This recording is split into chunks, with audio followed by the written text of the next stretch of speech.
what?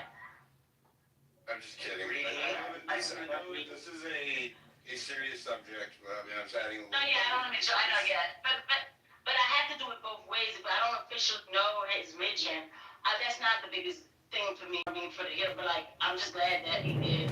But he had to do. Second thing, diligent. Did you see that they came out with a shooter for the Brown situation? The Brown University. They're saying it's this white man. Wisconsin. What? A white man from Wisconsin. Oh yeah, from Wisconsin. Now, some people are saying they heard him scream Allahu Akbar. Now, let me tell you something. Then, so they're like, I don't think it's him because they heard somebody scream Allahu Akbar. I need to hear it before I believe it. I need to hear it before I believe it. And I'm going to, and if anybody it does something like this and they scream Allahu Akbar first, I'm going to know for if the government set up, because that's just part of the script. Because why would, so it's just we're talking like, oh, make sure you scream Allahu Akbar. So that's just how it's going to feel like for me. And somebody broke up my window and robbed my car a few years back. I know that they screamed Allah Akbar before they did it. So, and you can't change my mind. But I mean, I'm talking about the ones on. I'm sorry. I'm just kidding. Let me go to this man's. Gio, go ahead. Hi there, how you going? I'm in Australia, and listening to Australian talk speak, I would say a lot of Australians share his sentiment. I served in the Australian Army as an infantryman. I am very familiar with weapons, and the police force here in Australia do not carry long-arm rifles in the boots of their cars. They are not trained with long-arm rifles. They're only trained with handguns and pepper spray and other means. They do not have high levels of training. This is the problem that I would say is the major problem Australia faces.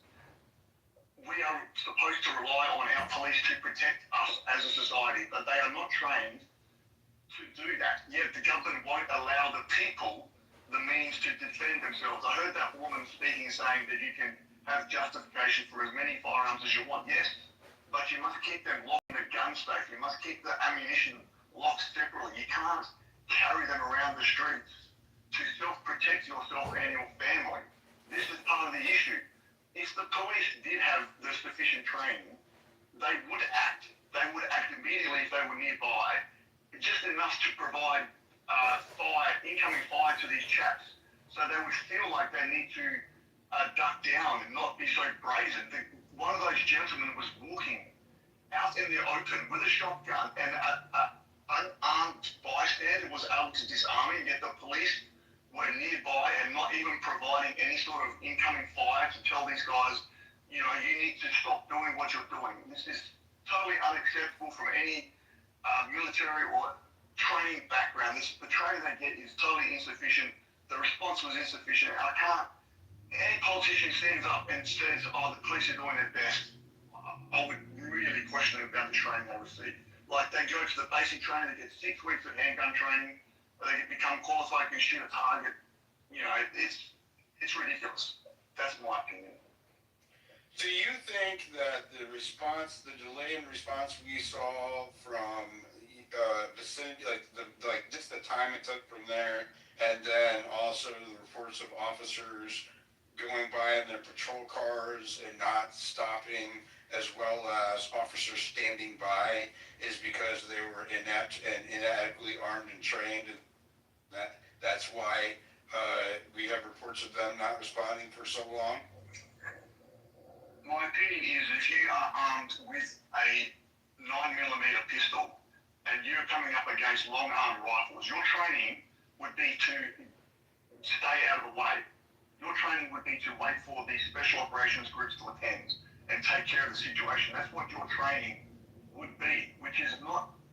I'm not saying that part of it. I'm saying the part where they don't. The guy. I mean, what do you mean? Like, if an unarmed civilian can get within tackling distance of the guy, how can a police officer not get within handgun firing range? I don't understand that logic. No, but the point is that you're equipped with a small arm fire. You are coming up against with someone with a long, high-powered weapon. Your training, this is what I'm talking about, is the training is not sufficient. You're coming up against highly powered weapons. You're going to be trained to stay out of the way and not endanger yourself. until higher powered weapons come to the scene. The point is they don't have higher powered weapons in their vehicles. They're not equipped. The training is not sufficient. They don't have the required weapons to defend the people of the nation. If they don't have the weapons to defend the people of the nation, yet they say to the people, you're not allowed to have weapons. And if you do have a weapon, you have to keep it in a safe, in your house locked, and you have to keep the ammunition in a separate safe, only to be used for sporting and other activities, yet we can't use them to protect ourselves. This is a major problem. Ms., you can respond, and since you brought it up, and then I'll go to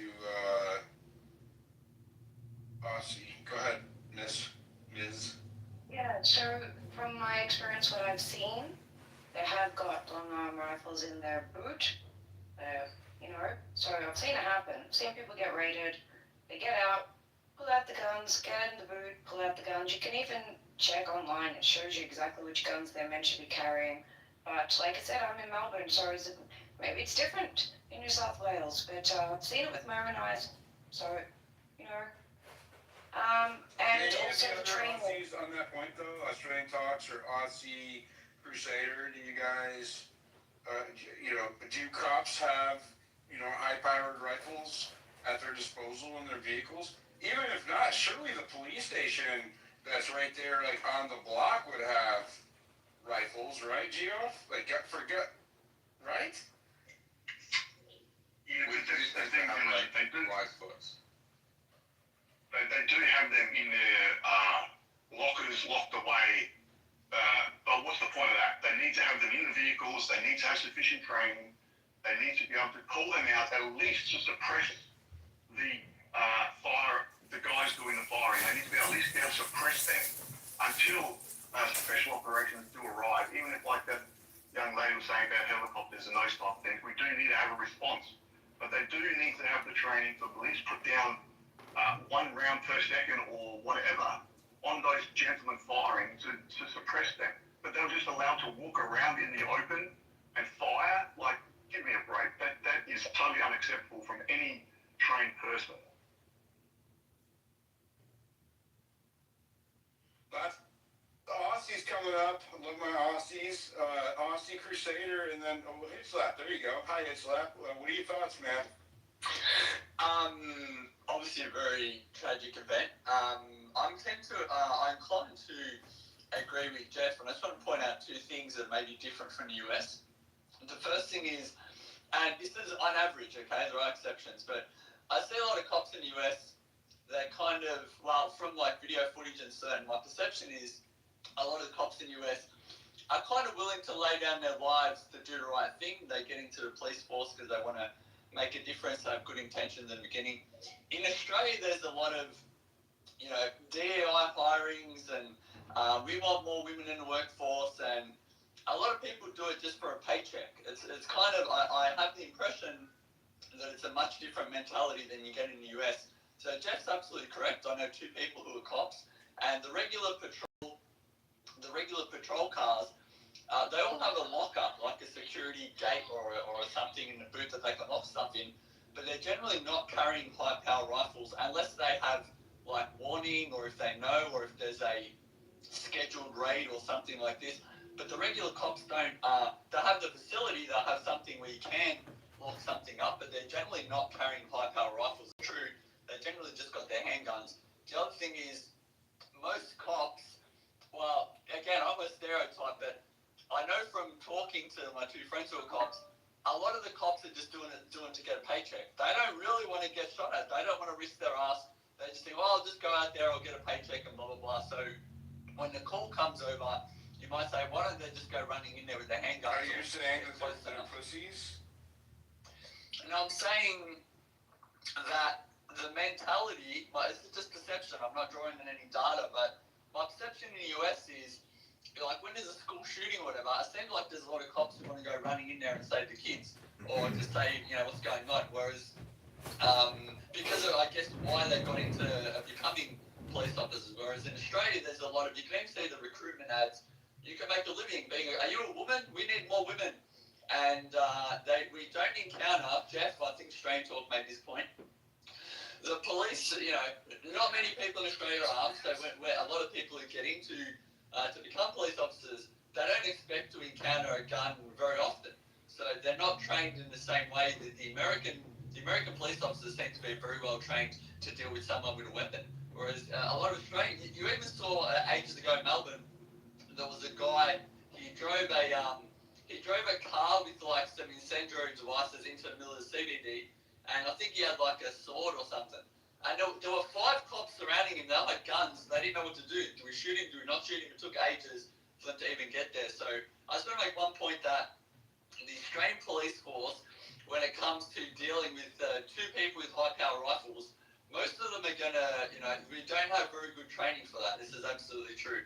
So I tend to agree with that. And in terms of having a gun, again, I know people had guns. I looked to get one myself. There are a lot of rules and a lot of laws. You do have to keep the ammunition separate. You can only get a bolt-action rifle. The clip can only have like 3 or 5 bullets. It's very low-powered. In order to get any kind of like semi-automatic gun or like what you consider an AR-15, you need a hunter's license. You have to go through loads of kind of hoops. It's very hard to get anything other than a bolt-action with like 5 bullets in the clip. So my impression is the reason it took so long is, again, one, Australian cops are not really equipped to deal with kind of mass shootings, and there is a special police force or a couple of special areas where you guys do have like the SWAT team, whatever. When they do raids, they are well trained. They have very, high-powered ammunition. They have shields, they have masks, they have a lot of stuff, riot police. But the average police officer is, in my mind, if you get a cop on here, they can contradict me. When they get the call out, shots fired, high-powered rifles, blah, blah, blah, a lot of them are going to panic. They're like, I got into this to do paperwork and get a paycheck. I don't want to get my ass shot off. So that's probably, whereas again, when I see in the US, I see some much more courageous people who are trained to deal with firearms. They probably have firearms themselves, and they're probably used to firearms in their regular life, let alone having to do it at work. So the Australian police, when it comes to dealing with, shooting event, the riot team, okay, but the regular cop, they're going to be inept. They're not going to know what to do. They're going to panic. They're going to keep their distance. They're going to wait for the riot police. The regular officers are not going to do very much. So you attribute... Can I just make one quick point before I leave? I'm just going to say that the police are carrying these firearms for self-protection. That's the main reason for them carrying firearms, in case they get attacked by someone wielding a knife, because they don't expect to get attacked by someone carrying a firearm because of the strict controls. So they are wearing vests, they carry the firearms only for self-protection purposes, and that's the main reason they get trained to use them. That's a good point. That's a good point. Okay. Can I just Hold respond to that? on. I'm giving the Australians I'm giving them priority here. Sorry about that, bro. And then Aussie, and then we'll go to Mick, of course. Just want to say, hit the nail on the head there, right? Like, there's this overall ineptitude. I'd like to go further and say there's also a depth of nationalism, kind of sense of duty in Australia. So you look at like the average American cop, the average American, there's like this immense sense of national pride. And if you look at something like Australia, right, we destroy like nationalism. And I'll give you an example. So our intelligence apparatus, which is called ASIO, which is basically the same equivalent of the FBI/CIA. They have openly said that their 50% of their budget and time is dedicated to right-wing extremism. It's dedicated to nationalists, and the other 50% is dedicated to Islam. And I don't know if Australian folks told you, but they just came out and said there's a 50% risk of Islamic terror. So if our intelligence agencies are deeming like nationalism, duty, and all these types of things as an enemy, right? It doesn't shock me that the cops then, the apparatuses of the state, don't have that sense of nationalism and duty, and they're just basically agents. And that's why you see that kind of cowardice. But yeah, so Australia as a whole is a kind of a good canary in the coal mine to see what happens when you destroy these nationalistic tendencies. And we have the direct state effort to do that. It's just crazy to me with all of the anti-Muslim rhetoric that's been dialed up to 11, the last few weeks especially.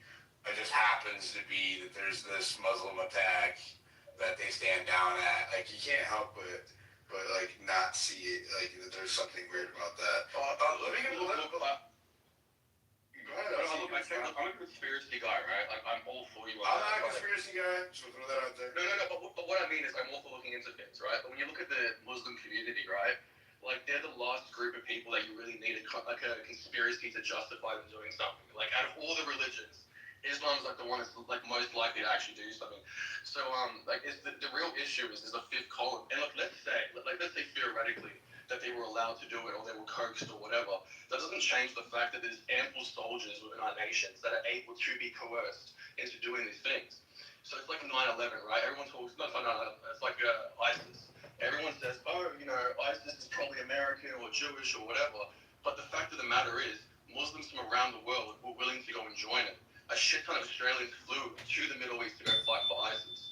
So the point will always be, we have a literal fifth column within our nations that has openly declared war on us. They openly say that they're in constant jihad. They openly say that they will not stop until the world is Islamic. But yet we sit back and allow a literal Trojan horse to destroy our nation from within. It's horrific. Look at Wisconsin of America. How is that American? Right? Like, they're literally Islamifying a fucking city there. I mean, I'm just gonna set the record straight a little bit on that. There is no adoption of Sharia law in the United States. It is unconstitutional for the U.S. government to adopt a religious doctrine. It's actually established in what's called the Establishment Clause of our Constitution. So that fear-mongering shit that I see from both sides, where I hear that the Jews are going to enforce the 7 laws here, or that the Muslims are going to enforce the Sharia laws here. It's not going to survive. It doesn't pass the sniff test for me. It sounds like fear-mongering because I know how the Constitution works and how the judicial system works. And it is, as much as they want to say that it's happening, you cannot give me one example of Sharia law being enforced in the United States. Hold on. Okay, I'll let you go on for a long diatribe. We're going to let Mick go, and then we're going to go to Maze. Go ahead, Mick. Thanks for having me back. I missed a lot of your space because I had to do a few things. There's a report, I don't know if you touched on it, that the Prime Minister, Anthony Albanese of Australia, has announced that he's not ruling out further gun reform laws for Australia based off these events, which is literally what I was saying earlier in the space, earlier this morning, or afternoon in your times, which is probably the bigger concern because there's already extensive laws in place and restrictions for gun ownership in Australia. The other aspect of is that Jeff is correct, and I support his sentiment regarding police in Australia. Police in Australia are not as patriotic as what Americans are in that part. Yes, they will, serve. They're doing their job. It's there for a paycheck. But the bravery levels of, say, Americans, in the police force compared to Australians, I would say is very far between. Where, and Jeff is also correct that in such events or such a shooting, natural instinct of police is to take cover when being shot at. So, yes, I'm seeing a lot of photos of police officers, taking cover as shots are going off. And I don't really know what people are expecting of police. Like, you shoot when you can, you take cover when you can. You also, your duty of care is, to your fellow people, but it's also to yourself. But they're expecting something like that Syrian Muslim guy, Ahmed. Hold on. Let him finish. He's our. No, she's fine. She's an Australian technically as well. So I didn't know that. What I'm getting at is, she's an Aussie. She's based on the other side of the country though. But in saying that, what I'm getting at is, you can't really expect these police, unless they're SOG, right, Special Operations Group, to really be taking these guys head on when you're using a smaller caliber gun, like a handgun, against these guys that have got long arms. It's not logical and it's not feasible. So they eventually did, but no one knows who took them out from the police, whether it was a long arm rifle by the police or a handgun, but they did eventually take them out. But again, it takes time. There's also a report that there were police actually providing security at the event. That's in the Herald Sun, released this morning, that they were there providing security to the event as this unfolded. So there was already police on the ground, and this still got to this point. So that's another concerning factor as well, that it went for 45 minutes to 60 minutes before the issue was resolved, the shooting was resolved. So just another aspect. I don't know if you guys touched on that. No, we haven't. And that's another question. It's like, it's interesting to hear most of the Australians I've heard so far, other than Ms., attribute to this to a failure as opposed to, like a stand down order. So, which is fine because that's a conspiratorial kind of meaning with the false flag. But it is weird though, like the end for increased limitations on your liberties, and the promise of more legislation does actually add a little bit of validity to the suspicion. Go ahead, Syrian girl. I'm sorry, Maze. She's Australian, and then I'll go to you. Can you see my hand, Dilly? Or no? Yeah, but one of the Australians first, bro. I mean, no, I don't see hand. The Jews are in Australia. Sorry. I love Syrian girl. Hey, girl. Hi. Sorry, I'm taking Which one of them is the Jews? Did you say the Jews? What's wrong with you, bro? None of these people are Jewish. Maybe it's just fucking Iranian or something. What are you talking about? Yeah, I know. I'm good with Maze. Wow, you see, you're obsessed, dude. You're obsessed. Go ahead. No, bro. I've been here for like 50 minutes, like an hour. I didn't know Maze is Jewish. What? That's crazy. It's crazy. Bro, do not spread lies about Maze, okay? I'm not Jewish. Okay. You know who else they spread lies about? They spread lies about the guy who disarmed the shooter. His name was Ahmed al-Ahmad. Turns out he's a Syrian Muslim. I'm originally born in Syria, so I will take it. I'm very happy that he turned out to be a Syrian. And the shooters themselves, okay, so first of all, let me get back to the lies. Netanyahu claimed he was Jewish. And then there's all of these Zionist Twitter accounts now trying to claim that he's a Lebanese Maronite. The guy took 2 bullets to stop the shootings on an Australian beach, and over in another country far away, Israel is lying about him. And that's unacceptable. It's absolutely unacceptable that they would interfere in Australian affairs like that and tarnish the reputation of a man who took 2 bullets for Australia. That's first of all. And I'm going to put some evidence in the nest as well. Put it in the nest. Put it in the purple pill. Okay, sorry, no worries. Purple pill is the comment section here, yeah? So the other thing is that, I could tell he was Syrian or from the Levant just by the look of his face. I could also kind of tell that the shooters were Central Asian. I couldn't tell if it was Pakistan or Bangladesh, but then, the names that come out were Pakistan. The shooters were a father and son duo, actually, which is kind of sad because, your father would usually not push you to do something like that. They were targeting a event for Hanukkah, as we know, and they were from the Wahhabi school of thought. The Wahhabi school of thought, and I can put evidence of this in the nest, is the sort of sect of Islam that is most commonly associated with ISIS. And you can tell because a lot of them have beards but no moustache. And also they went to a Wahhabi school. Not like a child school, but a religious school. I'm gonna put that into the purple pill, and you do with it as you wish. Sorry, I'm back. My brain's frozen a bit. Yeah. So we don't really know. We know that the guy that disarmed him was shot twice. I don't know if he was shot before or after doing the disarming. But I wanted to comment also about the police thing that you guys were talking about. I saw that there was at least 10 footage straight of the shootings, and I didn't realize it was going on for 40 minutes.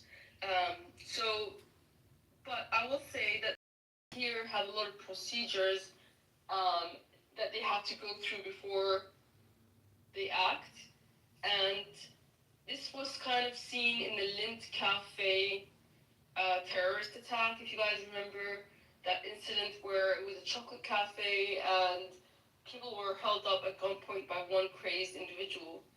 And then also the police had, they could have acted sooner, but there was some argument about whose jurisdiction it was to act. And that it may be a procedural thing. I guess people would expect something like the hero, the Syrian Ahmed al-Ahmed, jumping in, but I think they would, the police officers themselves would definitely do that, but in that situation they may have been constrained by orders, and eventually they did do that. But it is,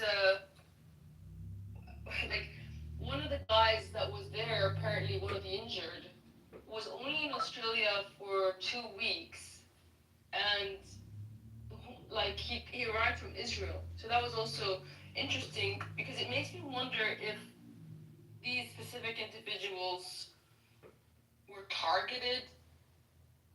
It depends, because it was another man that was also a very high profile Shabbat guy that is from Israel.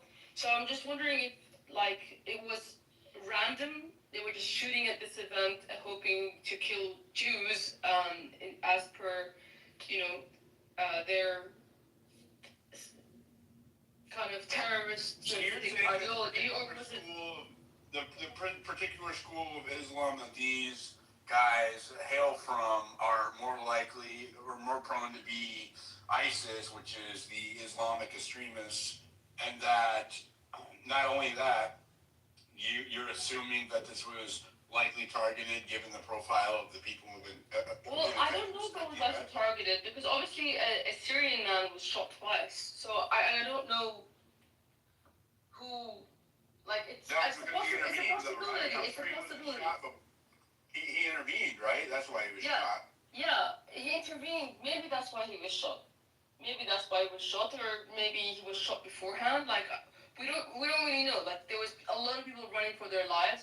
It was an open, the festival was open, so it could have been anyone who was shot. I saw 7 bodies on the ground, but we haven't gotten a report. I think there was 12 total. Given all the facts that we know so far, which would you lean towards? A terror event or a false flag? Honestly, I think it's probably a terrorist attack. Because I just think that the ingredients were just all there. Do you know what I mean? There are points of, I haven't read everything. And there are things that obviously make you go, but I don't have any specific bit of evidence. Well, people can't really say that you're not being. I mean, I think that's very. Given your, what I assume to be your biases, I think it's remarkably objective of you to take that kind of position, right? I do appreciate that.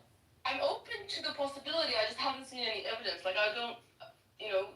For example, 9/11. The response time and the standing down is what raised my suspicion. But I'm also not Australian, and after hearing all of the Aussies give their perspective on why that occurred, as far as training and weapons that they would be carrying, because it's really common. We see police officers carrying rifles all the time. It's really common here. Yeah, it's amazing. You know what I mean? Yeah, so they only have handguns and batons and mace for weapons. Have a specific SWAT team that does carry the bigger guns. I don't know if someone's already said that. So they wouldn't have been on the scene, I would say. The SWAT team would Maze, do you want to add? Maze, you want to add covered the part that I was going to say, so I don't know if she read it. She did great.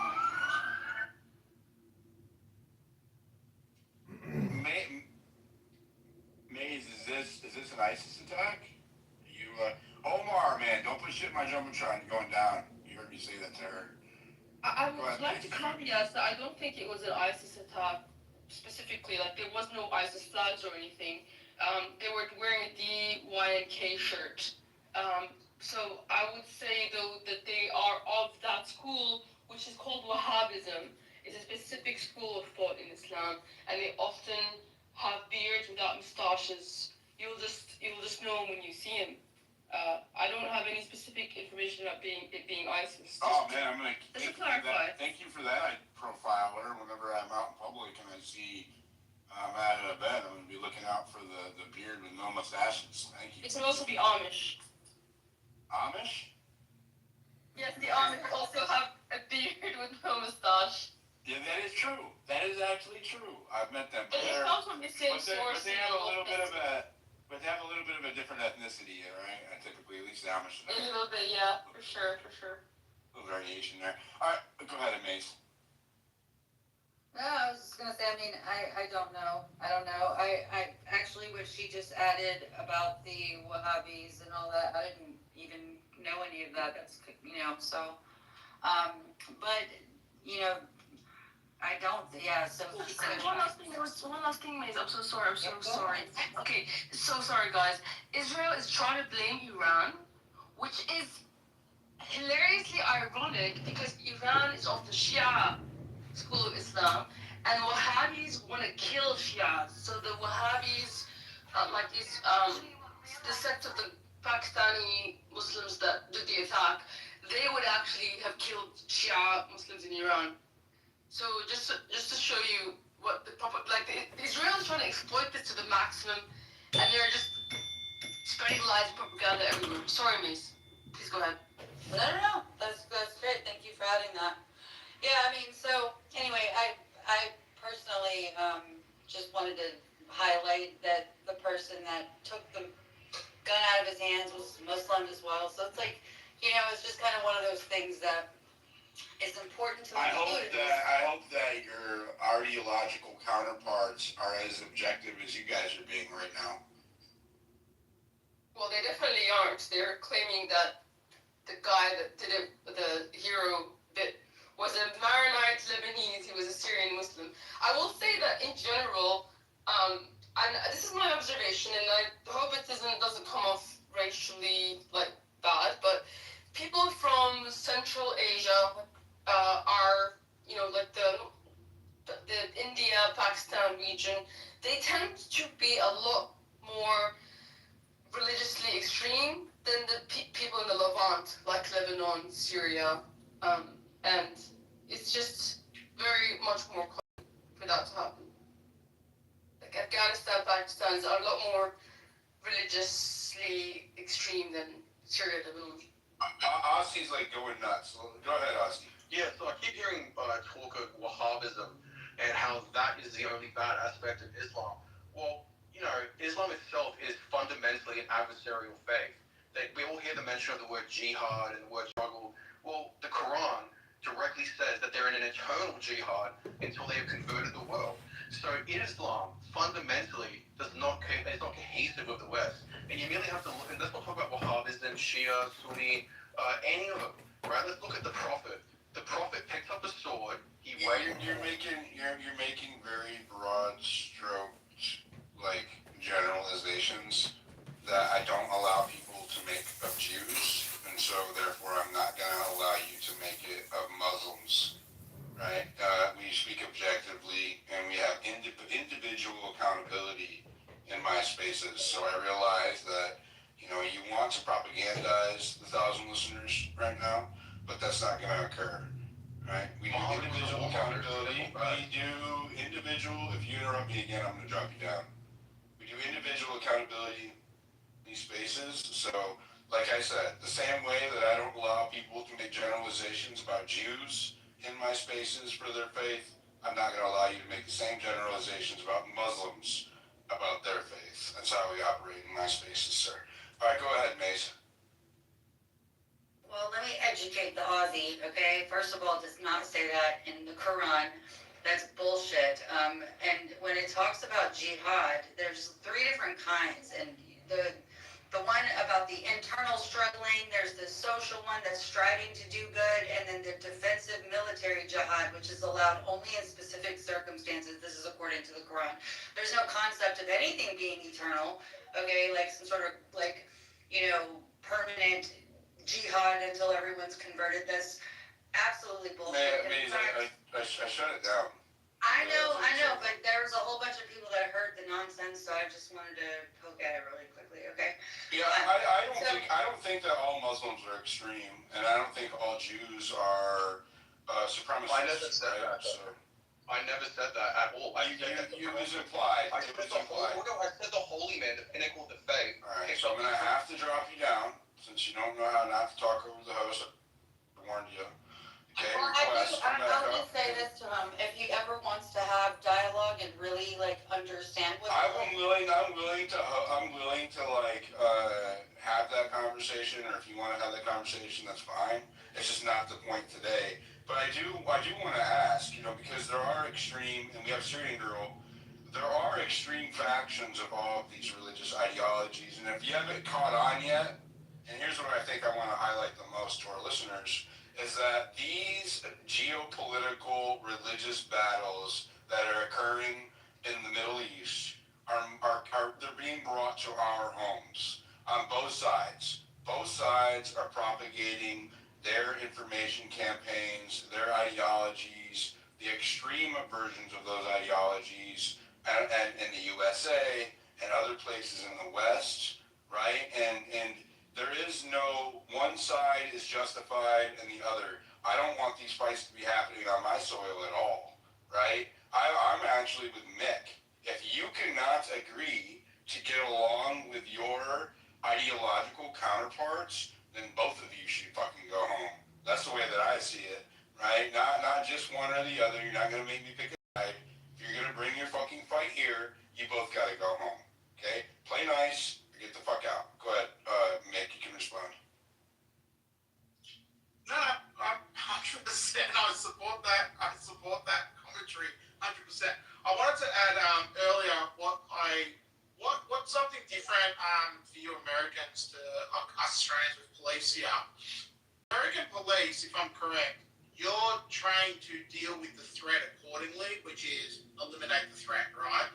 Australian police aren't trained the same way to pretty much, if they see a gun immediately is to eliminate the threat. They are not trained in the same manner. So I would imagine in certain American states that if someone has a gun, it's essentially put the gun down and pretty much they'll just delete the individual, right? Whilst here in Australia, it may be similar training, but I don't believe it's as intensive or similar in that part. You could almost go down the road of Bondi Junction, if you guys recall what occurred there a year or so ago there. There was a pause between the police officer shooting the individual before he was taken out. It's not the same approach. We don't run the same sort of procedures, I suppose you could say, as what Americans do when we have a threat like that. Because again, like I say, they'll wait for special ops to come in instead of trying to deal with the threat themselves. Special ops are trained differently. That they'll delete the threat at the first available opportunity if they've been given the fair warning. So very different. It's concerned. Another aspect as well, at this event last night, and I didn't mention this earlier in the space, Dilly, the opposition leader of the New South Wales government, which is essentially, imagine the opposition party, like the Democrats, right? Was at that event, and she had an escort with her at the event as well. So she was there throughout the entire shooting, and she also, Kelly Sloan, Syria girl, she was there. She also ran back in apparently and didn't follow protocol. She actually ran back in to attend to the wounded and try and help people get away from the scene. So, according to reports that I read last night, so I've got to add that in. So is that adding to the concept that it was targeted? Perhaps. Well, I don't know. Kelly said, because I think Shari tried to interview her last night because Shari was pointing the blame and she didn't want to jump on the blame game. She goes, now's not the time. The time right now is there's families that are grieving, families that don't have loved ones. But there was also, it was in the Herald Sun, I'm pretty sure, the Age, in their reporting last night, that when the shooting was there, she was there as the shooting was going off. She helped get an elderly couple and their family away from the scene, but then she ran back in as police were dealing with the matter to go and attend to victims that were on the ground that were bleeding. So, yeah, that's the opposition leader of New South Wales. It's unfortunate that she had to do that with kids being shot, man. Like, you know what I mean? Like, when people... Was there really kids shot? There was a 10-year-old. One little girl, 10-year-old dead. That died, yep. Yeah, and anytime somebody uses that kind of tragedy for a political purpose, I don't care how much you virtue signal, it's just atrocious, right? It's despicable behavior. Coyote, I have to let him go, unfettered. Coyote, the floor is yours. Appreciate it, man. I'm glad Nick's up here for that. I had some questions on it. I dove into Hanson. She did the like where the Burker thing into the is it Parliament or whatever? Yeah, the first time 2000. Correct. Yeah, so she did it again recently, and I dove into it again, and I remember going in. It's like y'all have what like kind of a similar to what we call APAC or whatever, but it's like they do trip, you know, and it's pretty heavily influenced. What was that shit called? It was like the Ramban EC8. Is that said something like that? Anyway, they take them on trips and probably give them money and stuff, but and it's very polarized because y'all have had these issues before, you know, with this whole thing. I see it like this, Diligent. I think it's just look at the guy when he came out. It's like an attack on the First Amendment. Like this happened. I don't know exactly what happened, you know, but what we're hearing, I mean, that's what we got to go off of. But I didn't like his verbiage when he came and gave that press release right there. And then why is he mentioning Benjamin Netanyahu? Like we don't do that whenever we have something happen with you know Jewish people or anything. We don't mention you know the Middle East, and they have a very unique connect. You know, like they got a close relationship. He's allowed over there. There's no you know war criminal stuff or whatever. It's Willie does. He's got a very strong hold over there in Australia, and that's the only thing about it because I see it as a multiculturalism thing. It's just a big push, and y'all got to deal. It's kind of like what we got, and Ireland's got, and everybody else. But I think it's going after your speech, man. I really, really do. It's not so much the guns, but yeah, it's if you look into like the lobby, like these people, bro, they're cut just like we're cut, man. Y'all sitting it, everything, man, and it's sad because it's like I can't believe that lady. She twice. I mean, that's got to polarize the whole. You know, and that wasn't that long ago. That probably brought tensions up between the Muslim people and the you know the Jewish community because it's like a holy war thing. But I'm tired of it too. It's like last night we had fun, dude. That was a good space. Everybody was just chilling and talking, and there was none of this wars and this rhetoric. These people have been coming up here and trying to subvert everybody and shit. It's like I haven't seen that really space, man. It's been pretty cool. There's been a few people who have strong opinions about the Muslim population in Australia. And let me just say this though, you know, some of that is merited. We've had a mass migration of people into our countries, and it's not just the Muslims who have been taking heat, but also Latin Americans, at least here in the United States, right? It's not. We've never singled out any one group in that regard. So a lot of that's just like a national. I feel like maybe I'm wrong, but I feel like it's more of a nationalist point of view where you know they take issue with these groups of migrants who are being allowed into our country, and they're not wanted, right? And so I can at least like see his point of view in that regard, and. Maybe he has an underlying ideological difference there that spurs him on, but I can't speak for him, and since because he couldn't operate with decorum, he's no longer up here. Mitch, if you are down there listening, I didn't drop you down.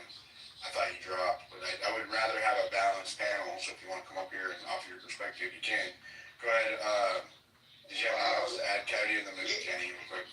Yeah, I was gonna say it's like you know for them I understand it. I mean, dude, you know, I was 40 years old or whatever until I started seeing a lot of these things. I was with the big war on terrorists, and I still I understand that aspect. But the financial aspect, I see these, like, some of the other things, and as you know, like the ideological thing, I do not subscribe to. Point blank, I think that's what drives the multiculturalism. It's just a ploy of, you can't blame me. That's the whole thing. It's never ending. If we try to find one person or whatever, like the way that it goes is they push the multiculturalism. It becomes like Great Britain, where you can't say anything about Islam, you can't say anything about Jews, and then you can't say anything patriotic once they start, messing with the free speech. And that's kind of what's going on, Mick. I mean, I don't know if you feel this. I know some of your views on things. My views, believe me, you don't want my views on a lot of these things right now. It's just some things are best left unsaid until things cool down. I think that would be more appropriate answer. Fuck Coyote, you made me forget what I was going to say, man, which is actually really frustrating because you talk so much sometimes. There's a I forgot, man. Billy, if I remember, I'll put my hand. You're good. Sorry. Go ahead, Syrian girl, and then we'll go to Jane. Yeah, thanks. I guess for me, I'm kind of in a unique position because I am from Syria, and as you know, we had like a major terrorism problem where a lot of foreigners with terrorist ideology flooded into our borders and started joining Al Qaeda and ISIS, and a lot of them were, from like Uyghur China, Pakistan, Afghanistan, Uzbekistan. Some of them also were from Europe. They were just very international. And so, as a Syrian of a Muslim background, I've been terrorized by these types of Muslims, all of which follow the Wahhabi doctrine. And not all Wahhabis are terrorists. I'm not saying that. There's a lot of them in the Gulf Arab world, but all of the ISIS and Al Qaeda guys are Wahhabis, and it's just really annoying. I don't know how else to describe it. It's like annoying and frustrating that these guys are actually really destroying the image of everybody else who happens to be Muslim. And the Syrian Muslim Ahmed. The same thing happens with the Jewish people, correct? Like there's these really extreme Zionist viewpoints that are generalized to Israelis or Jews in general, right? And so it's fair to say that It is fair to say, and I would say that Zionism used to be an unpopular ideology amongst Jews, but now it's become the prevailing ideology, and I've seen some rejection of that post October 7th. Like there's been a lot more Jews that have turned anti-Zionist as a result of the genocide. But likewise, I think Wahhabism used to be niche, but I see more and more that it's becoming popular. Why do you think that it is becoming more popular amongst Muslims? Funding. Funding is it? Whoever said that, you're absolutely correct. You have in the Gulf, like Qatar and Saudi Arabia, and I know the Zionists are gonna be like, oh, it's Qatar thing, but it's just fact. They're funding. Stop interrupting. David, need your mic. They're funding the mosques that it's So start over, Syrian girl. Sorry, Qatar, Saudi Arabia, they fund a lot of mosques that prescribe this ideology around the world. So it is funding. But I will also say that Qatar and Saudi Arabia are also, ironically, the closest. Sorry, go ahead. Doesn't the U.S., came out with Tucker and talking to the Qatari prince or whatever he is, or the president, prime minister, whatever he is, that the U.S. and Israel funds Qatar to be the brokers of the negotiations. This is what I was trying to tell you. Ironically, it just so happens that Qatar and Saudi Arabia are the closest to normalizing with Israel. And the king of Qatar actually was visiting Israel multiple times. This video that was leaked out of him visiting Israel in 2012. So in spite of all of the, like, if you listen to, what's her name? I forget her name suddenly. You know who I'm talking about, right? That Laura Loomer. And all that. And all of those guys saying Qatar Carlson and all that. What Qatar is pushing is a two-state solution. They're not actually pushing for the end of Zionism or the end of Israel. They're pushing for a two-state solution, which some Zionists ascribe to. So they are only those that don't want a two-state solution, that just want greater Israel, see Qatar as a threat. I don't want to. But they're not really against Israel. They're the Muslim radicalization. Yeah, sorry about that. No, it's okay. It's okay. Well, I am moderating it as I can. It has a tendency to swallow up the conversation, so I'm just trying to avoid that. But it is adjacent, so we are. You can go ahead with the radicalization if you want a coyote to Well, no, I want to. Thank you. Please stop interrupting. I want to get to Jenny because I've called her in like 6 times and she hasn't had a chance. And she's Australian as well. Go ahead, Jenny. Thank you. Good morning from Sydney, Australia. Hi, guys. Firstly, my heart and prayers go to the victims and their families and when they attack. We are all really, really sad in Australia, especially in Sydney. This is a terrible day. I just would like to go to people who spoke earlier in the space just regarding Islam. I'm Jenny. I'm a Lebanese Christian from Lebanese background. I've been in Sydney most of my life. One of the guys said that the hero who disarmed the attacker, he was Muslim, and when he knew he's a Muslim, he just let him go, didn't shoot him.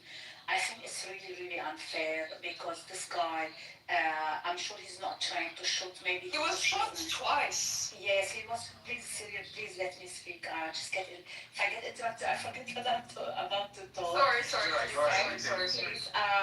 I think this guy probably he's not trying to shoot, or if I'm in his shoes, I wouldn't shoot as well. But he's a hero. It doesn't matter if he's Muslim or not. He's an Australian hero that is saving his Australian against that terrorist, no matter what his religion. Another guy, he just said, Ahmad al-Ahmad might be Christian, even if his name is Ahmad al-Ahmad. Please don't say that because I know lots of Muslim families and I have Muslim relatives. They are really as nice as you guys. They are really humanitarian and everything. It's not really nice to stereotype. It's really, really unfair. It has not been officially confirmed that he is Muslim, by the way. I just want to throw that out there. It is absolutely confirmed. I It has not been confirmed. We listened to the Prime Minister's press release during this space. And so if you have a statement from the PM or the law enforcement in Australia. I have a statement from his relatives. I'd like to share that. No, that's not the same. It's serious. I'm sorry. I'm holding you the same standard I hold everybody. I'm holding you the same standard, right? It's we don't know that it's not some person who's seeking notoriety claiming to be his relative, right? Like I would rather prefer that we wait for an official statement or something from like a defense attorney if they have one saying that it is or isn't the case. I'm just being objective there, Syrian girl. All right, so the last stated position of the Australian officials was that they did not assign an ideology to this attack yet, right? Does anybody refute that? Because we listened to it during the space. If that's not the case, let me know. If you have something, a different, a new official statement, but I'm just going by with what they said. All right, continue, Jane. Thank thank you. I'll stop here. I just want to say that in every religion, every community, you have the fanatics and you have the humanitarian. So please, no stereotyping. Last thing I want to say, in the Middle East, if someone called Ahmad is definitely Muslim. This hero, we are really proud of him, and again, all my condolences to the families of the victims. Thank you guys for letting me speak with you. Thanks a lot. Have a great day. Thank you, Jenny. Syrian, you can respond real quick, and then I'll go to the rest of the hands. I just want to, you can take it or leave it, but this is the evidence. The news media of Australia interviewed his relative that was standing outside of the hospital. That relative was also interviewed by the Middle Eastern, like Lebanese or Syrian news, and he confirmed that they were Syrian from a Muslim background, and his name is Ahmed, obviously. He's a Muslim. But I apologize. I thought he was Pakistani. Is that? No, not the shooter, the hero. Yeah, I'm not talking about the hero. I'm talking about. That guy is confirmed to be Pakistani, and he's a father and son duo. So there's some confusion here. But the ideology of the if you were talking about the ideology of the hero this whole time, I'm trying to focus more on the shooter. Oh no, we were talking that there's confusion. There's a confusion here. I understand. No, my friend. Let me explain. Let me clear up the confusion. There is no. I understand. Sure. You are asserting that the shooter was this radical faction. Yes, I have evidence. I have evidence. I understand you have evidence, but we're gonna go. I'm clarifying for the audience, right? That there has been no official declaration of the shooter's ideology, espoused ideology, as of yet, right? That's what my position is. And are you do you refute that?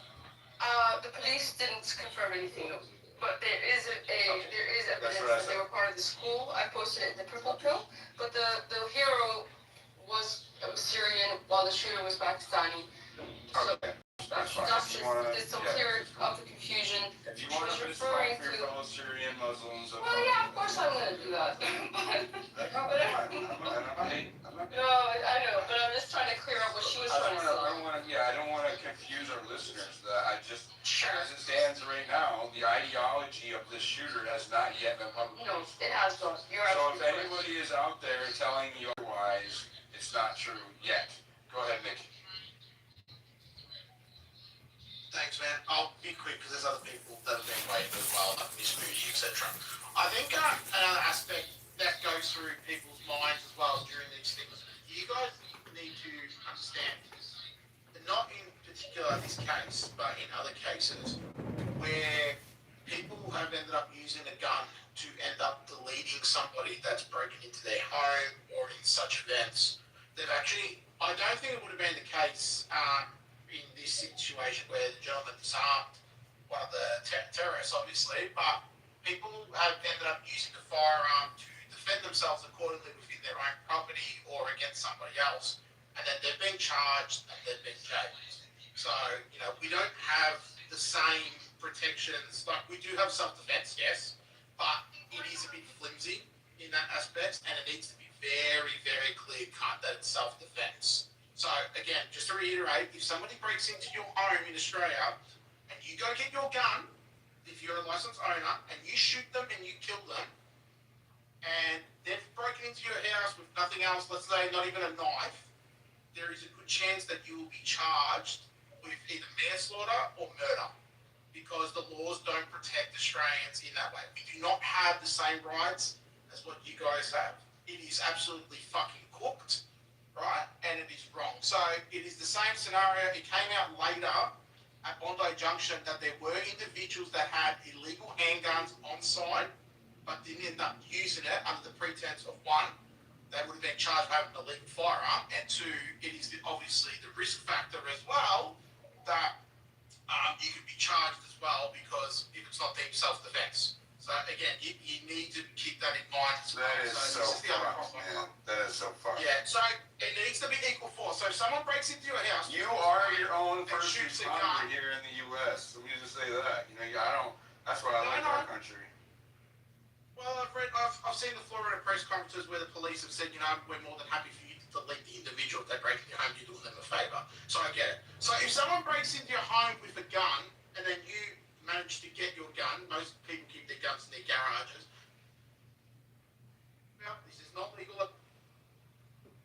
Then you'll be fine. But if they come to your house and die,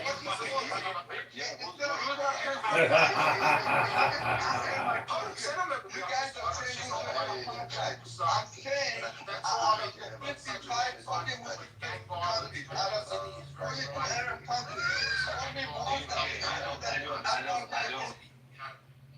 it's acceptable.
Ideology?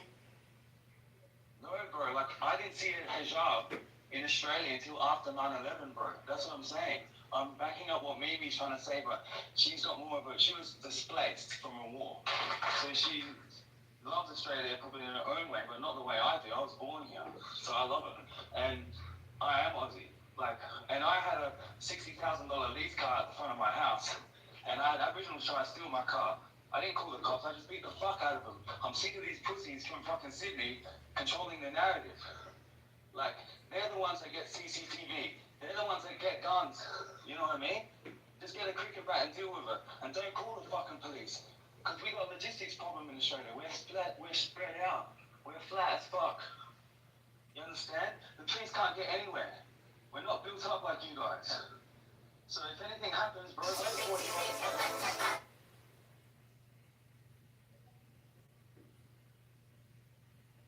We were Harveys.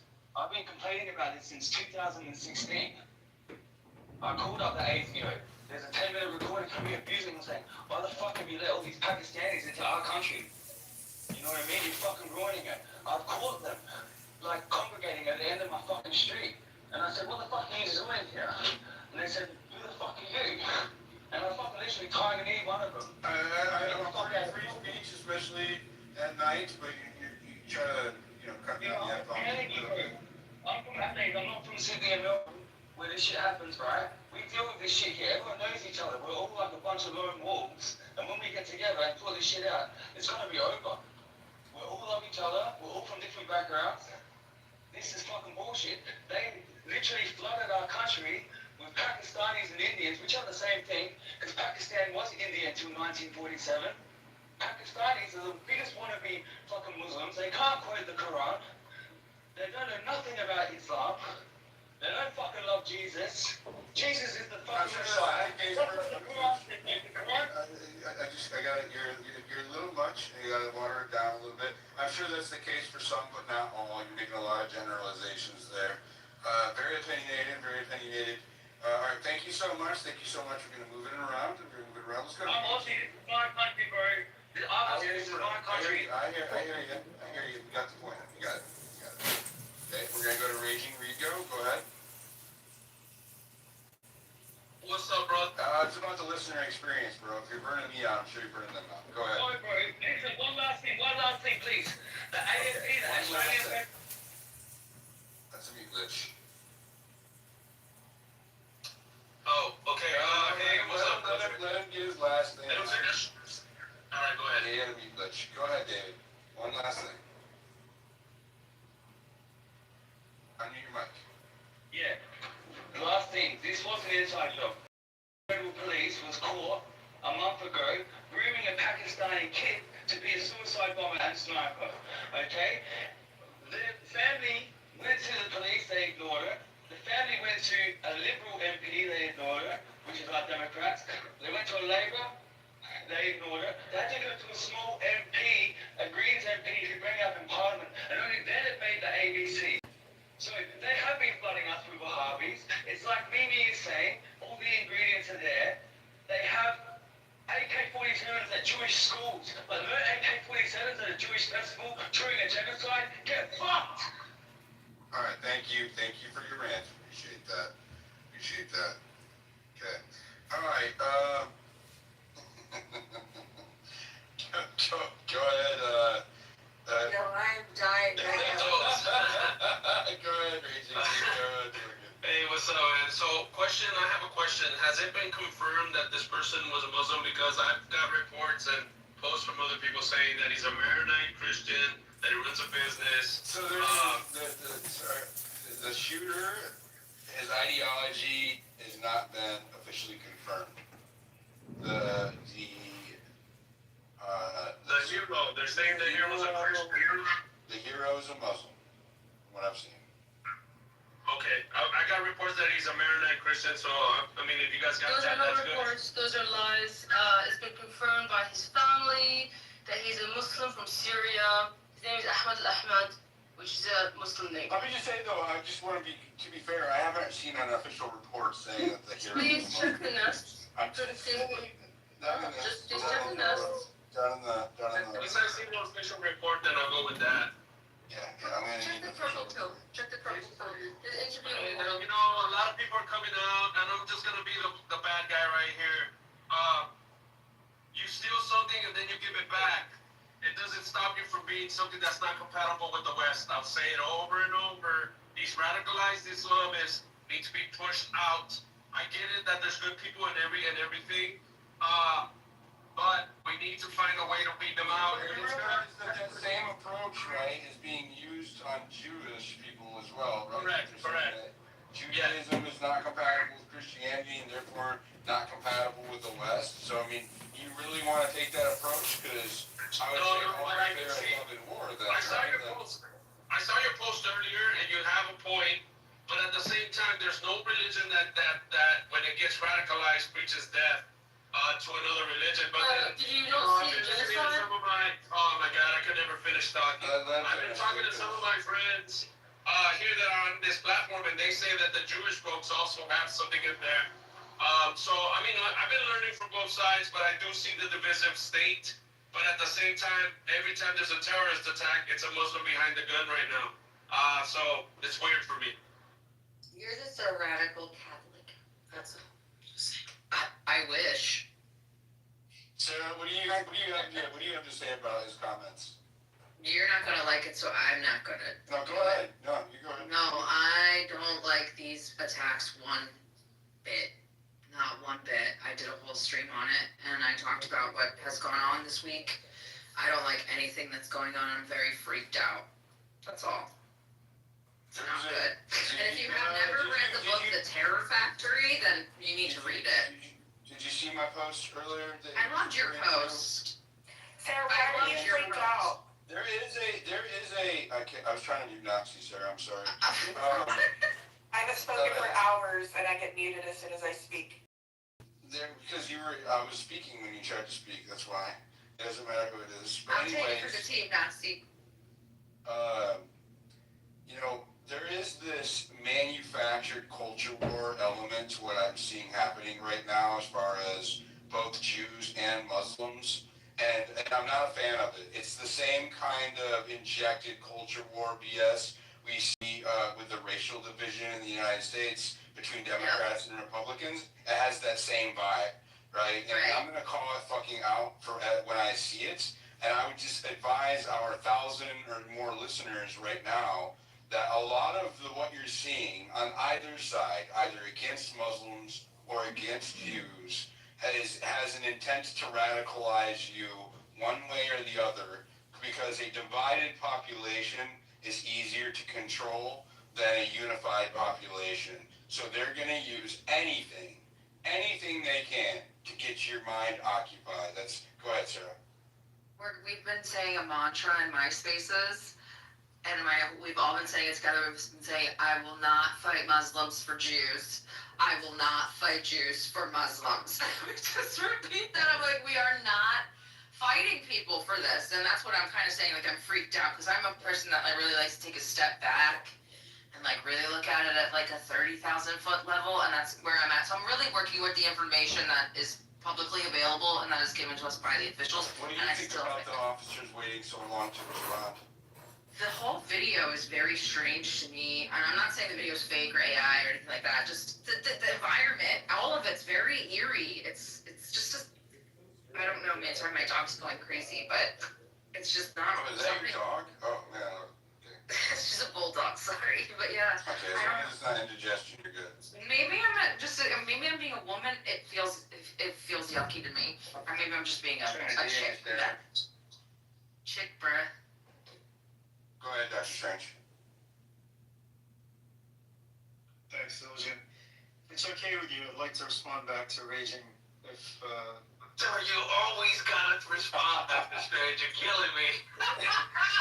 Raging is of Mexican heritage, right? And the common saying goes that you don't throw a rock in a glass house.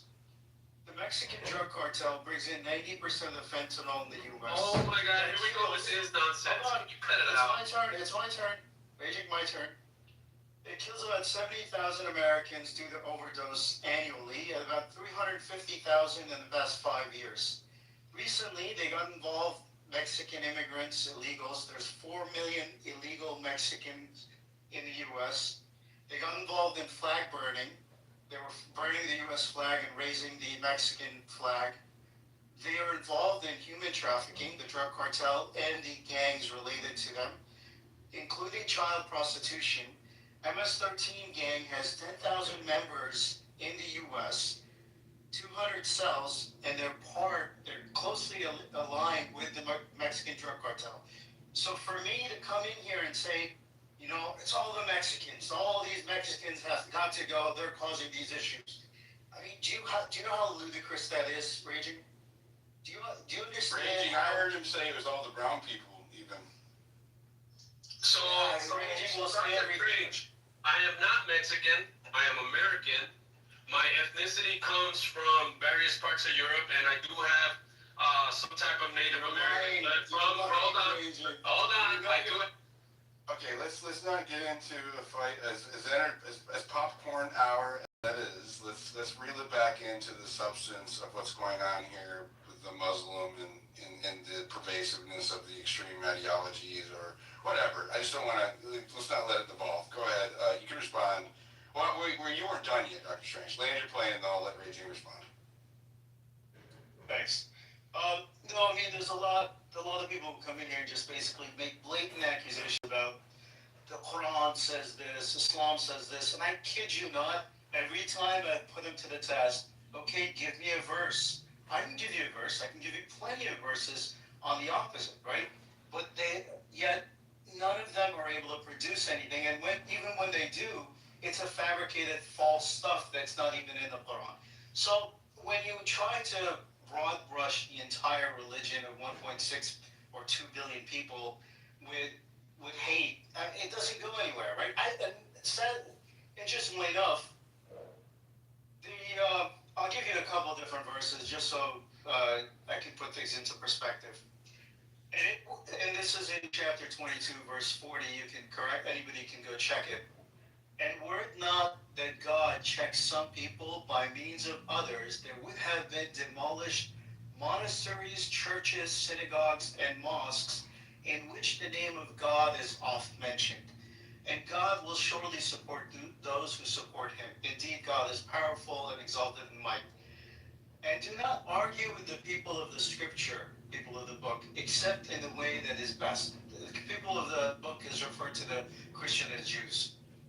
So there are so many verses, and then there's another verse that says, had your Lord willed, those on earth would all have been entirely Muslim.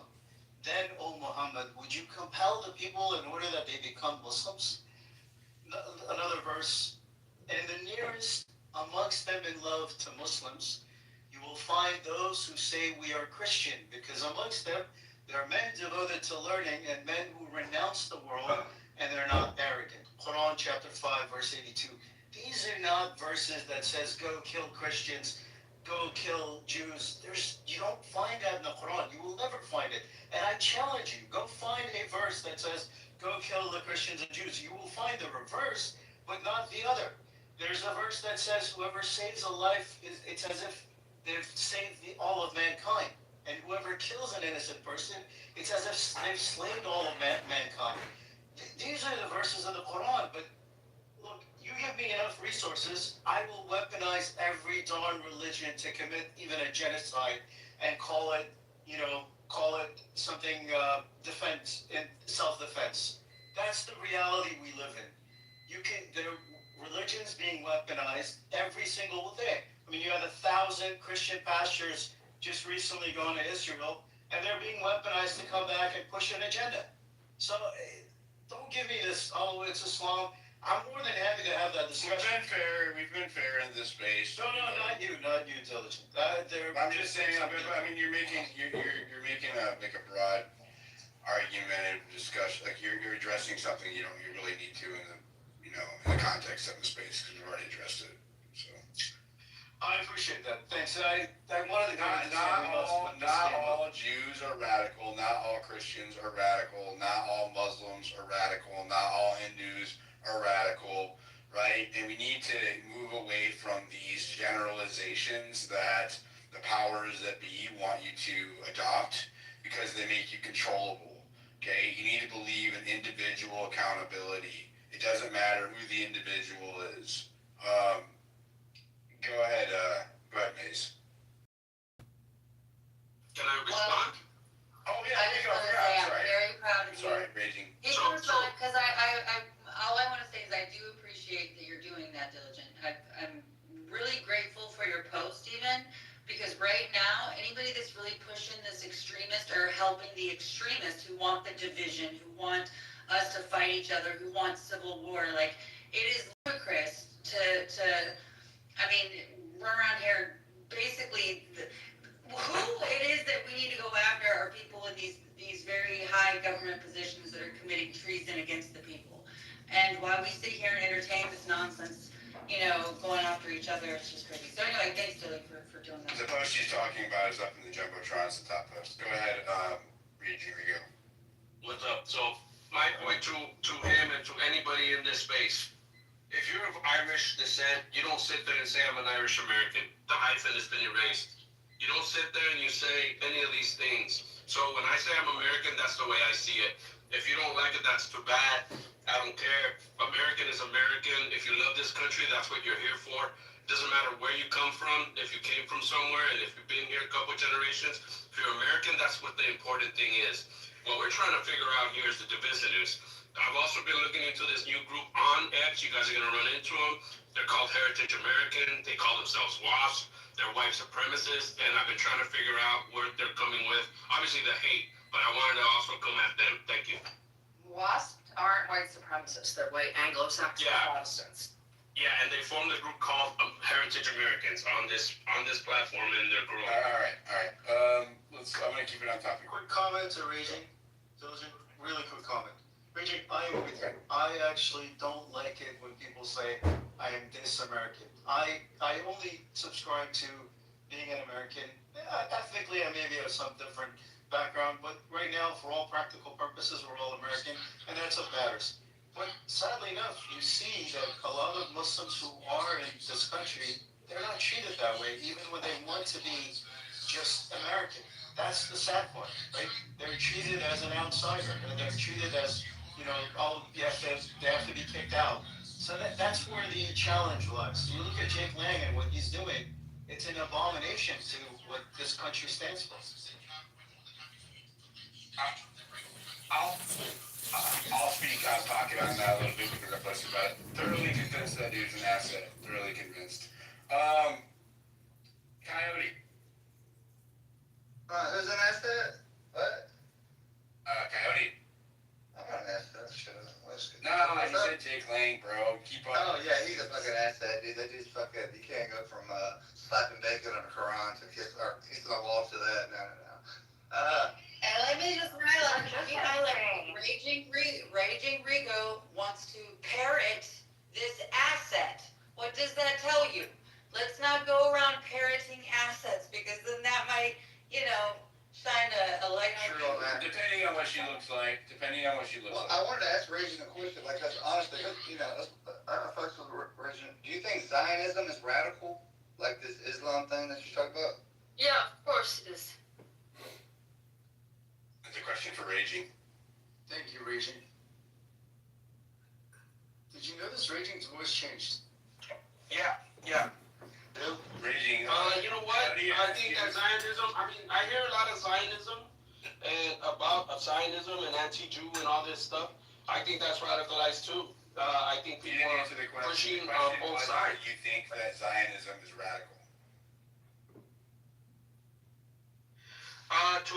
Zionism is the belief that Israel must exist, right? Or is it worse than that here? Because everybody has a different definition of what it is. So that is fair. I got That it. is fair. Hold on. That is fair. In the same way that Muslims are said to be radical when you made that generalization, right? So you're actually kind of explaining my point earlier, right? Is that I believe that there are, because I have had discussions with Zionists as a self-proclaimed Zionist, not ones that I assigned, that there is, we have one on stage, but hold on.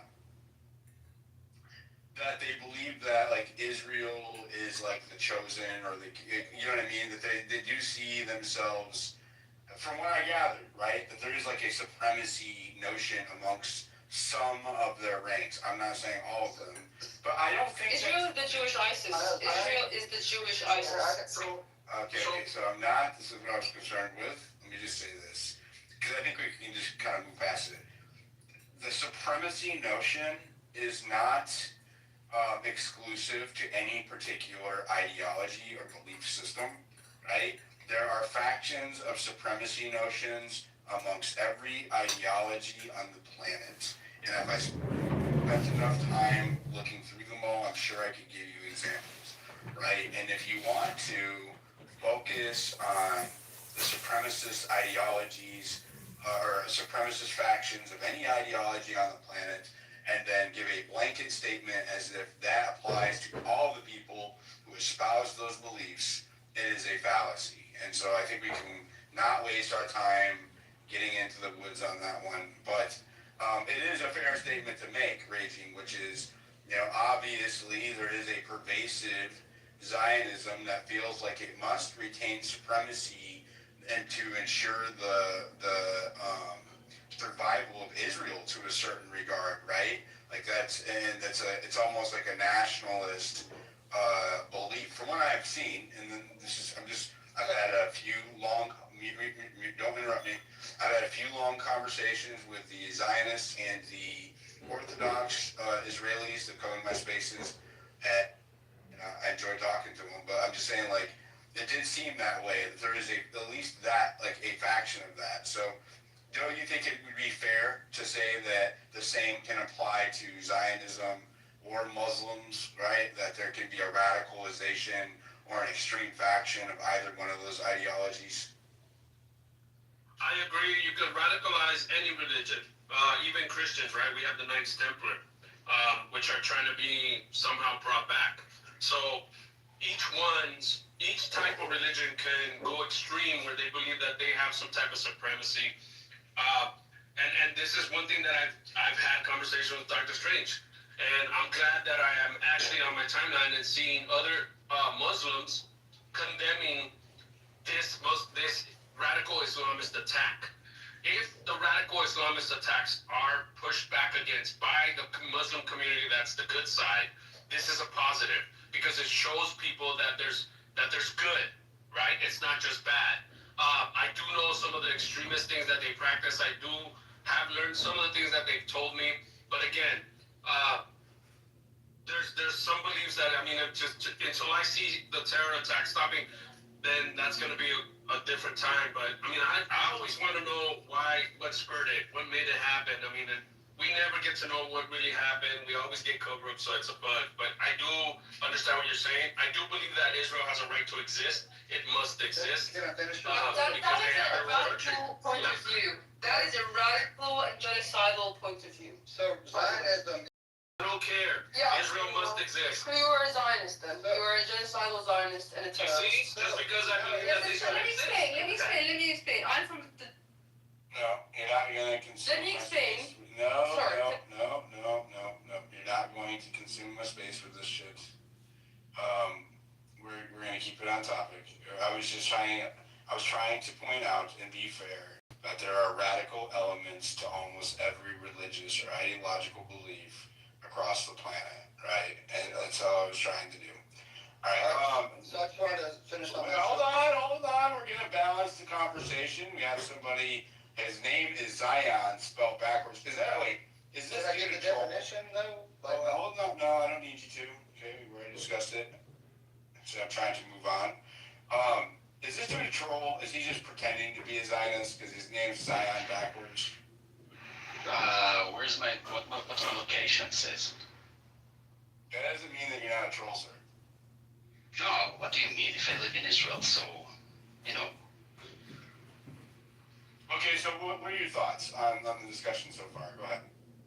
So I agree with you 100%. The division, they tried to do it here in Israel, they tried to do it in America and everywhere. And I saw your post, I liked it. And yeah, 100% I agree with you. And this is a secular Zionist, am I correct? Yes. And do you feel like that all Muslims are radical? No, I don't. Of course I don't. And what are your thoughts on the event that occurred in Australia this morning? It's horrific. When that guy Ahmed saved him, I saw a very talking about it. And when I heard about it first, I was like, oh, that's a beautiful story. That's a very beautiful story. That a Muslim man saved people, Jews in this instance, from getting killed. But other than that, that's horrific. What do you mean, propaganda? That the Muslim saved him? Do you believe that it's actually a Muslim, or do you feel like that's a spin? Look, we'll need to hear him talk. Obviously, we'll give us an interview in the next couple of days, and we'll be able to judge better. I think so as well. All right. Thanks, Noise. Go ahead, Syrian girl. All right, I've got a few things to say. First of all, on why I believe that Zionism itself is a radical ideology, like Wahhabism can be. As a Syrian, I am of the people that Zionism genocided. So I would like to speak, please understand and respect that. It's kind of like if I was a Jew speaking about Nazism, you would allow me to explain. You just heard a Zionist on stage say that he didn't think all Muslims were radical. Oh, okay. So I'd like to explain to you why all Jews, let me explain. Not all Jews are radical. But all Zionists are terrorists. Let me explain why. Because when you want to come to my land, kill me, and take my land based on your religion, and you want to make that state that you create purely of your religion and kill anyone else who doesn't go by your religion, that's the same thing as ISIS. What did ISIS do when it came to Syria? ISIS wanted to destroy Syria. Please understand that I'm a person. The same way that I shut it down earlier, I'm going to shut it down now. Okay? You are assigning responsibility of a state level action to individuals, right? So again, individual accountability. Are you saying that Noise up here is responsible for what happened in Syria? Is that what you're asserting? Okay, let me ask you this, my friend. Is ISIS ideology a terrorist ideology? I don't know. Okay, so that's interesting you just say you don't know. But let's go to ISIS for a minute. Please give me some time to explain to you my point. When you look at ISIS, what's their ideology? They want to create... I understand, but... I think you're misunderstanding, though, because, again, like I was earlier with Dr. Strange, I was trying to move away from, like, the general theological and geopolitical conversation that likes to swallow up these when they're adjacent, right? That's what's happening right now. So, all right, try to go to what Sarah said. Let me move to what Sarah said. If you want me to host like an objective theological debate or geopolitical debate, it's not objective theological. If you want it's not about that. If you want me to host one and have that broad, like, scoped discussion, I'm more than happy to. But I don't want to, like, we're getting way off. No worries. I'll move on to what Sarah was saying. Okay. What Sarah said is she has a mantra. We won't fight Jews for Muslims. We won't fight Muslims for Jews. I think that I agree on like there's merit, but I will say that there is some way that this also could be exploited. If you will allow me to explain, our governments in the West have taken sides on our behalf on a foreign war. So then I would be fighting for me, not for... Do you understand? That would be my cause. That's the point of the saying. If you're going to fight, do it for yourself. Don't do it because somebody else convinced you to do it. I agree with you saying, and I understand where it's coming from, and I get it 100%. My issue is not with you, it's with what I would call the aggressive fence-sitters. Because when the aggressive fence-sitters tell you that you shouldn't take a side between Israel and Palestine, what they're really saying is that you should keep the status quo. And the status quo is that our governments have taken a side, right? That's a false assertion, though, because sometimes they don't care about that would imply that they care about the results, right? If the result was that the status quo remained the same, then I would agree with you. But if the results are yet undetermined and they have no vested interest on the outcome of those results, well then, are they really aggressive fence-sitters? Are they trying to maintain the status quo, or are they just saying they're apathetic to it? I'm apathetic to it, to be honest with you. You're apathetic to a genocide. I mean, I'm sorry to tell you, it doesn't really have a whole lot of relevance to what if happening. Your tax money was going to a genocide? It's horrible. Okay, but your taxes are going to... Okay, this is what's not going to happen in my space. I've been trying to stop it. As horrible as it sounds, it is not my problem. I am trying to keep a genocide from happening of the state here in the United States, right? I don't want a tyrannical regime putting my people in camps. I can't worry about what's happening to your people over there. There's atrocities that are happening globally all the time in South Africa and Asia and various locations. And I'm not going to do it. So, and I've said that my position on this has been consistent, right? If one side wants to blast the other side over there, it's not my problem.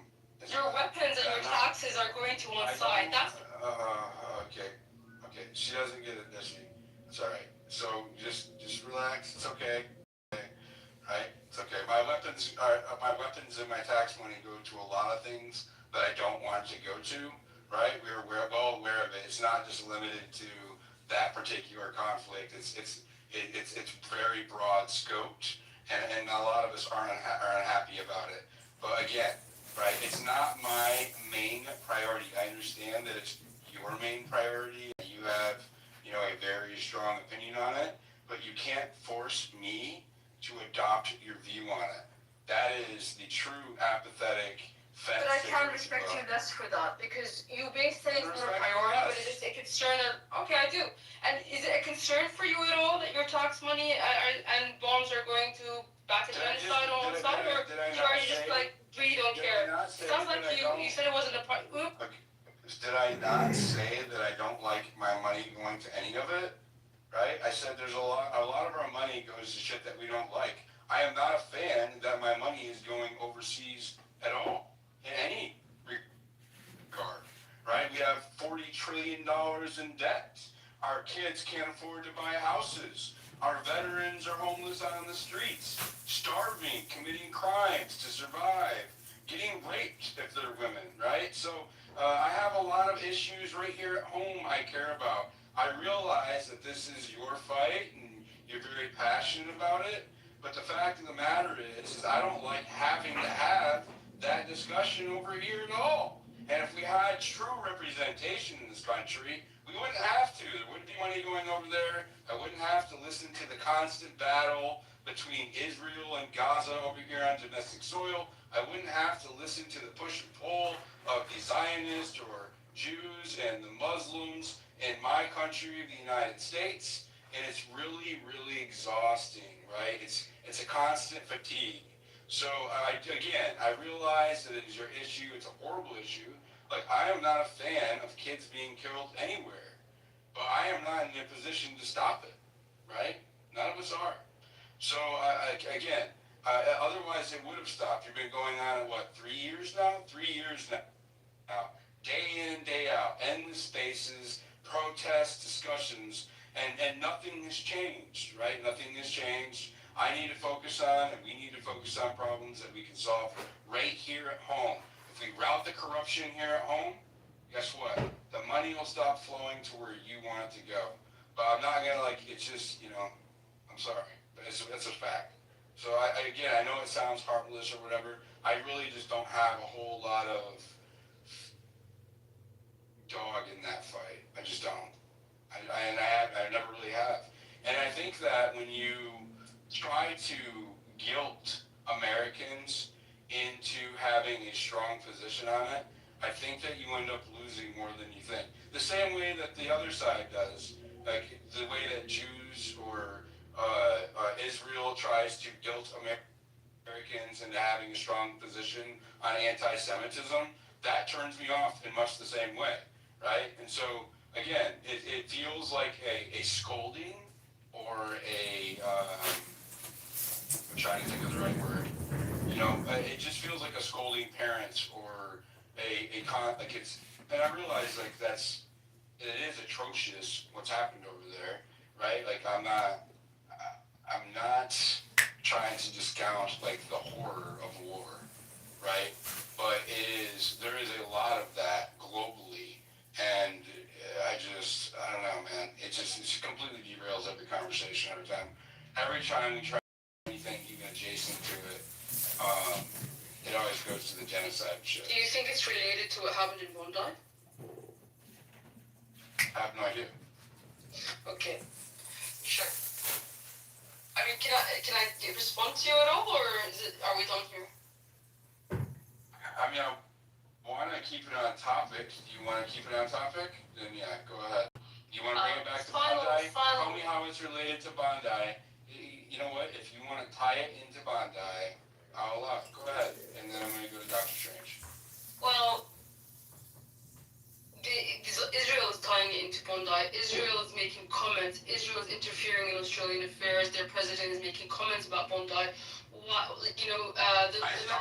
started discussing that. I agree. Sure. Yes. So there is a tie-in, and the hero of the day was Syrian. So it is rather from my region. You could say that this is a result of what's happening in my region. We're all interconnected. We can't separate each other. We can't say we don't care, because eventually what you export will come back, right? You exported a conflict, and there was people there on the day that were shot, some of which were shot, some of which were injured, which were in Israel sitting on tanks promoting bombing of hospitals and genocide. So it is related to what's happening. To be fair, when I started the space, I said that I didn't think it was right for Israel to be involved with the investigation into it because it would be biased. Like my listeners know that. Okay, so then, like, it's not like I'm being unfair here. I said I didn't think it was right for them to investigate. No. You can check. Sure. Thank you. I appreciate that. And like, this is happening to Australia and not America as well. But I will say that just as a general thing, you may feel like you were just guilt tripping. Propaganda here in America, though, right? Of course it is. Of course it is. Yes, you're right. And it's going to run propaganda into your taxes, going to another foreign conflict that resulted in the exportation of these problems in the first place. Right? You know, And I think that's the point. If you want to get my sincere opinion, and I've stated this before, right? And I want to put this a wrap on the Gaza shit. I actually believe that we are working in partnering with Israel to test out urban warfare development, right? And that, you know, we are, that's what's happening there, right? Is that they are a proxy of our weapons and urban training development. Urban warfare has always been the Achilles heels of the United States, even though we've had technological and kinetic warfare superiority for a long time. That's where we struggled the most. If you need any examples, I would look at Iraq, right? Afghanistan, right? Where they have a hard time dealing with insurgencies because they are not of a particular identifiable group. They're not all soldiers wearing green shirts that you can find. They're citizens that become radicalized due to the nature of war, and then insurgents towards, you know, the occupying force. Well, look at that. You have Gaza, a never-ending supply of citizens that become radicalized, turn into insurgents in mass, and are in a constant battle with those around them. And so what a great testing ground for urban warfare development. And this is proven. You can look at the drone technologies that are shared interchangeably between the United States and the state of Israel back and forth.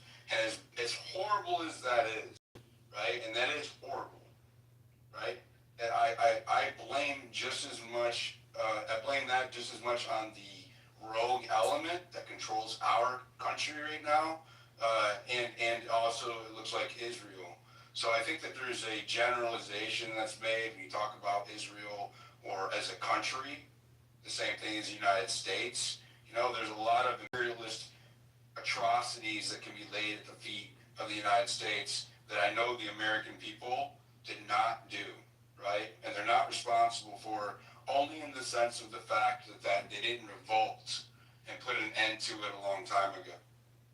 And that much we are responsible. But we each have to hit our moment. So that's my position on that conflict. Go ahead, Noxie.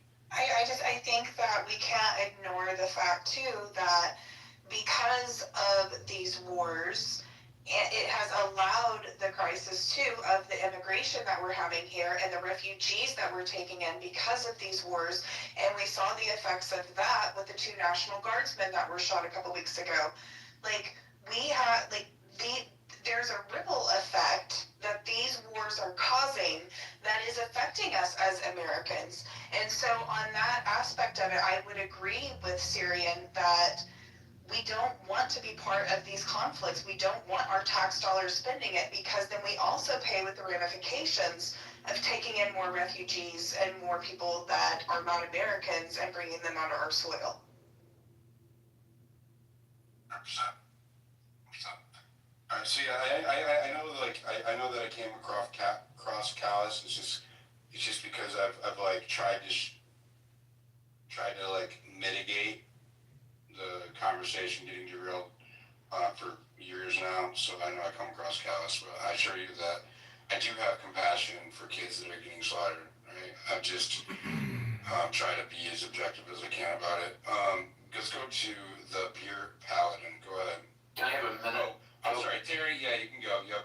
Let me just say this: when people talk, the stage rotates, and sometimes one eye's behind the mute button or request button, and I don't always keep seeing it. So I'm not ignoring you. No, it's cool. So number one, not my area of expertise. With that said, my heart goes out to these people. This is a horrible act for whatever the reason. I understand that there's no proof of an ideological bent here, but I think it's reasonable to assume that there might be. And, someone has said anti-Semitism is a light sleeper. And this concerns me a great deal. Not to say that Israel is perfect by any means. They're not. They've done some horrible things in Gaza. But I think that the most important thing is what you said before, is these arguments of anti-Semitism or Zionism are meant to divide us. And it's the people really who are in power who want that. And that cannot be ignored.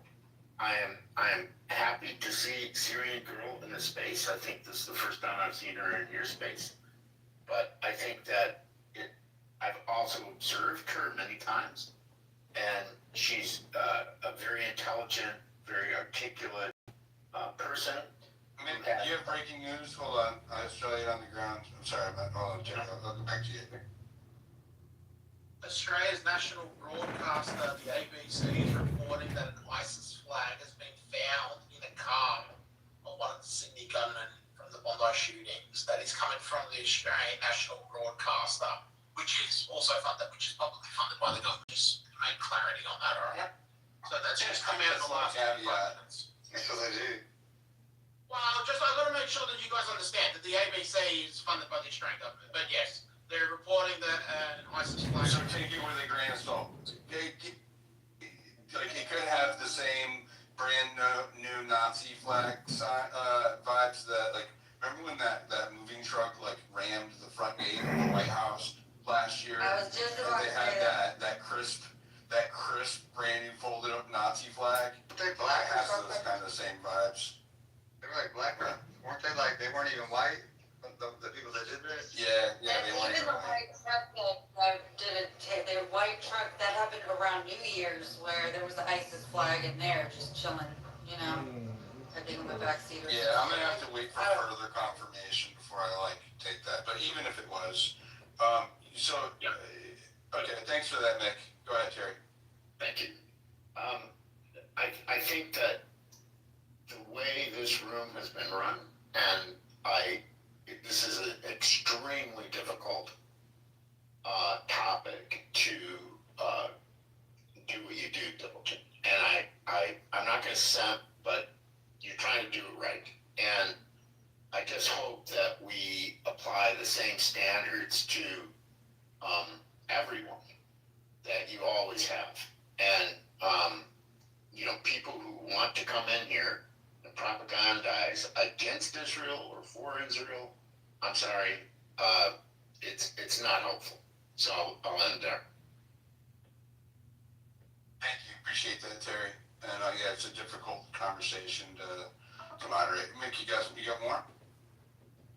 Yeah, just like scouring and trying to do multiple things at once. So allegedly, in short, Australia's domestic intelligence ASIO actually looked into Naveed Akram 6 years ago. So he's the son, right, for apparently having close ties to a Sydney-based Islamic State terrorism cell. This was 6 years ago that they were looking into this kid and had him on their list. So it doesn't stipulate, how he slipped through the cracks or if they let go, they didn't find anything probable.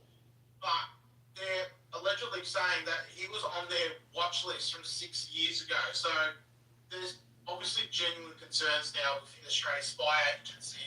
Are they actually getting these things right, or have they fucked up here, which has resulted in 15 innocent lives being lost?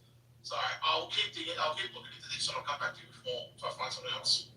And I think that's what's weird to me is I have this gut thing about the 2 National Guardsmen that were killed by somebody that was involved and brought here by our CIA. It's a weird feeling I have.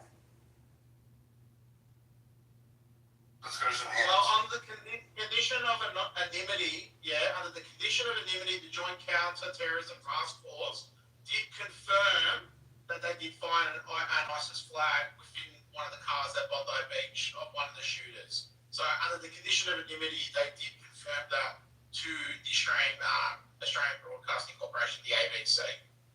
Thank you, Meg. Go ahead, the beer. Yes. Hey, you guys. I know a few of you. I'm an Aussie that lives in the US now. I've been here for over 10 years. But I have some unique perspective on this incident, given I grew up in Western Sydney, not far from where these buildings were. They got raided after the event. And I'm not a young man. I've been around. I grew up in the 80s when multiculturalism was introduced into Australia, and then saw the waves of immigration that came after that. One of which was Lebanese people after the civil war there. And there were two types of Lebanese asylum seekers. There were real Lebanese asylum seekers, that were the Christian Lebanese that were fleeing the war there. And then there were, in inverted commas, Muslim Lebanese. And you couldn't find a bigger difference between those two groups of people. The Christian Lebanese all assimilated. They had businesses, they were lawful. And the Muslim Lebanese, who were actually Palestinians, almost universally, to this day in Western Sydney is still a problem. And it's a generational problem. So this has been going on for almost 50 years now. And I managed shopping centres in Western Sydney in the 90s and 2000s. And the biggest problems we had were with groups of immigrants that entered into single suburbs and created their own little universe there, and then they were basically lawless. And the Australian people were basically terrified of them, and they moved out of those areas, and then the enclaves get larger and larger. So of those, like there were Samoans, there were Tongans, there were Serbians. Problems in the Baltics, and they stayed pretty tribal for one generation. But the biggest problem I ever saw was those Middle Eastern, Lebanese, Muslim, in inverted commas, immigrants. And I look back at time in the US now and seeing news stories come out of Sydney since I left, and you've only got to go back to October. But you know the shooters were Pakistani, right? Not Lebanese Muslims. Let him and his South Lebanese Muslims who were... Let him finish, and then if you want to correct him afterwards, I will let you. Let him finish. Go ahead and land your plane, Pierre. Probably a mute glitch. Yep, you muted me. So there is a very large number of what I would call militant Islamists in Sydney now. It's not just from one nation, and you've only got to go back to a couple of days after October 7th. Would you agree that it's not? Would you agree that it's not all of them? Of course, it's never all of anybody. It wasn't all Germans in World War II either. But if you have a significant problem and you turn a blind eye to it, you encourage it, and you start to demonize people who notice it, to the point where they, in Australia, you're more likely to get arrested for criticizing Islamic immigration than you are for being an Islamist and calling for the death of Jews. So but that's just a fact. Same in the UK. It's a common problem. The reality is, I don't see it turning around. The event's not a false flag. 100%. Guarantee you, this is low IQ Islamists, living out his fantasy of killing some Jews. But the reality about those Jews is they aren't IDF, and I find it kind of it's bullshit having someone like a Syrian girl on here. She's in Australia too. She should be concerned about Australia. She should be concerned about its future instead. She was pretty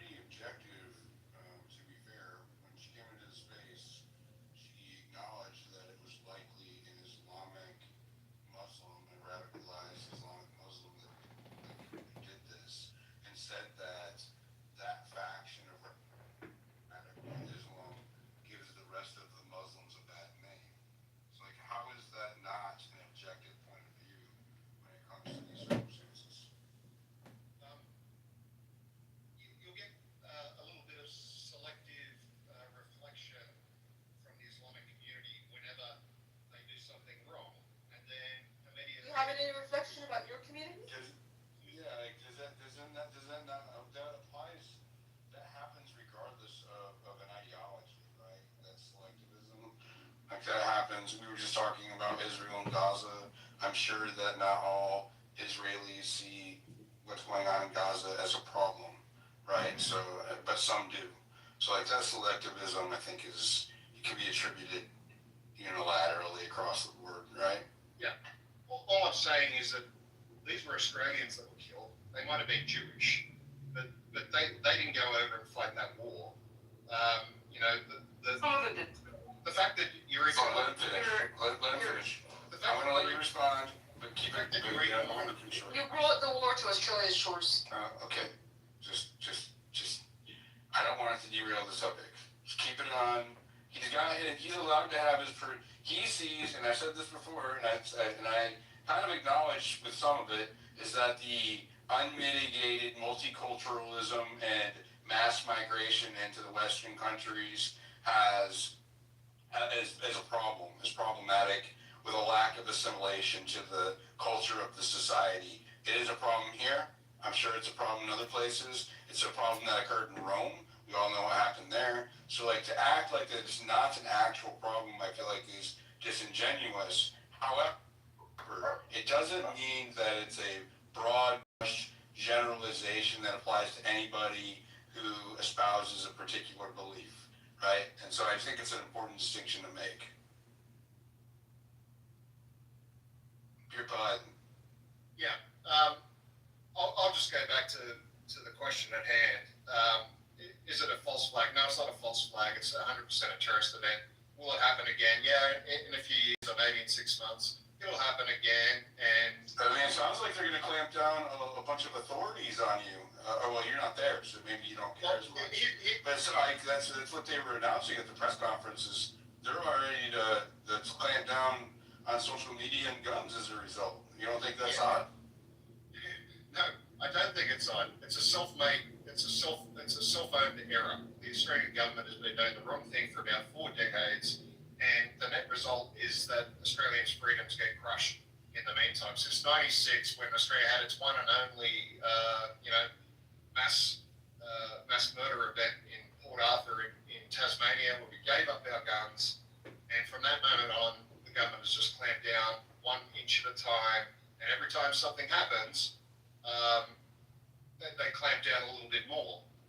The reality here is, I don't think the Labor government in Australia wanted this to happen, because right now in Australia, much like in the UK and Ireland and elsewhere, there is a nationalist movement rising in Australia, basically because of that mass immigration and because of the problems that are existing. We've got kids running around Australian cities from Africa having machete fights and cutting people up, right? So, it's not just Muslims. Well, they may be Muslims, but, they're bringing people in from parts of the world that are completely incompatible and incapable of dropping their tribal mentality when they enter society. And you bring in enough of them, and they never need to. They just live in their little bubble, and then the judicial system gives them tiny little slaps on the wrist. The defense basically says, oh, well, they came from Afghanistan, they don't understand Western way of life. They didn't know rape was bad. They didn't know they couldn't fight with a machete on the street. So this is a self-owned by Australia. Basically, the Australian government has allowed this happen for far too long. The problem is so large now, I don't know how it gets resolved, but I can tell you right now that the Australian people, the multi-generational Australian people, are fed up. And the 2 major parties in Australia are slipping very quickly into quicksand, and the independent parties, most of whom are standing now on, stopping migration, if not re-migration. Those parties are going to continue to grow in power. So there's no way in the world this is a false flag to tighten down on. What do you think about the late police response to the actual event, and the ones who stood by and did nothing? Yeah, well, 2 cops got shot, so I don't think they were doing nothing. There may have been cops there. Well, I mean, getting shot is not shooting, right? That's what I'm saying. Well, yeah. So unlike the U.S. police force, the Australian police force it's much more restrained in the way they respond to things. So I'm not surprised that they were underprepared for a situation like this. You know, whether they were running into danger or away from danger, we don't know yet. But kind of a demolition man effect.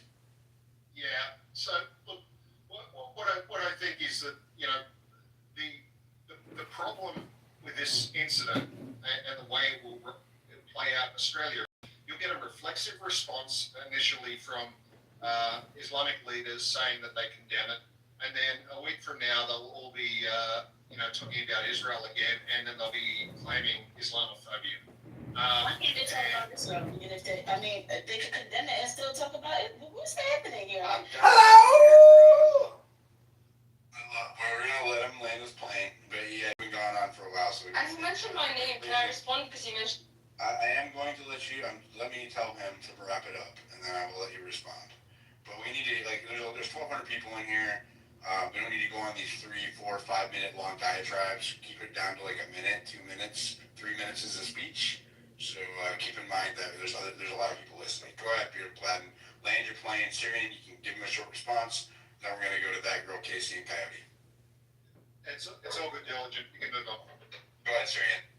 Yeah, this guy has an agenda, and it's a Zionist Israeli agenda. Clearly, he's upset that anyone criticizes Israel. He wants this terrorist attack to give Israel carte blanche to do anything that he wants, by his words. He's attacking me, and out of nowhere, he attacks Lebanese Muslims in Sydney as if they had anything to do with this. The shooters were Pakistani, they weren't Lebanese. The guy that stopped the shooters was Syrian, which is, Lebanon is part of Greater Syria. Okay, so we're the same ethnicity, and he was Muslim. He doesn't mention that, but he just spends, he's somehow allowed carte blanche to shit all over Lebanese Muslims in Sydney, and nobody stopped him. So, and then he goes on to say you're not allowed to criticize Israel. It's actually insanity. Who is this guy? He left Australia. He abandoned Australia. He's not even Australian anymore. He's a traitor. Okay, go ahead, that girl. Go ahead. What is Greater Syria? Go ahead. It's what Syria was before Israel was invented. You guys are like fatiguing me. Go ahead, Casey. No, there's I want to have a conversation. Like if we can't have a conversation, then I'll wrap it up. I'm not gonna attack. Well, I took notes, okay, and I just have to backtrack. So first off, let me just ask this question. They said that the person was Pakistani. Are we sure, like, it's official that the person was Pakistani? Because the thing is, I don't want to go after any group of problems. So you know what I mean?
Jews in Australia, are you kidding?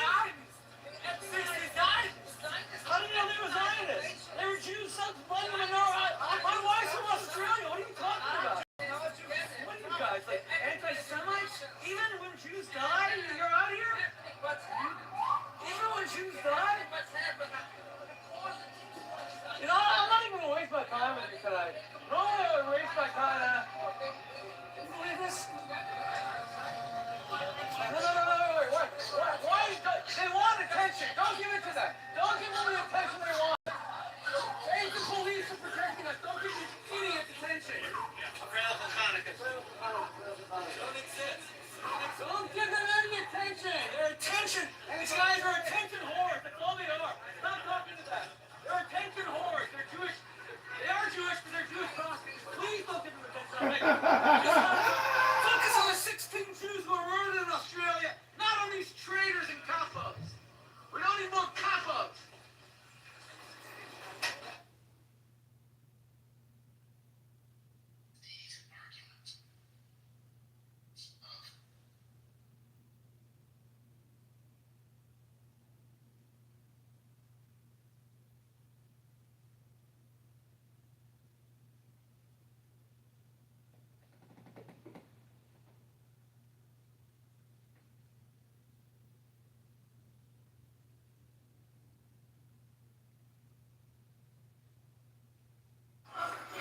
says, give them no attention.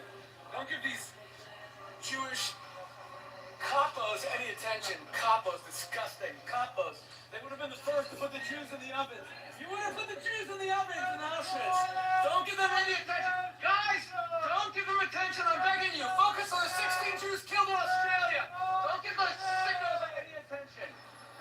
They would have thrown us in the ovens and on the trays. Don't give them attention. Don't give them attention. Attention whores. Disgusting. The rejection is so crazy.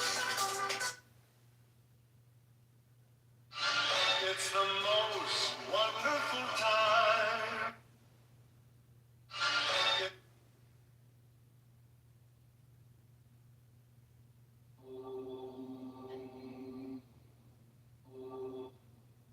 She canceled that. She said she has a gut instinct feeling that we're not allowed. Wow, that is so Israeli.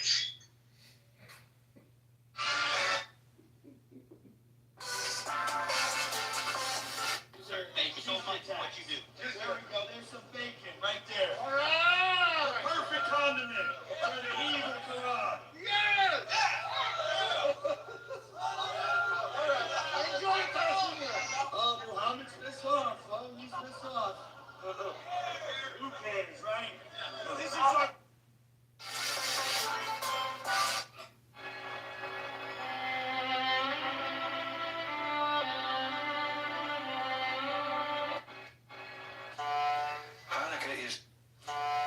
Hanukkah is symbolic of the Jewish struggle to resist submission to tyranny and to sustain its spiritual heritage.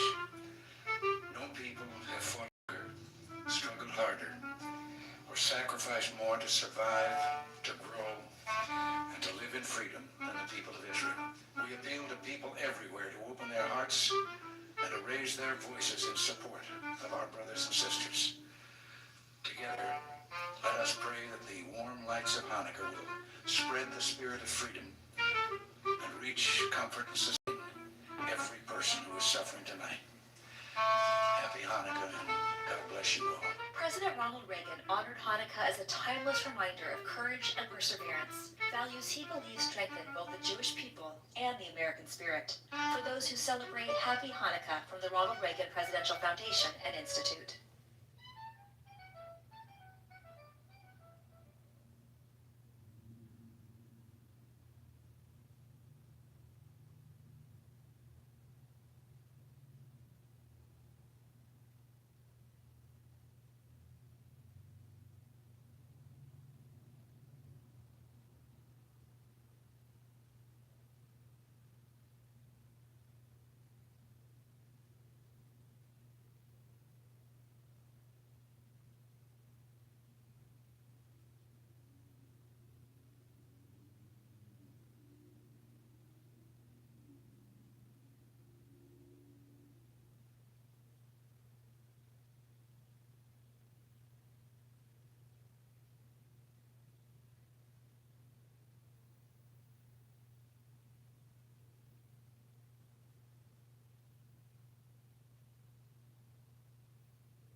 Yeah, Christian is my top priority. What are we doing? You can't tell me to denounce Christianity for the United States. Yeah, it's always God. It's always God first. Like what? Hold on. You can let him finish though. But it's a good point. Like my faith always comes first too. Right. Okay. So what's wrong with that? But then people are saying, oh well, actually I'm American, not like that. Your values of American and what it means to be an American. You're trying to say that they have to be mutually exclusive, and they don't. My relationship with God becomes before all else, but that relationship is what binds me so devoutly to my country, right? Like those are not mutually exclusive. And you're making very good points as well. But when you want to create a homogenous society, right? Take what's happening in Britain, right? Like I say, I can only speak from experience. I'm not going to speak from on the behalf of Americans. I want to get away from the broad brushstrokes if we can. Like I want to keep it to Australia. I'm going to try and bring it back in. It's like I stated though, right? It's like I said, I'm an individualist, but numbers don't lie, right? And I'll end my plane on this. And I know you want to talk about Australia, but it does tie into these things and what Bea said and the assimilation. What about the systemic rape of white working class girls within Britain? Statistically, right, it was Pakistani Muslim men that did that, right? That is a fact that happened in the past 30 years. And people didn't say anything because they didn't want to be outed out as racist, right? And now we want inquiries, but the government's occurring those, and they don't want inquiries. And it goes back to a point what Raging was saying, right? Where is the outcry and the rage from the Muslim community if you class yourself as a praised person? The outcry of, oh, these poor working white class women got systemically raped within the country. Hundreds of thousands. We're talking about almost 300,000 women. It has nothing to do with what we're talking about happening in Australia. Again, you're making a false equivalency. Of course it does, because we're talking about extremities, right? And we're talking about assimilation, and certain communities, i.e. Muslims, probably don't assimilate to a country and want to subvert a culture, right? And so, like the point was made. If you don't have saying that there are like, for example, in Dearborn, Michigan, that's getting a lot of heat right now. Are you saying that there is mass rapes occurring in Michigan that are going on unreported? Well, no. Well, it has Are you saying that there is rampant assaults or violent crimes occurring in Michigan as a result of non-assimilation? There could be. You might need looking into. So Dearborn is one of the largest. It is the largest by far Muslim population in the United States. It's getting a lot of heat right now because it is Muslim, right? Primarily Muslim. But again, there is not a huge problem as a result of them being Muslim.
Years within Britain, Pakistani Muslim men have been systematically raping white working class women, and that is a fact. That's the statistics.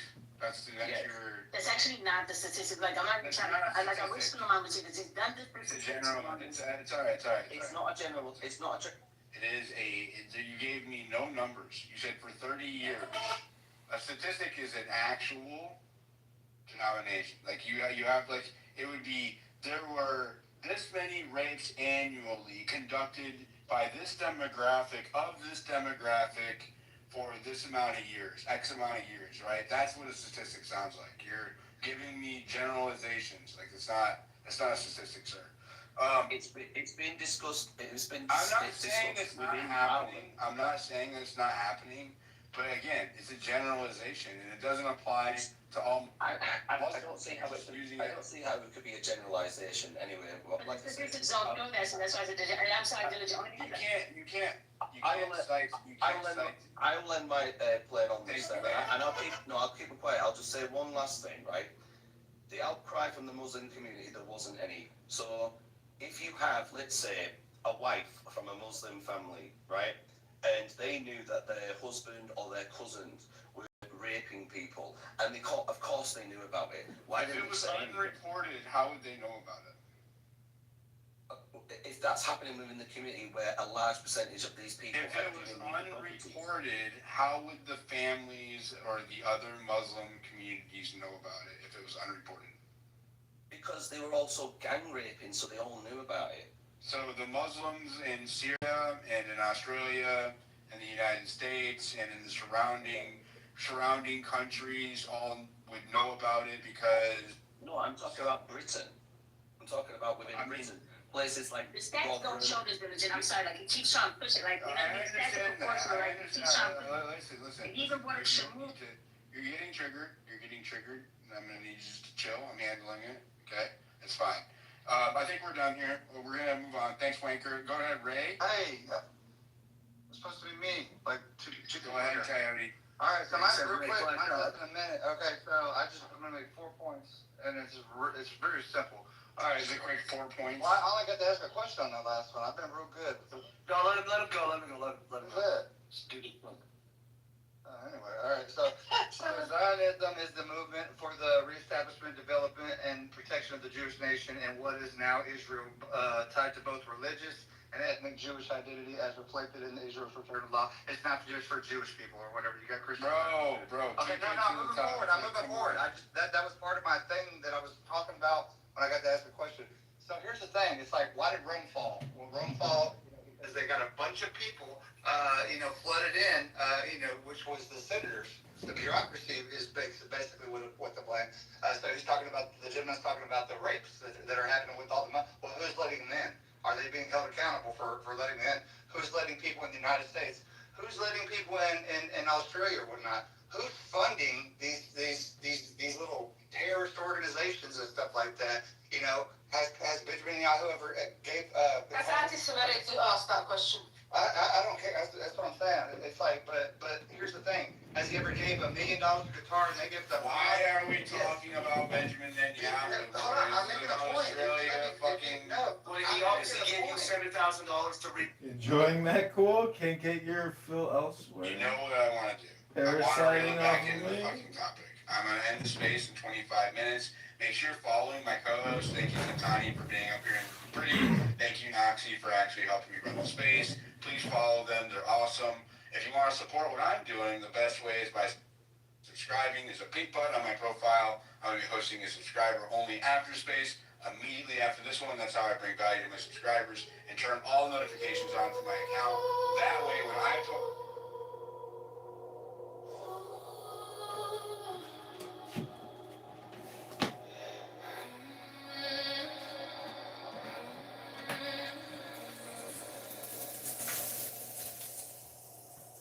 Close your eyes to the noise. Feel the air. It's your voice. Whispers of a quiet sea.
Close your eyes, let the calm sink in. A gentle storm beneath your skin. Hold, hold, let it go, go. Feel the rhythm, let it flow, flow. 10, 9, 11, 10, 9, 9. This is your moment, your desire.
seconds, 10, not 11, 10, not 9. Hold, hold, hold. Let it go, let it go. Hold, hold, hold. Let it go, let it go, let it go. Hold, hold, hold. Let it go, let it go, let it go. Hold, hold, hold. Let it go, let it go, let it go. Take the deepest breath of the day. Hold for 10 seconds, 10, not 11, 10, not 9. Hold, hold, hold, hold, hold, hold, hold. Let it go, let it go, let it go, let it go. Stop thinking in your problems. The more think, the more you speak, the further from the truth you will be. Take the deepest breath of the day. Hold for 10 seconds, 10, not 11, 10, not 9. Hold, hold, hold. Let it go, let it go, let it go. Hold, hold, hold. Let it go, let it go, let it go. Hold, hold, hold. Let it go, let it go, let it go. Hold, hold, hold. Let it go, let it go, let it go. Hold, let it go.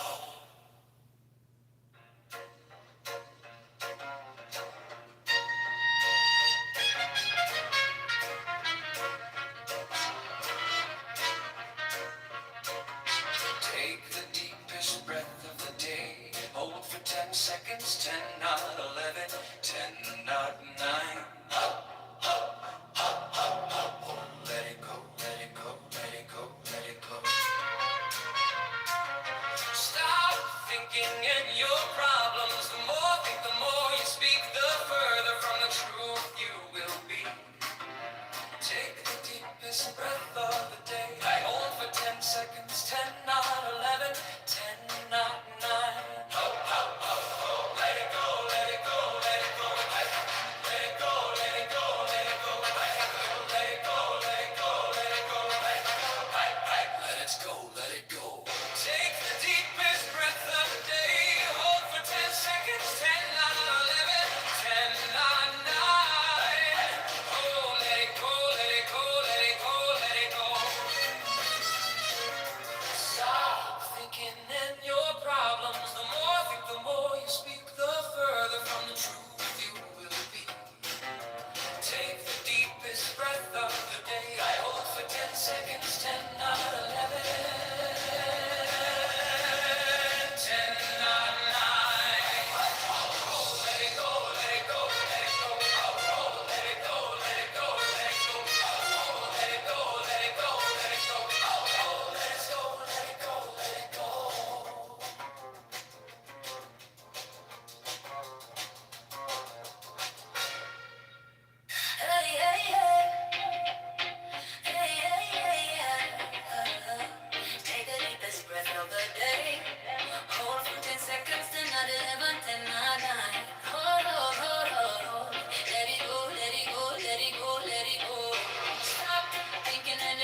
La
of the day.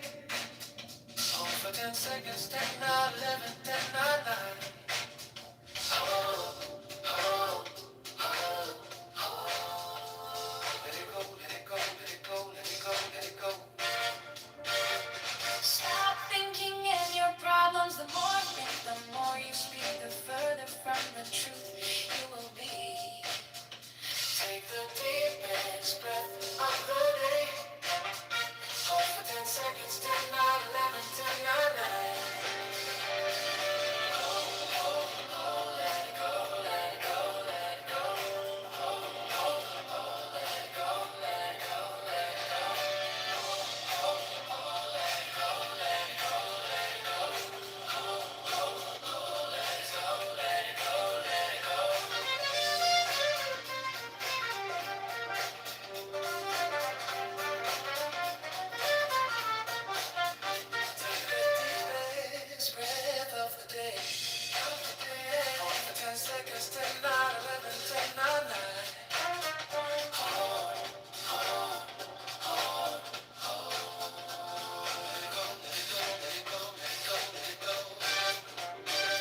Stop thinking in your problems. The more you think, the more you speak, the further from the truth you will be.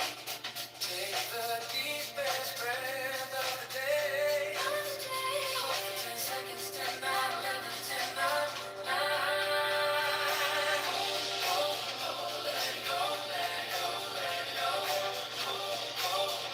let it go, let it go. Let it go, let it go, let it go, let it go. Let it go, let it go, let it go.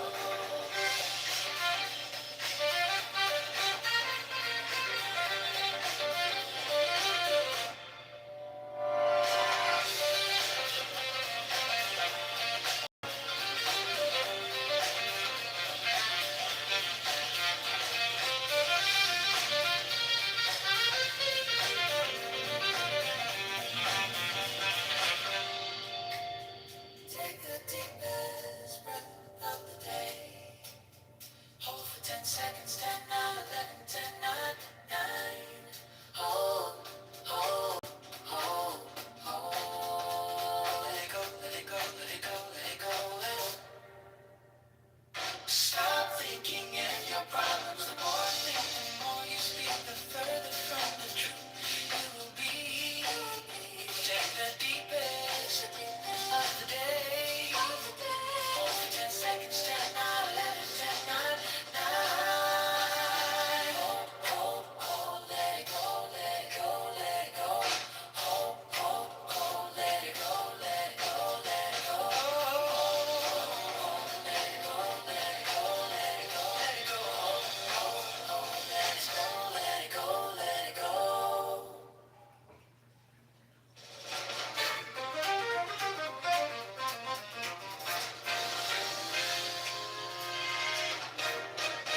Take the deepest breath of the day. Hold for 10 seconds, 10, 9, 11, 10, 9, 9. Hold, hold, hold, hold, hold, hold. Let it go, let it go, let it go, let it go. Stop thinking in your problems. The more think, the more you speak, and further from the truth you will be. Take the deepest breath of the day. Hold for 10 seconds, 10, 9, 11, 10, 9, 9. Hold, hold, hold, let it go, let it go, let it go, let it go. Hold, hold, hold, let it go, let it go, let it go. Hold, hold, hold, let it go, let it go, let it go, let it go. Hold, hold, hold, let it go, let it go, let it go, let it go. Take the deepest breath of the day.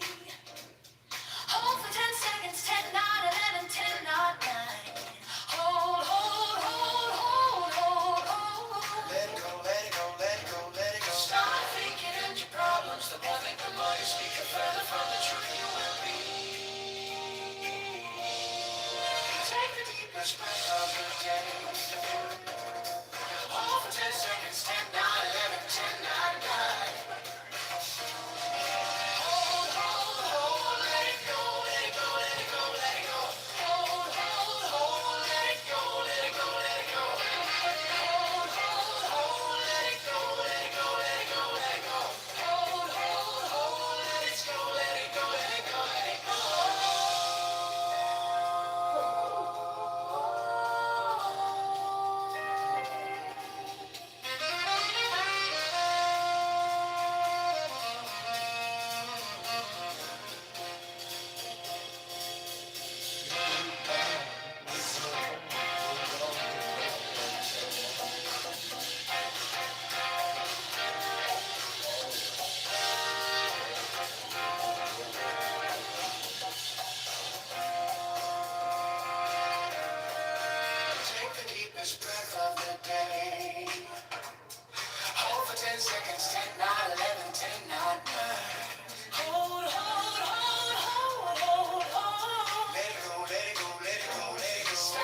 The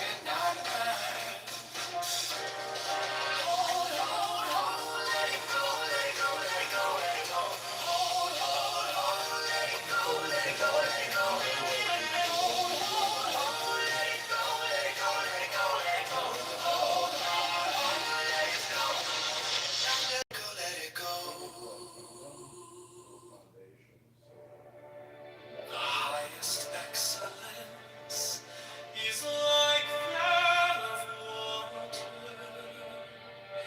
The excellence of water appears in its benefiting all things, and in its occupying without striving. The low place which all men dislike hence is near to the top.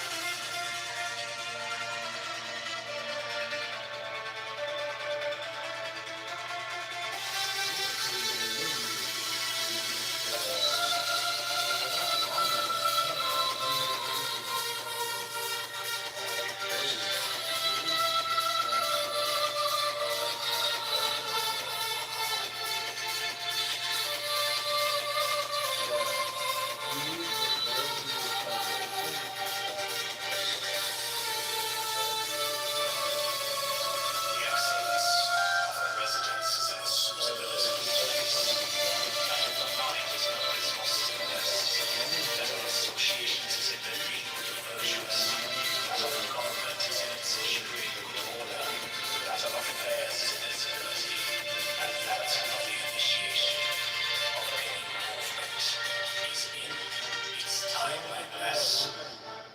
And when one with the highest excellence Does not wrangle.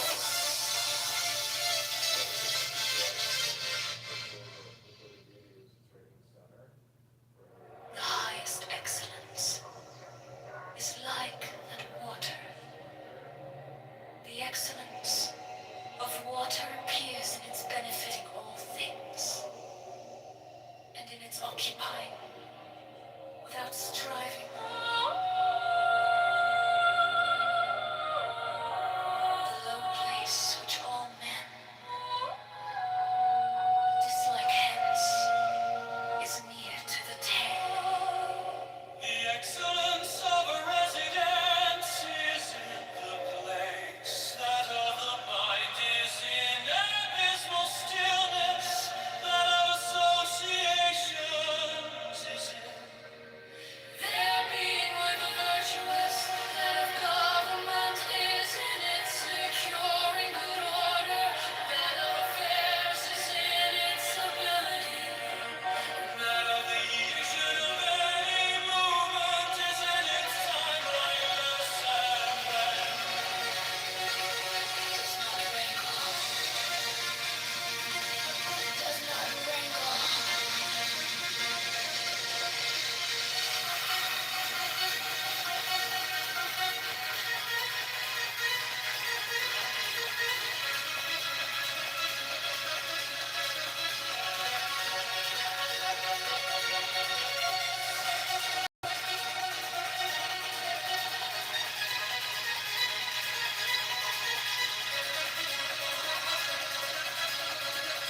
is found in the foremost place. He treats this person as if it were foreign to him, yet that person is preserved. Is it not because he has no personal and private ends that therefore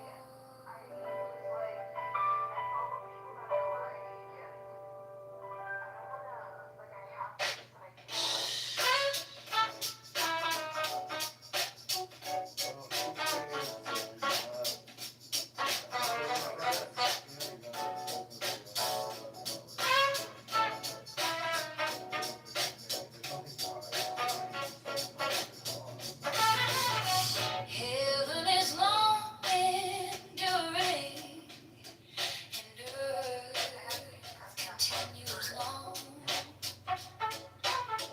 The reason why heaven and earth are able to endure and continue thus long is because they do not live up but for themselves. This is how they are able to continue and endure.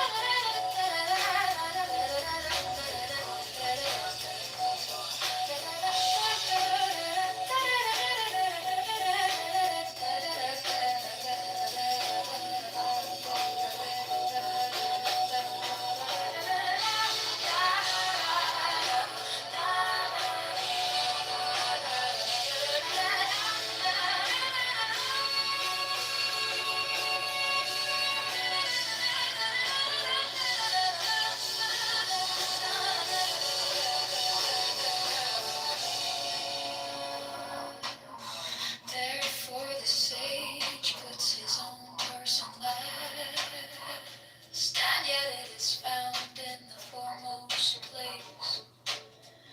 He treats his person as if it were foreign to him, and yet that person is preserved.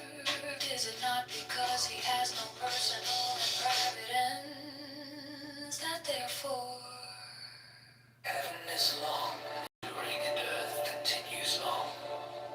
The reason why heaven and earth are able to endure and continue thus long is because they do not live of or for themselves. This is how they are able to continue and endure.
which at first they issued forth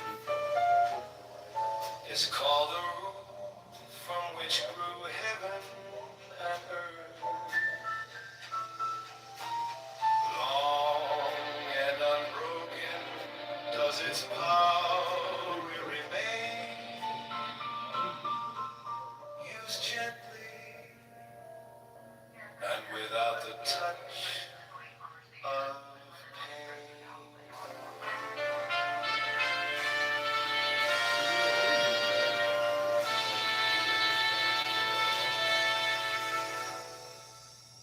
The valley spirit dies not by the same.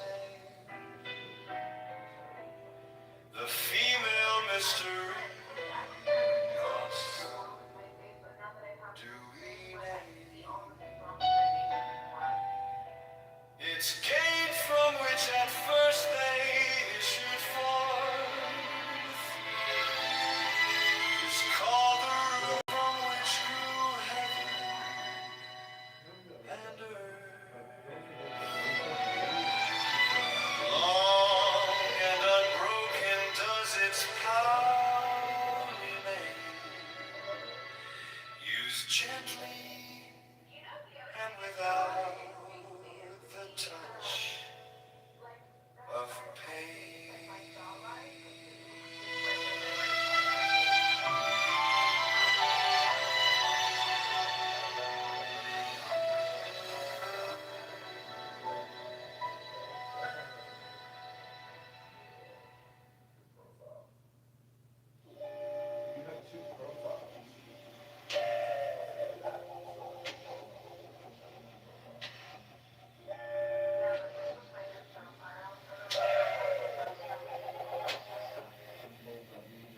The valley spirit does not the same. The female mystery, the stewy name.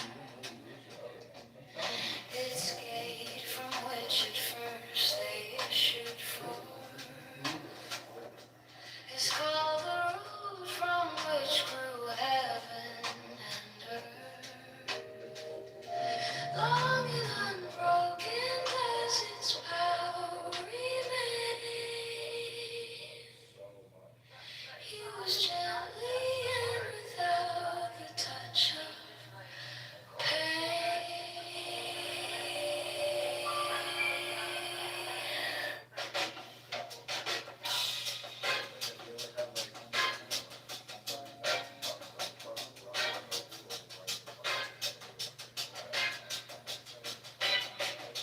The valley spirit dies, not the same. The female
dies not I the same.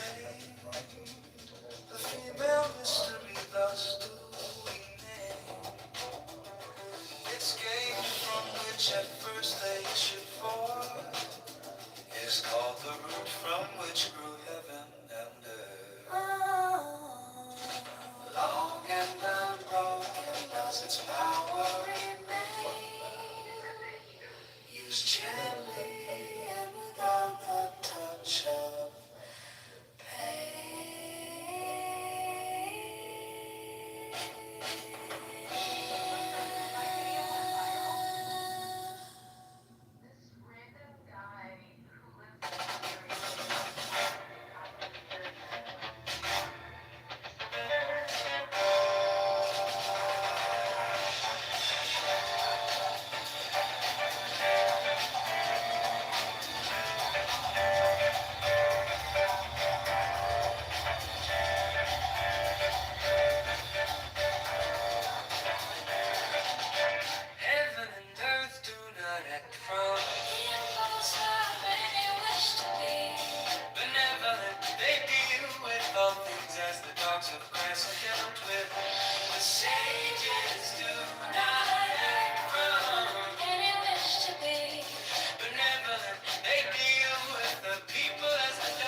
that's why I think I asked you yesterday, like, do you think you're immature? Do you think you're like an immature person?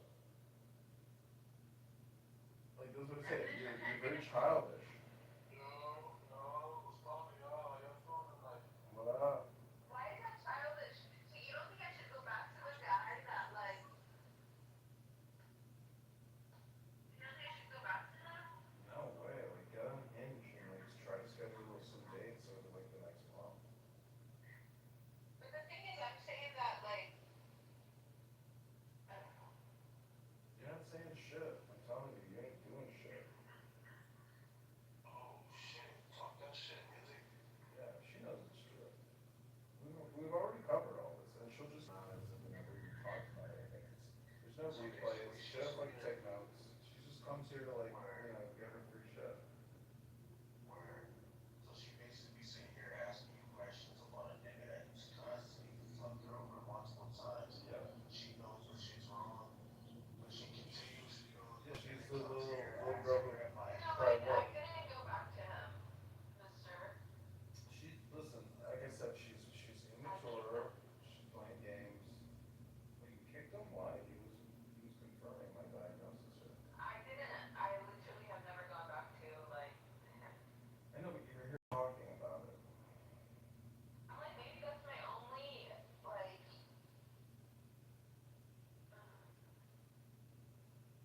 You got options. Meet you. You have options He you actually don't even left know bruises about. on my body. You have options that you don't even know about because you're not on Hinge. You're not on Bumble. I like. It's just not me. Like But the thing is, you don't want to be you. You want new things. You're not doing new things. Remember, you're not what you say you are. You are what you do. And doing is communication, and dating apps are actually just communication. It's no different than this stupid app. So that's what I'm saying. You're totally siloing yourself. You're sticking yourself in one box and refusing to even admit you're in a box, and you refuse to get the fuck out of the box. This is your free consultation. Consider it, free, but pretty soon I'm gonna have to start sending you an invoice. yeah. Hold on, I'm gonna show you my scar. I'll take another thing. You're gonna be my analyze my scar.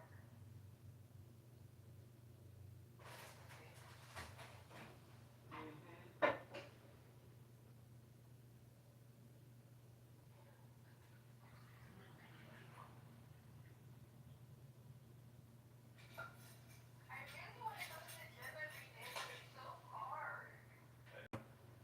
That's why there's so much value in it. Because it's so hard, the reward is that much greater. Oh, I don't have a car. Like I have to go in the cold, and it's just gonna mess up my like swimming records for school. Well, if you were on Hinge, you might find a guy who could drive to go to the gym with you. Dude, I know that like okay, listen, one of the guys that I went to high school with, I feel like I don't know if he likes me or just like I don't know, he's always like making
there's only heartbreakers and the heartbroken, and you gotta be either one. It doesn't matter which I one. want to show you how like it disfigured my chin. I'm trying to take a good picture to show you how it disfigured my chin and my jaw, but do not screenshot it. That's from shaving my head.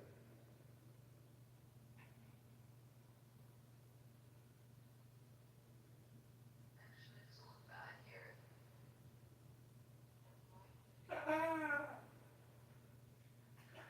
Finally. Jesus. Imagine how annoying you'd be if you had a boyfriend. Your boyfriend would be like, move it up! Shut the fuck up! Dude, I don't know how these people found my Snapchat, but like I guess I accepted it. There's like this random kid who, when I used to work at a restaurant, he used to go there. I guess I was like a tutor him, and that's why he was in my phone book, I guess. I don't remember. And he's like, your scar is beautiful. But I think he only says that because he had like a crush on me like 10 years ago, and so he has like fetishized me from that, so he doesn't care about my scar.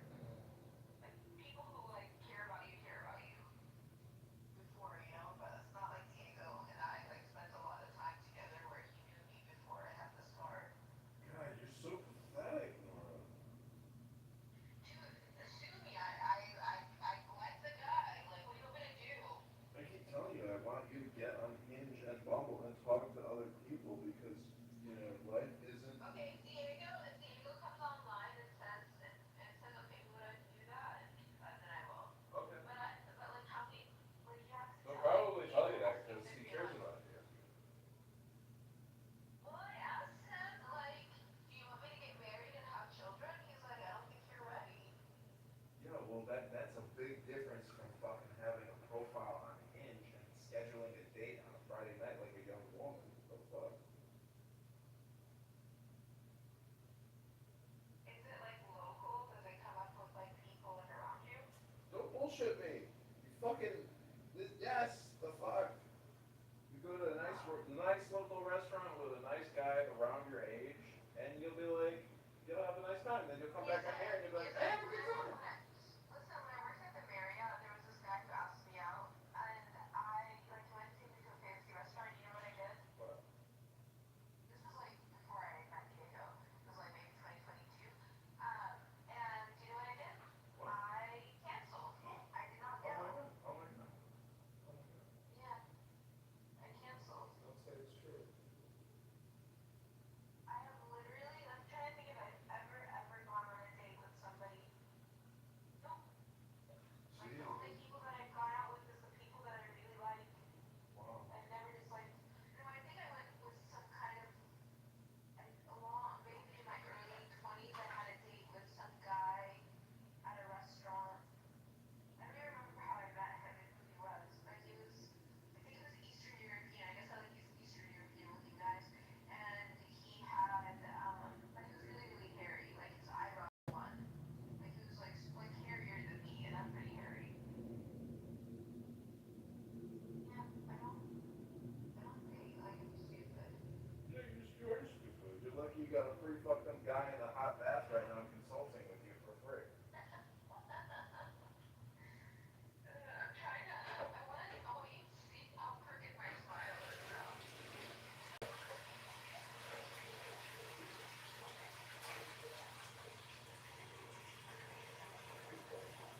I feel like before my injury, I used to take pictures of my lips like very closely.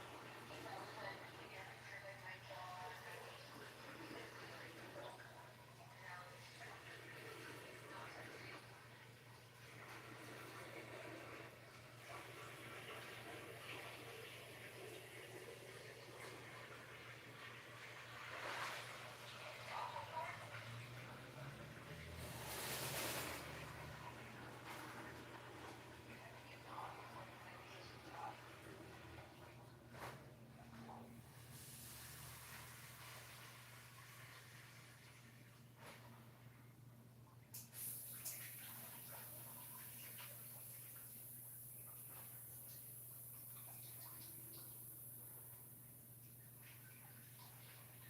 You're just gonna ignore me now, Will? I'm in the shower.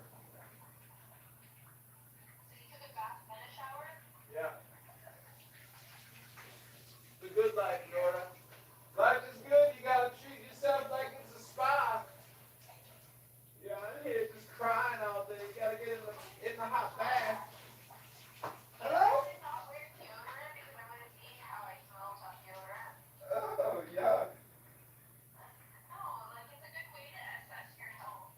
Oh, really?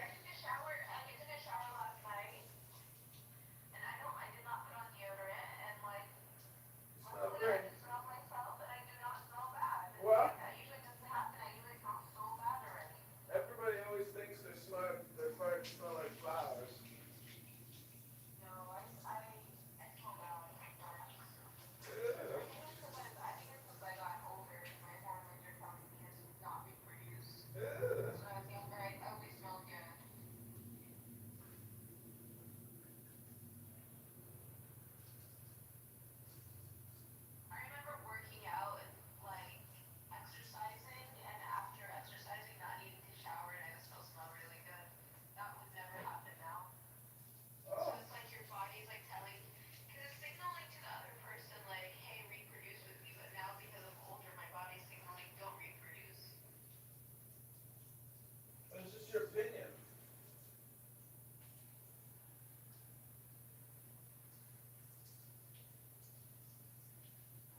different situation, but that's why you're suffering. It's because you're not accepting your situation and your position.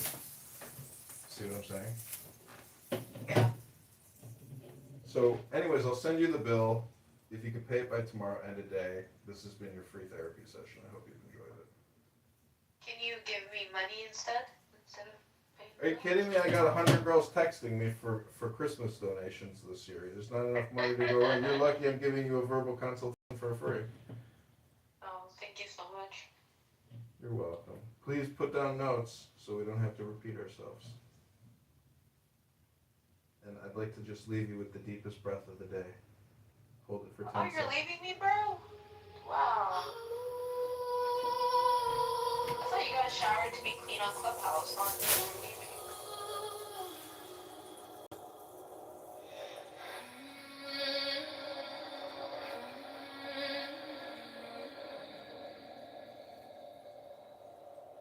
Close your eyes to the noise. Feel the air. It's your voice. Whispers of a quiet sea. Quiet sea. Quiet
rose bloom, soft and slow.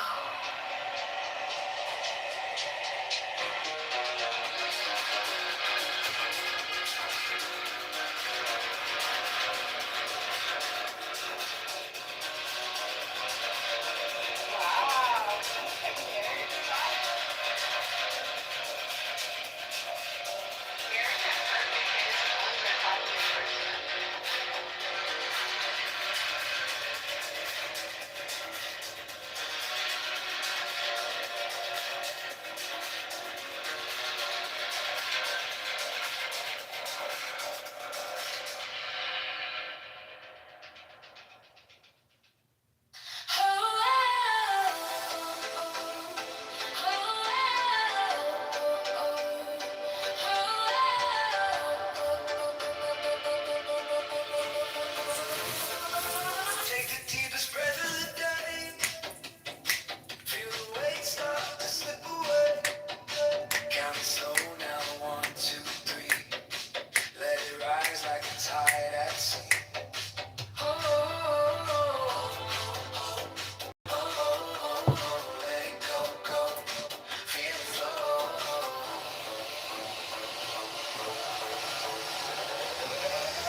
Take the deepest breath of the day. 10, 9, 11, 10, 9. Hold it close, let it alive. Take the deepest breath of the day. Oh, oh, oh, oh, oh, let it go, go. Oh, let it go, let it go, let it go, let it go. Feel the rush as the seconds fall. Heartbeat echoes down the hall. Inhale stars, exhale night. Wrap yourself in electric light. Oh, oh, oh, oh, let it go, go. Oh, feel it go, go, go. Take the deepest breath of the day. 10, 9, 11, 10, 9, 9. Feel it close, let it align. Take the deepest breath of the day.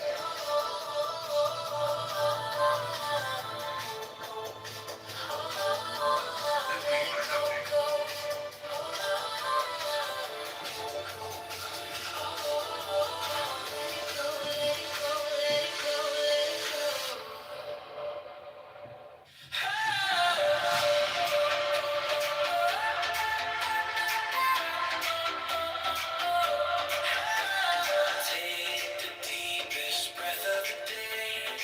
Feel the weight start to slip away. Count it slow down, 1, 2, 3. Let it rise like a tired sea. Hold, hold, hold, let it go, go. Feel it flow, flow, flow. Take the Okay, this is Amir's room on Clubhouse. I'm blocked out of Amir's room, so it was funny when you were streaming it. I'm blocked out of Amir's and Issa's room, so if everyone is streaming. All right, welcome everybody. Give me a thumbs up if you can hear.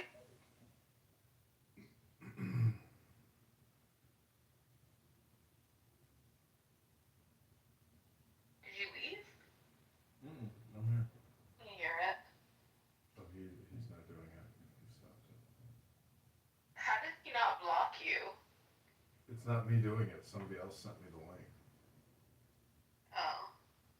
Is that Mimini? Yeah. But I guess the room is over. No, it's still there because my friends are in that room. Oh, he might have gotten kicked out then. Yeah, ISF equals Occupation Army in Disguise.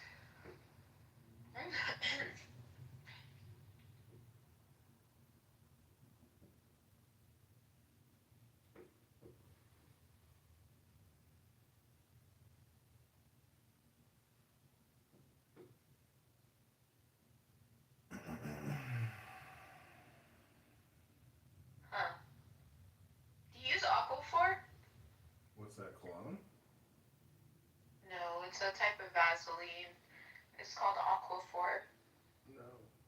It's better than Vaseline.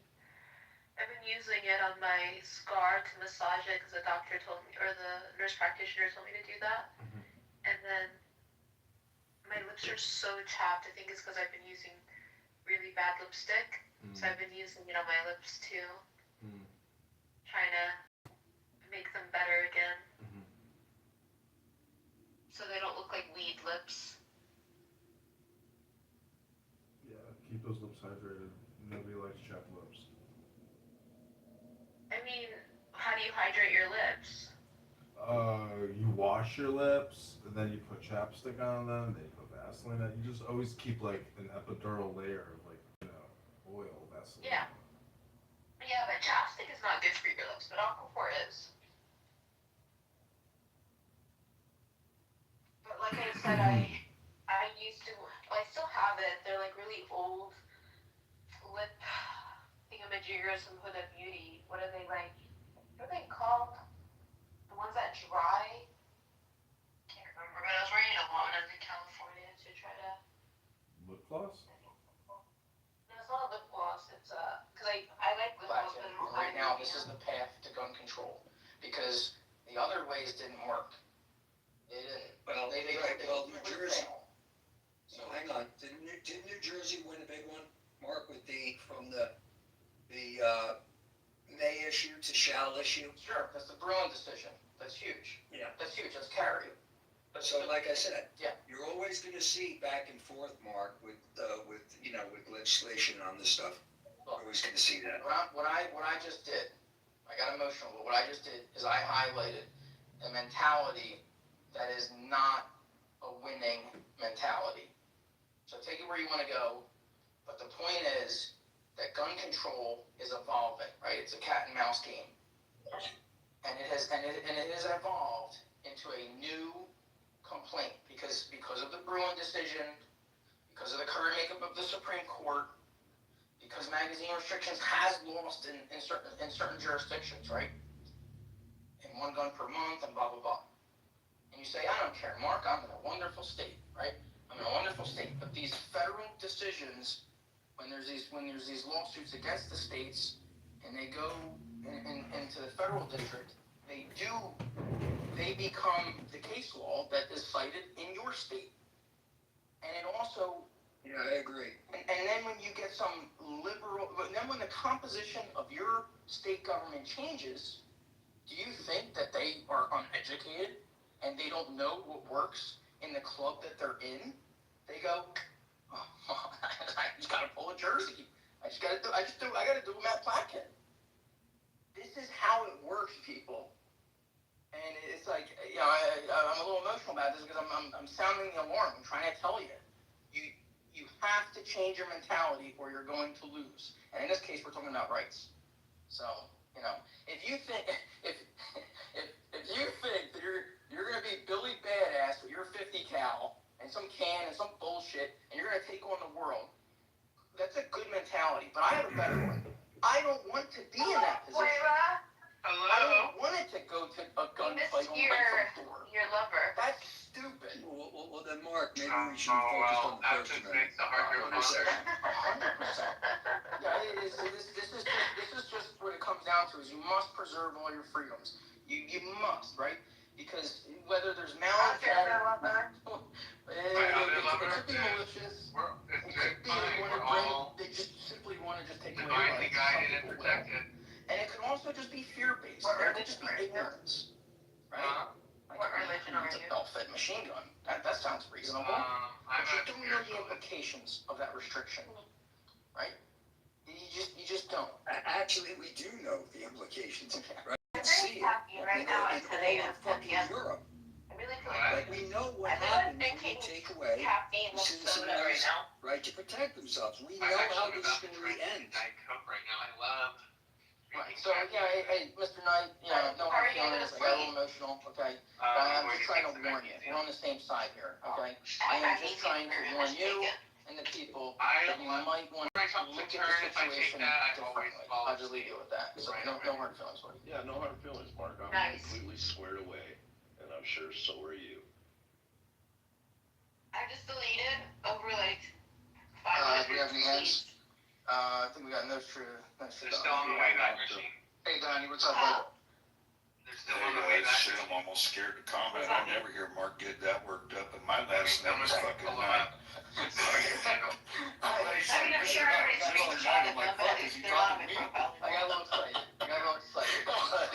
Actually, it's fun to hear you get passionate because you are kind of I'm so embarrassed. melancholy most of the time. I was gonna go back to your discussion about I'm so embarrassed the stuff what you were talking about the draft, and it's rare that I push back on you because I respect I'll let you so ladies much. go at it. My Just work my here is opinion, complete, Princess here. you know, Good luck. The draft has been around longer than it hasn't. You know, ever since 1973. It has been 13th and 14th grade, and it has produced some incredible men like Carlos Hathcock, who's responsible for the Scout Sniper book of today, you know, for the Marines, and it's taken some very fundamentally passive people and made great warriors out of them in history. And so, if you abandon it, it's like you've abandoned humanity or you've abandoned civilization. You've decided to become an animal, like without your honor. So that's why the Japanese will look down on people when they're dishonorable. Like, oh, you're an animal. Well, They don't mind butchering all of you. The one thing they have in common. The danger about Sure, but the one thing they have in common with the I would say Middle Eastern countries in general, it's not. But obviously, it's not religion, but it's the honor shame culture, where yeah, they do kill themselves for that precise reason, but they're that is something that I think a lot of people that don't have. A lot of people like to think that it comes from. There's a lot of things that people think comes from Islam, for example, is that like. The honor shame part comes from being Muslim, but in reality, a lot of that is literally regional cultural. Oh, this is music AI. Hold on, Just land your fucking plane, Pepe. Yeah, I know. It's like a shot. Get your hand. Yeah, so there's I get it, and I'm not. Yeah. Or obvious, and I think I spent 30 years as an iron worker helping build this country. You know, there's something about a level of risk and hard labor that creates a certain thing in a man that does reward, I think, society as a whole. And I think we're missing an opportunity, especially educationally through boot camp, where we could get these kids their GED or finish their last couple of credits, maybe their high school dropouts, through requiring a 2-year service to this country. I think it would save us money rather than cost us money within the judicial system. I think it would be of a preventative nature, and it would give us a standing army that nobody in this world would want a piece of. And that's just my pushback, Mark. I don't think it's a detriment to the great men that serve this country. I think it's a testimony to their ability to make greatness out of something that wasn't feeling or thought that they were capable of being that great. No, you do raise some good points, and as a matter of fact, yesterday I was doing a private job filming for Homes for Veterans, right? A nonprofit, and I was at a American Legion with. The point is, I was surrounded by veterans, not GWAT like myself, but I'm talking like older gentlemen, Vietnam, 1 or 2 World War II guys, a whole bunch of Koreans. You make a strong argument. I'm willing to admit that the only thing I know is a professional all-volunteer force.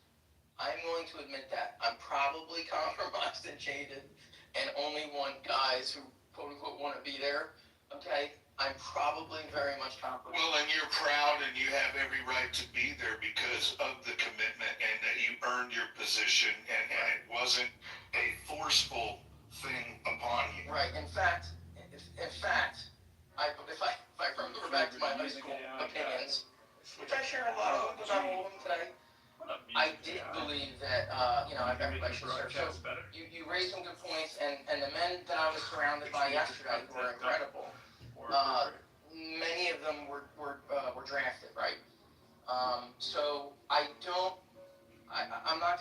here and say that there would be no net gain. I wonder if it would be a net gain for society, for the American society. I really don't know. And as far as practicality, America's huge. So, it's like, how do you actually take your, I'm assuming, primarily or all male, demographic post high school into the military? What do you do with them? Right? Like again, I said, Israel's very small. Fix America. There would be a sub-economy that would be massive around it. I believe it would build a massive sub-economy. And like I said, for me, it's a bit of a personal hang-up too. Like I said, here I am, retired iron worker because I lost my leg on the side of a mountain road and tourniqueted myself. Stuff you hear stories about. When it was laying, said I hit a guardrail, and it flew about 70 feet from me, and my femoral was squirting all over the place. It was a mess, and I'm thinking, damn it, I could have done this for my country rather than being a dumbass going to Virginia City on a mountain road on a motorcycle. In my head, that's just where my own personal struggle. But they wouldn't take me because I was had a 10th grade education at the time when the first Gulf kicked off. And I was putting in for just infantry for Marine infantry. Right. And it was a very disappointing thing because everybody in my family had served, and I felt like I had just let myself down. And then to have this happen later on in life, I was like, damn it, I was tough enough to be out there. Yeah, I respect that, and I say this too. As I've grown and as I've seen other professions in the civilian market, there are times I run into men of great character and capability, and I am like, and I used to do this even as a cop, but really it doesn't matter, cop or not cop. I run into men of great character and capability, and occasionally women too, to be fair. And I say, you would do so good in the Army or the Air Force or whatever. And I'm like, oh, no. And I'm like, no, you would. You have these qualities. I would love to take you. Let me. I'm not gonna put you in my unit. Let me just give you to America. And I've had that conversation. They laugh and decline ultimately. And I've actually recruited a few people, but not in this story. And see, that's where I thought, me personally, like the career that I chose, being a structural steel iron worker, is one of those of very rigid guidelines or you get injured. And so I thought the overlap, just the way my brain functions, I thought, like I said, I may have missed out on something, but I had a great career. But getting back to the original topic, I you were still texting him. I think there's many young men who, if pointed in the right direction, are capable of not only just being great defenders of this nation, and I think they could go on to be great leaders if taught leadership. If given, sometimes we all need a kick in the pants. And like I said, there's a great list of people that have gone through the military involuntarily that have turned out to be great leaders in our country, statesmen. And so I think there's an opportunity there that we just miss. And I just wanted to politely push back on that. And like I said, my last name is Mr. Knight, so easy with that Mr. Knight shit. Johnny, can you imagine if we had a real dirty dozen? Right. I mean, when you were talking about that, I was sitting there thinking, oh my God, what if we could have a real dirty dozen and they could go out and do all those crazy missions and we wouldn't. Well, they used to, Margot. I had a friend of mine stabbed a guy in a bar with a beer bottle back in the early 80s and they made him go in. He had the choice of going up for, I think, 2.5 to 5 years on it, and instead he ended up.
falta poco para que termine. Now in haste, then too late, grasp beyond measure, and you will go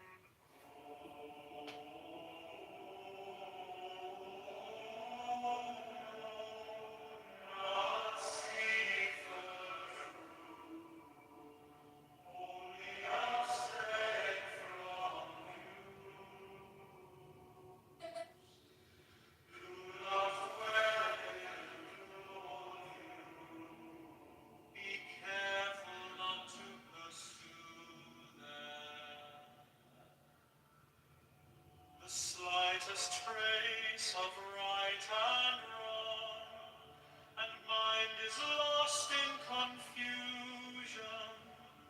One being is the source of the two. However, do not even maintain the one. With one mind there is no rising.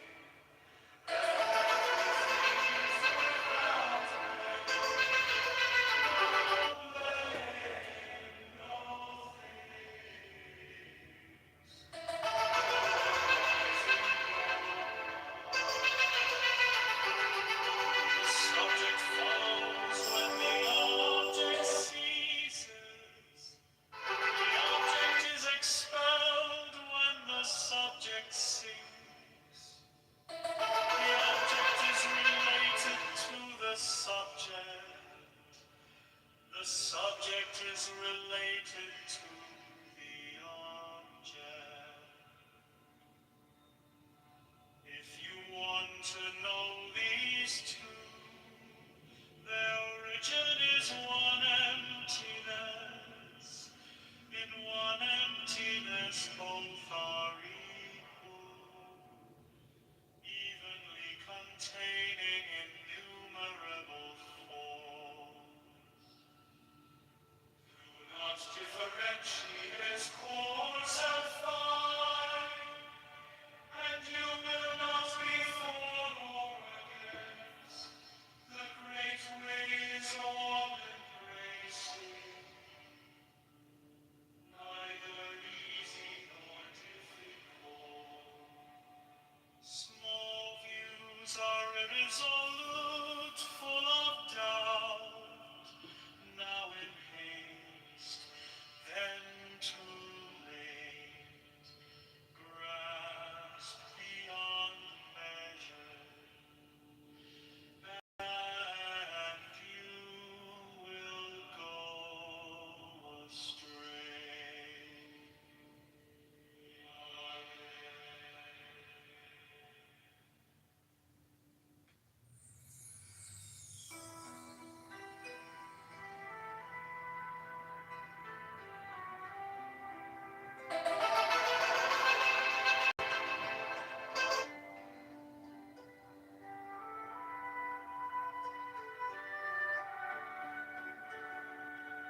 The best way is not difficult. Rabbi Schlanger was murdered in Australia at the menorah lighting, and my friend Mark, this a member now of our shul, he comes all the time, and people are impacted by Rabbi Schlanger when he 1 year and 15 days ago today. He was so kind on my wife and I. His brother and his son reached out to us in love and a light, and they actually did it to film with his son, who was going to make his bar mitzvah. He had to do 3, and I had the honor of being the first one to film it that he did, and it was such a moving experience. The man was a true light, a good leader, and it's sad because the world lost a good man today.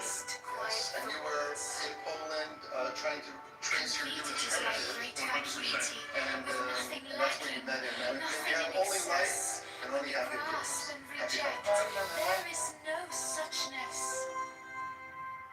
Do not follow conditions. Do not dwell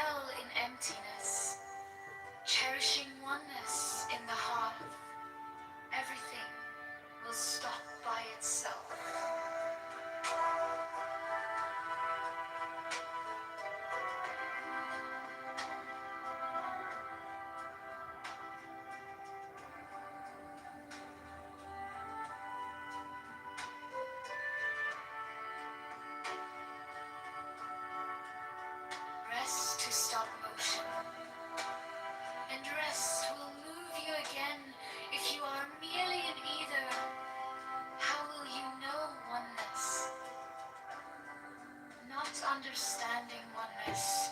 You will miss in two ways. Expelling being, you will be without it. Following emptiness, you are always behind it. The more words and thoughts, the more you will go astray. Stop speaking, stop thinking, and there is nothing you cannot understand. Return to the root and obtain the purport.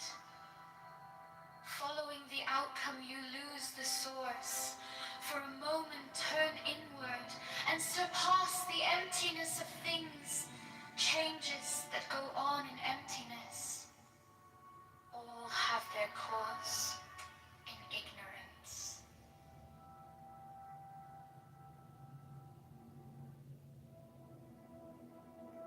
The best way is not difficult.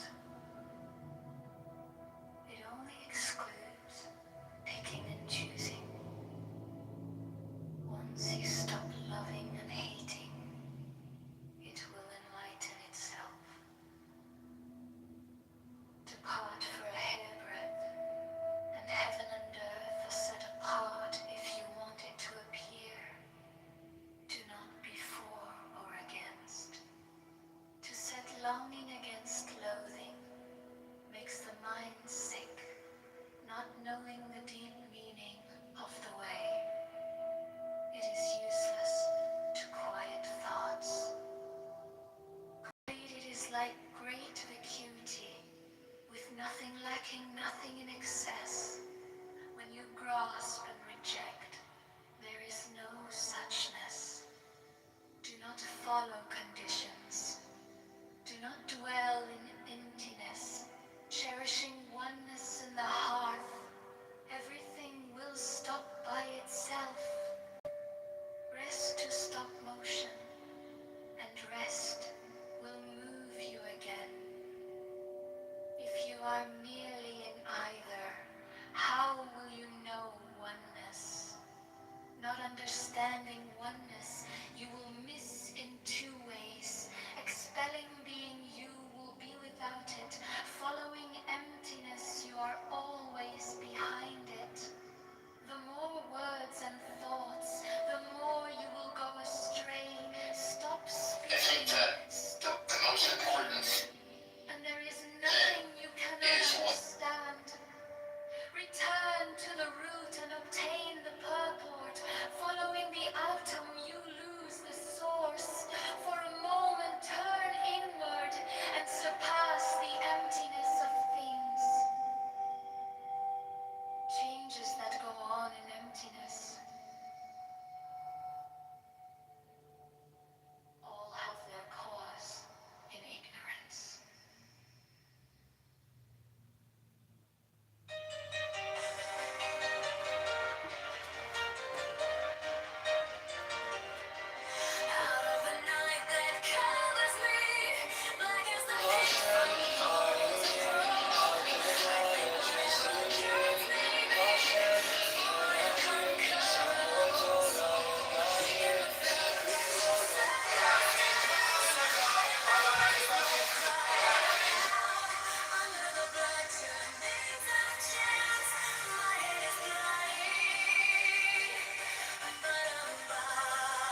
is in there. She's so God, she's so hot. I love this mother. She's Todd, I've been thinking about you all day long. Really? Are you trying to make me jealous, Courtney? Yeah. Is everything okay? I know that, but I mean, it's not really usual in your country to have something like that. He just got his asshole for a kebab. He's okay? He just got the shit kicked out of him for a kebab. He's not okay.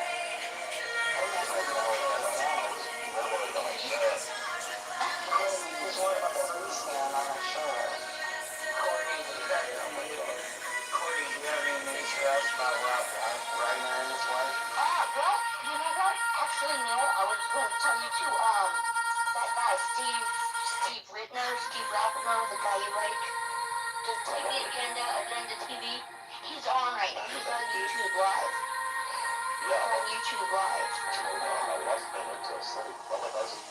And Ricky was just saying that he was killing the Skinner,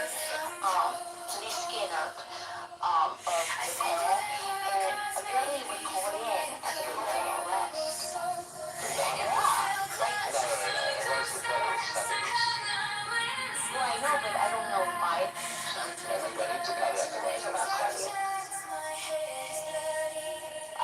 It was called to his door, yeah. The address, they reversed it, actually. I know that, we heard that. I did hear that.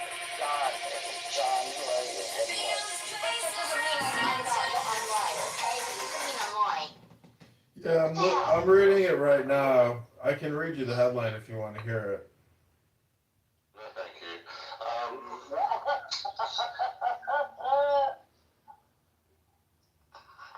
Rage. What your congressman candidate? Yeah, in Illinois. What's that about? I'm running for Congress against Darren LaHood, a super debt creator, super taxer, super vaccinologist. A super vaxxer? Yep, he's a super vaxxer. He told everybody. I'm running for Congress against Darren LaHood, a super debt creator, super taxer, super vaxxer. A super vaxxer? Yep. You're a super vaxxer? Okay. Bye, John. Bye. Now, he directed A Few Good Men, right? Bye, babe. Did he direct A Few Good Men? I don't know. And Harry Met Sally. I know he did Harry Met Sally. Yeah, I know he did that one. Okay, I'm ending. All right, Bruno. Okay. I love you guys. You guys have a great night. No. Thank you, everyone. Everyone have a wonderful evening. Bye. Good night.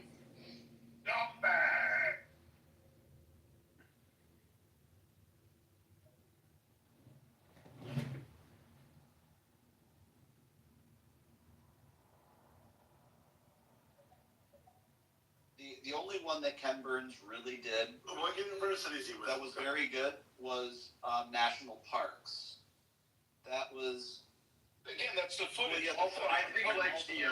Wait a minute. The descriptions of the parks and the details about the parks and the history of the park. Sure, yeah, right. When he's doing something like a baseball or the national parks or the Brooklyn Bridge, which I think was his first one ever. Those I do find entertaining. Even like the Teddy Roosevelt portion of the Roosevelts, I thought was great.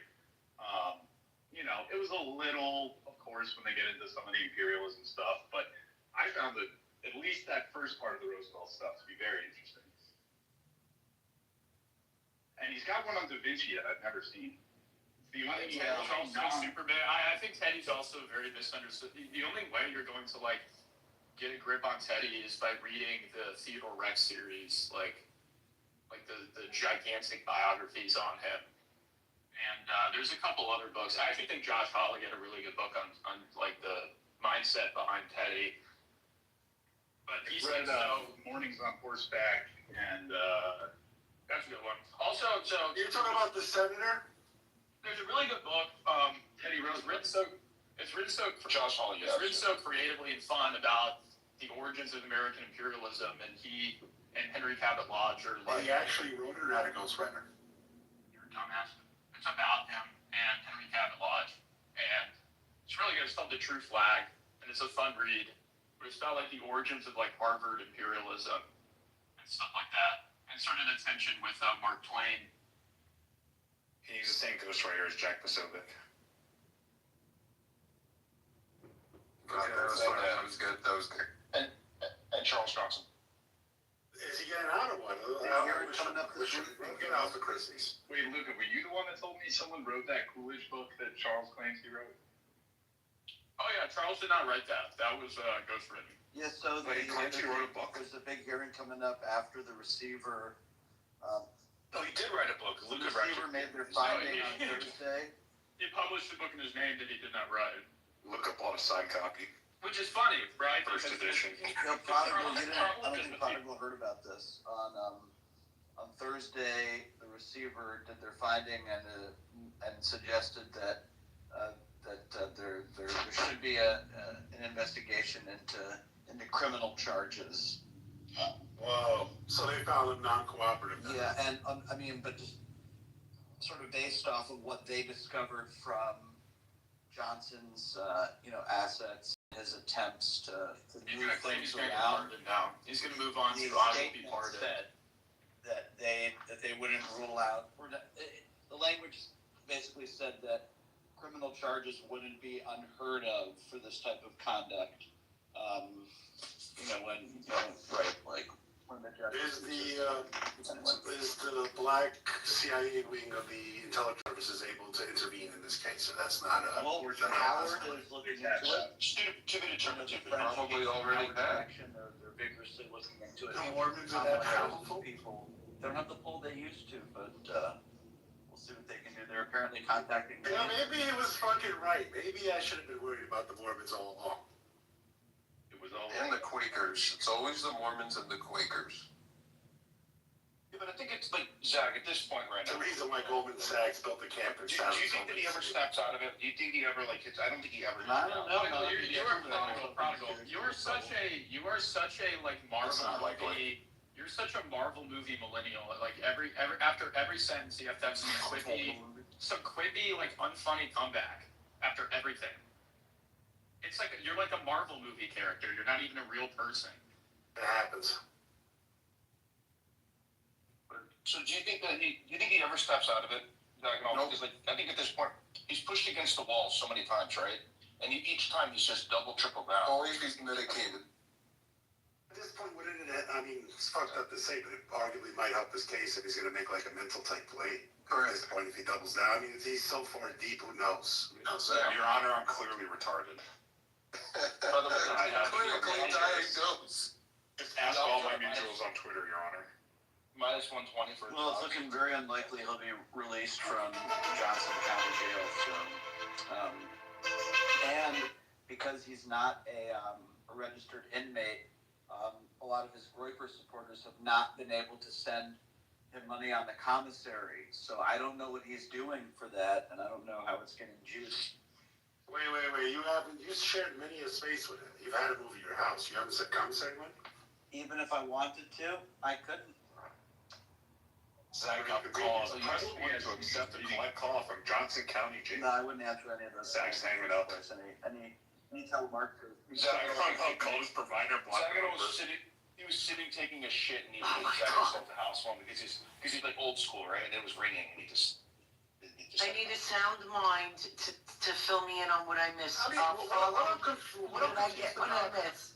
Is after you plead guilty, why would you keep? I mean, not after you found it. After the judge is clearly irate with you and finds you in contempt, why keep poking the bear? I don't get that. It doesn't make any sense to me. We'll see if he refers to any handlers at this coming hearing.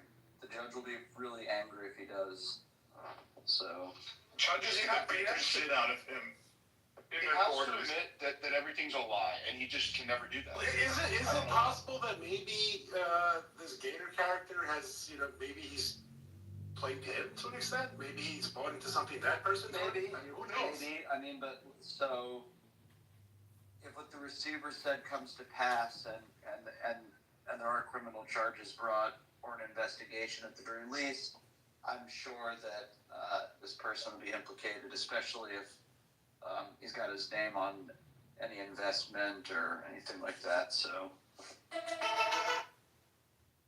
thought he was gonna represent himself.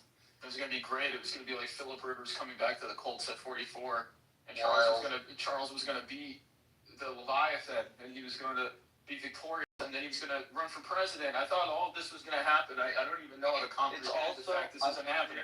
It's also unclear to me and some other people who've been keeping up with this case whether or not the discovery is contingent. I don't know if discovery is contingent upon his release. So 100% it is. She ordered him held at that time, and he paid the fine. He's complied. Right, but so the fine was part of it. Stealing the mug was part of it.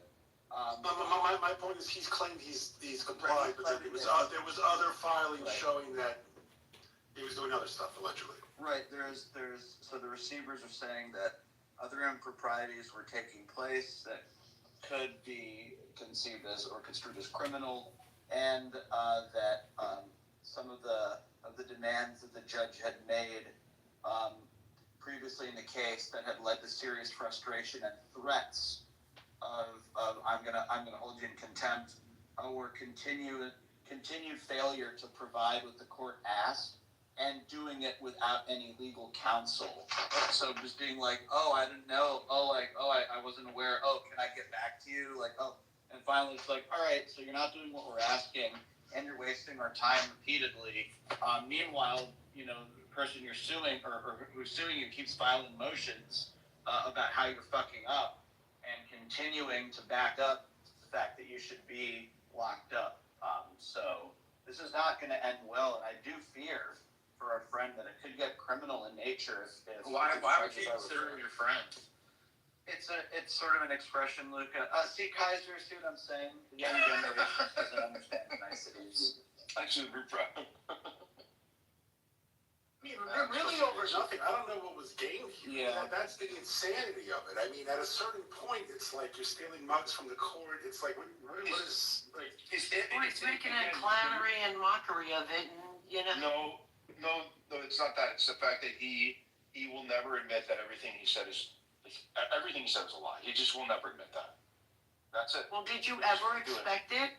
Like when we used to have Thanksgiving dinners in Zach's space and listen to Uncle Chuck's stories, did you really all believe what was being fed to you? Sure. Well, I sat at the table, I wasn't buying it. You could tell a fascinating story though. That's one thing. Over the last 3 years. He became Russian. The funniest turn he made recently was he suddenly became Russian. I mean, I've never heard that until like 10 minutes. I thought he hated the Russians.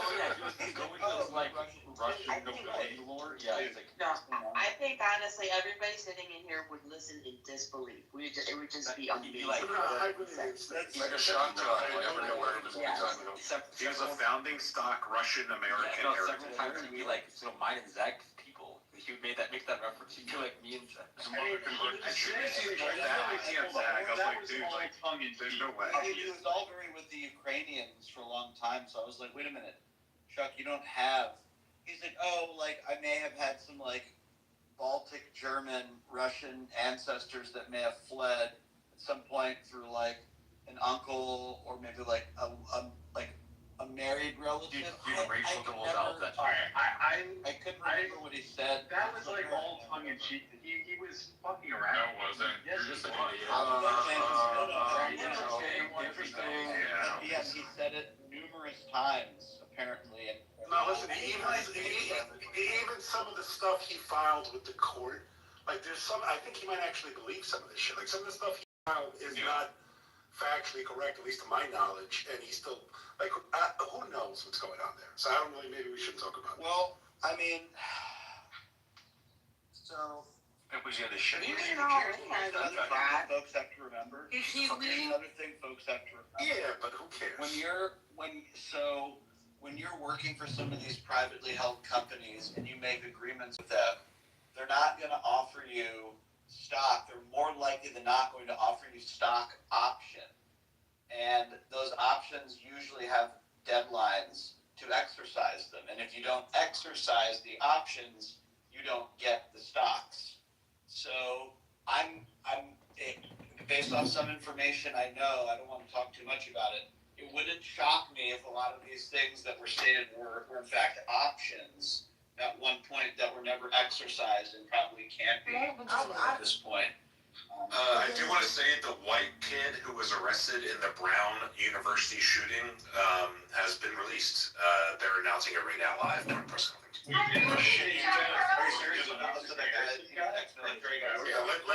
Let Maine show the same degradation he showed for Reiner. Yeah, I just put it up. Yeah, that's what I was trying to interject before. I'm watching it right now. They're releasing him. Yeah, on TV, same thing. Wait, is it not the Garrison name that came out like 5 or 6 That's it. That's the guy. That's the guy they got at the hotel after the FBI took over the case. They arrested him. Well, they didn't arrest him. They detained him as a person of interest. Then there was a rumor that they elevated him to suspect. That was never confirmed. And the mayor, they didn't have a scheduled press conference tonight. This was a surprise press conference. Everybody's like, what the fuck's going on? And then they went on TV and said, yeah, we're cutting this guy loose too. They have nothing. It sounds like they have nothing. The whites are taking this weekend. The mass shootings, getting slapped.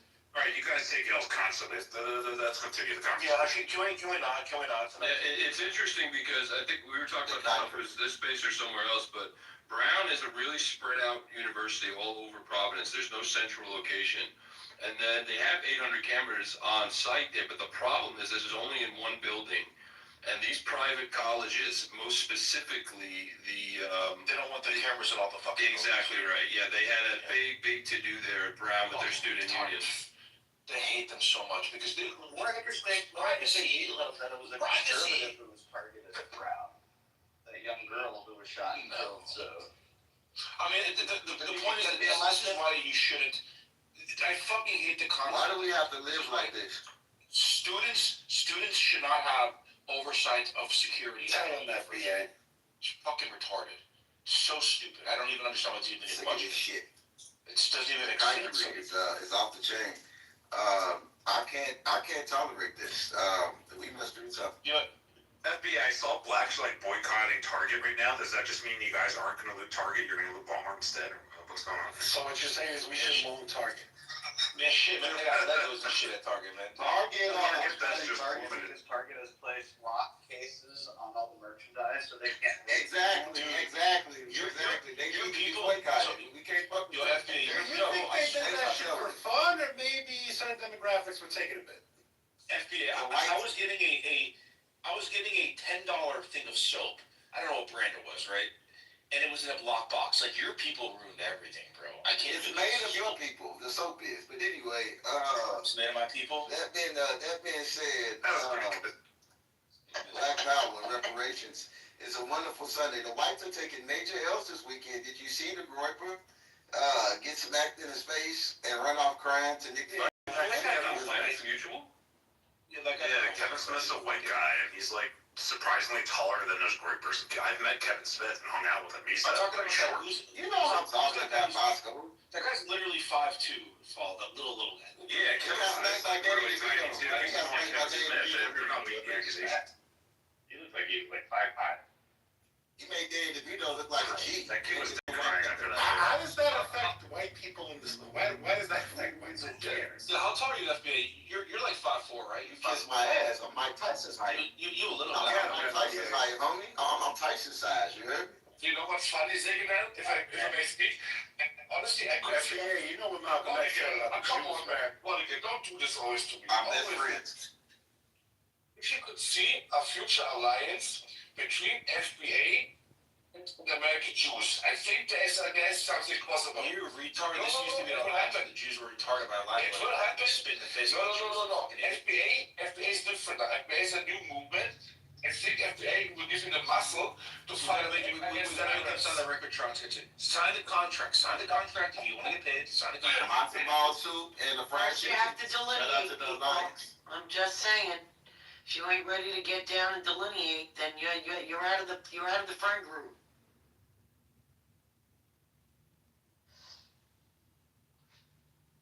I'm saying FBA. So did you guys so how did other white people take it? I don't want to do this. So far, the press conference is interesting. So the mayor said, sometimes you head in one direction, then you have to regroup and go into another. That's the Rhode Island Attorney General. There was some degree of evidence that pointed to this individual. That evidence now points in a different direction. That's what they said about that. Is that nice speak for we screwed up when we have no idea what the hell Well, it's we're doing? interesting. You know, I find it interesting because we didn't know anything about this particular guy until earlier today, and that's when Patel tweeted that the FBI was getting involved, and they found this guy with cell phone records, and that's how they pulled this guy out of his hotel room about 20 minutes outside of where the campus was. And everybody was like, well, that's interesting. This came out of nowhere. And then we find out tonight that he's getting released.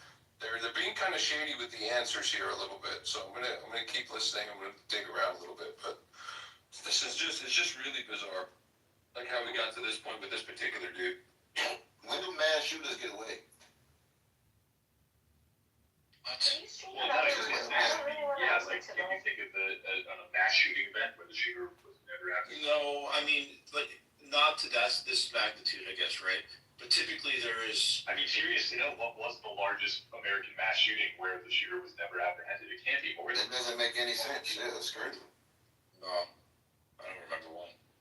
What's going on with this Trump regime? I'm going to add you. It's like shootings. Bugging out. I think we hit the RICO. What did FBA just say? This isn't There was fucking 17 mass shootings in Chicago this weekend. Exactly. Every fucking weekend in your community. Sir, these were parties. Everybody know where not to go. Everybody knows where not to go if you don't want to get shot. You don't think it's a problem that when your people congregate for parties that you're like, this is normal, that kids mass shootings? Unfortunately, this is not something you should try to correct. Unfortunately, this is it is what it is, but we know not to go there. I mean, we know where the guns are. I understand, but that's my point. You say it is what it is. You say it is what it is, but civil rights legislation and law In Brooklyn.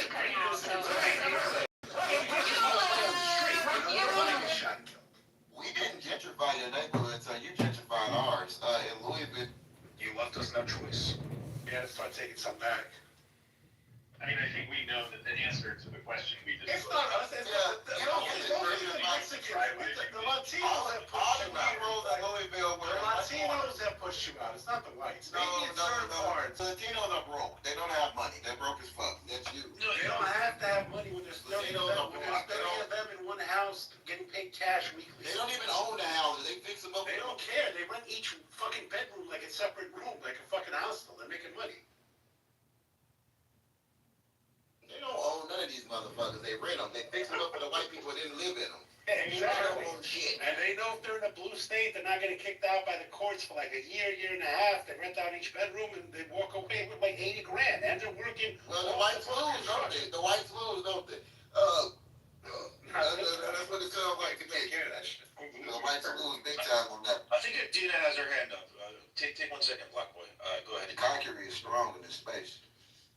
I have a question for Maine, actually.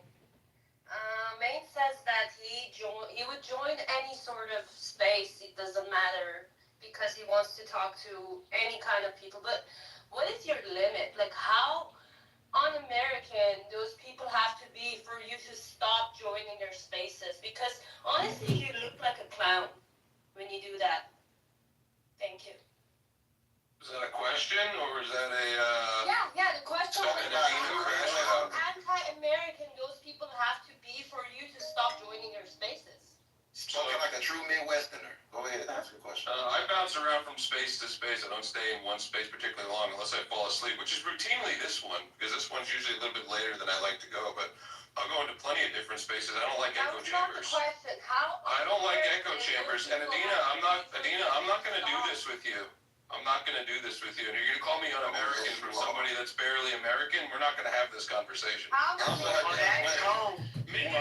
be fair, in Adina's defense, would you really honestly consider Sarah Bills or speak to DD American patriots? I mean, let's I be hear honest enough here, right? shit. I hear She shit. is more than willing to. Do not equate this space to what they're doing, man. Do not equate this space to what they're doing. You're doing literal blood libel. Like, are you fucking kidding me? They literally sit there. Yes, and she was discharged, and she dodged dishonorable because of some shit that was pulled, allegedly.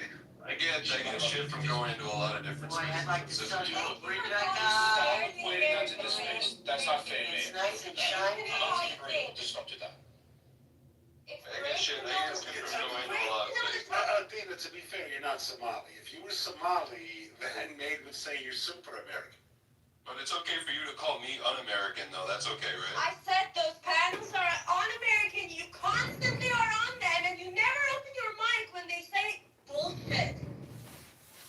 Because I'm not there to be a babysitter. I get shit for being in here. I don't correct anybody in here when they go on racist rants either. It's not hold on. It's not the same thing. It is boxing. Have I ever corrected you for dropping the hard R? No. No. That's kind of similar. This is not the same. This is not the same thing. At least we know the type of Democrat meeting.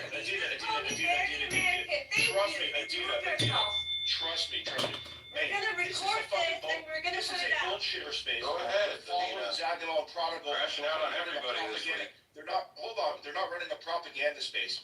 They are running a propaganda space over there. That is 1488 And a liar. okay? If you don't think it's that, it is what it is. They're literally doing blood libel, and you're a Jew. So Never doxed anyone in my life. I've seen that. Did you? No, I haven't. I thought you were saying you're a Jew. Never said I've ever doxed anybody. If anything, I've You been have doxed. talked about doxing people, okay? Where? You lied about it. When? Where? Couple months back. You Never. lied about it. Yeah. No, I haven't. I've never doxed anybody in my life. You've talked about it. No, I haven't. I've actually told people. The proof. You need to stop I've actually lying. told people that people were going to dox them, and I defended them from being doxed. I would never dox anyone because I've been doxed. Sure. I'm barely American. Continue. We know the type of Democrat you are now. You exposed yourself. Thank you for Man, that. you're gonna lose this forklift job if you doxing him. Don't dox him. saying those things. He's been on the forklift for 14 years. Do He not was dox crashing him. out this week on everybody. Adina, sorry, look, Change the subject. Change the subject. Adina, I love you. And it snowed in Jersey today. We got snow. You are, sorry, you might be American, but for How did you get, prodigal? I got almost 7 inches. I got about 3 inches. Why are you getting It was 70. It got lucky. 70. I got about 12 inches apiece. About 12 inches this way. Adina, you About 12 Why do inches. you have to comment on this? You don't know what we're talking. We heard you, FPA. It's all right. let me answer this specifically. It's the glitch. Go ahead. I don't want to talk to you, Kaiser. You're No, really I will annoying. answer this. I will answer this, Adina, because in other spaces when it comes to, let's say, Turkey, Middle East, Armenia, Europe, you act like Why are you Armenian. getting in So you're not American. You're not American for me as well. You're not American. You're Armenian for me. You're not Armenian. live here. So what? Where is he help you? The internet? Fuck you, Adina. You Guys, you started that like you were trying to make this civil. Really, Adina? This is what you're saying? You play it out as an all-American patriot right now? It was regulated, by the way, anti-patriot when he was celebrating for Russia, when all of American politics was against Russia. The difference is I call Zaganov. I like Zaganov. Like I will actually check Zaganov. Fuck you, Adina. I do check Zaganov. I ain't just. No one's talking to you, Kaiser. Fuck off. Kaiser, this is not the Christmas spirit, Kaiser. This isn't about you, Kaiser. Christmas got canceled in Germany. They're worried about the truck drivers, you know? Tannenbaum and such. Krampus supremacy. Fucking But listen, don't you think it's kind of un-American for you to act as the arbiter of who other Americans can and can't speak to? That's kind of You're un-American. not a very good therapist, Kaiser. You don't even know what we're talking about. Playing up the fucking hypocrisy, Adina. Playing up the fucking There's hypocrisy. personal stuff going on. Why are you getting it? Can you just shut your fucking mouth for Who once? the fuck are you? Prince of Austria? Who the fuck are you? You jump in the space and it's all about you up there. And shit happens. You fucking Internet is straight. No one can hear you. Everybody calm It's down. time for you to get a husband. It's Nobody time of can you hear women. you. Your internet is so shitty. Zagina cannot hear you. Adina, you make it always? Is this the thing you're going to the marriage? Why are you getting in between this? Gia, because I'm sick and tired of you making Why all of you. are you involving yourself? This is clearly not about you. Moving on.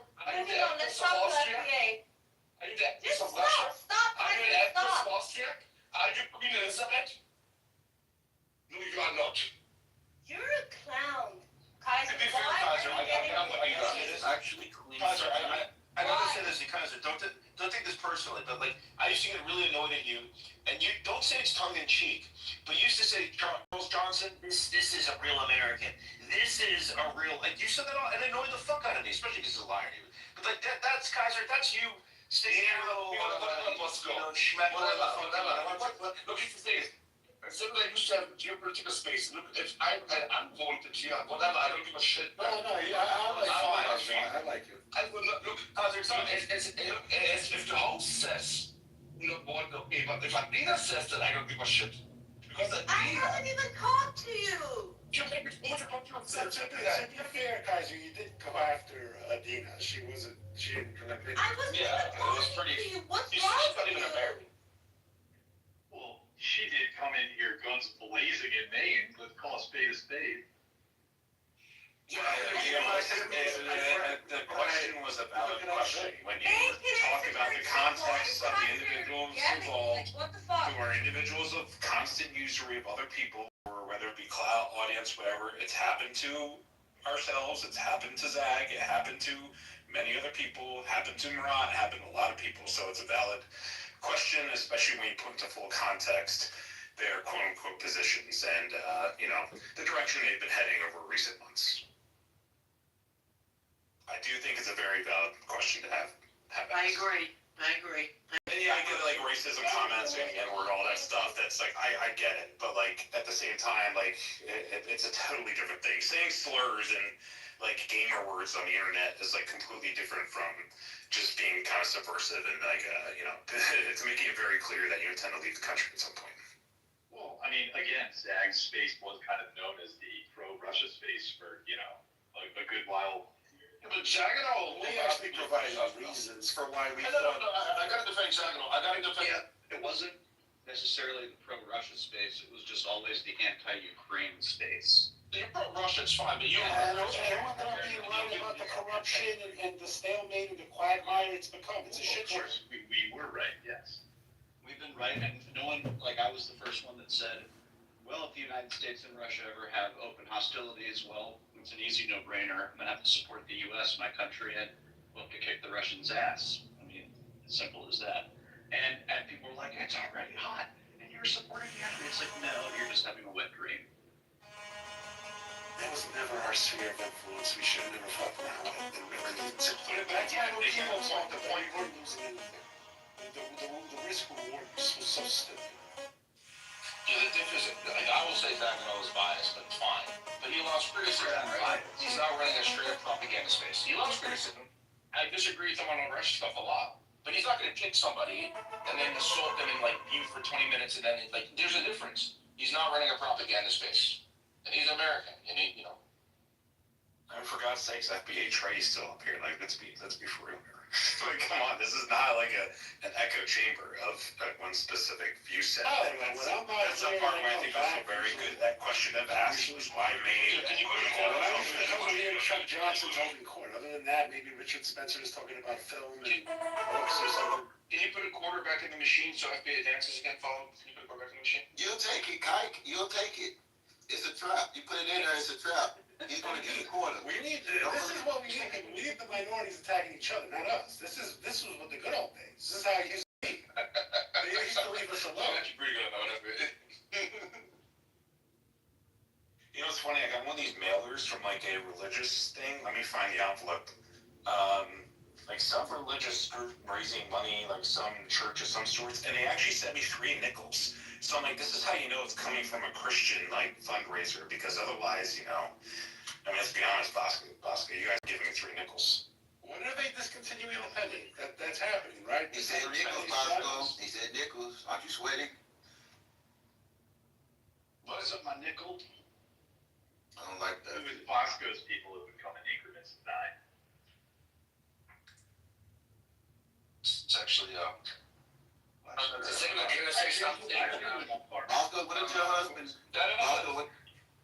course, Kaiser, go ahead. Kaiser is. Yeah, no, it really bothers me a little bit, and I try to be very polite now, Adina.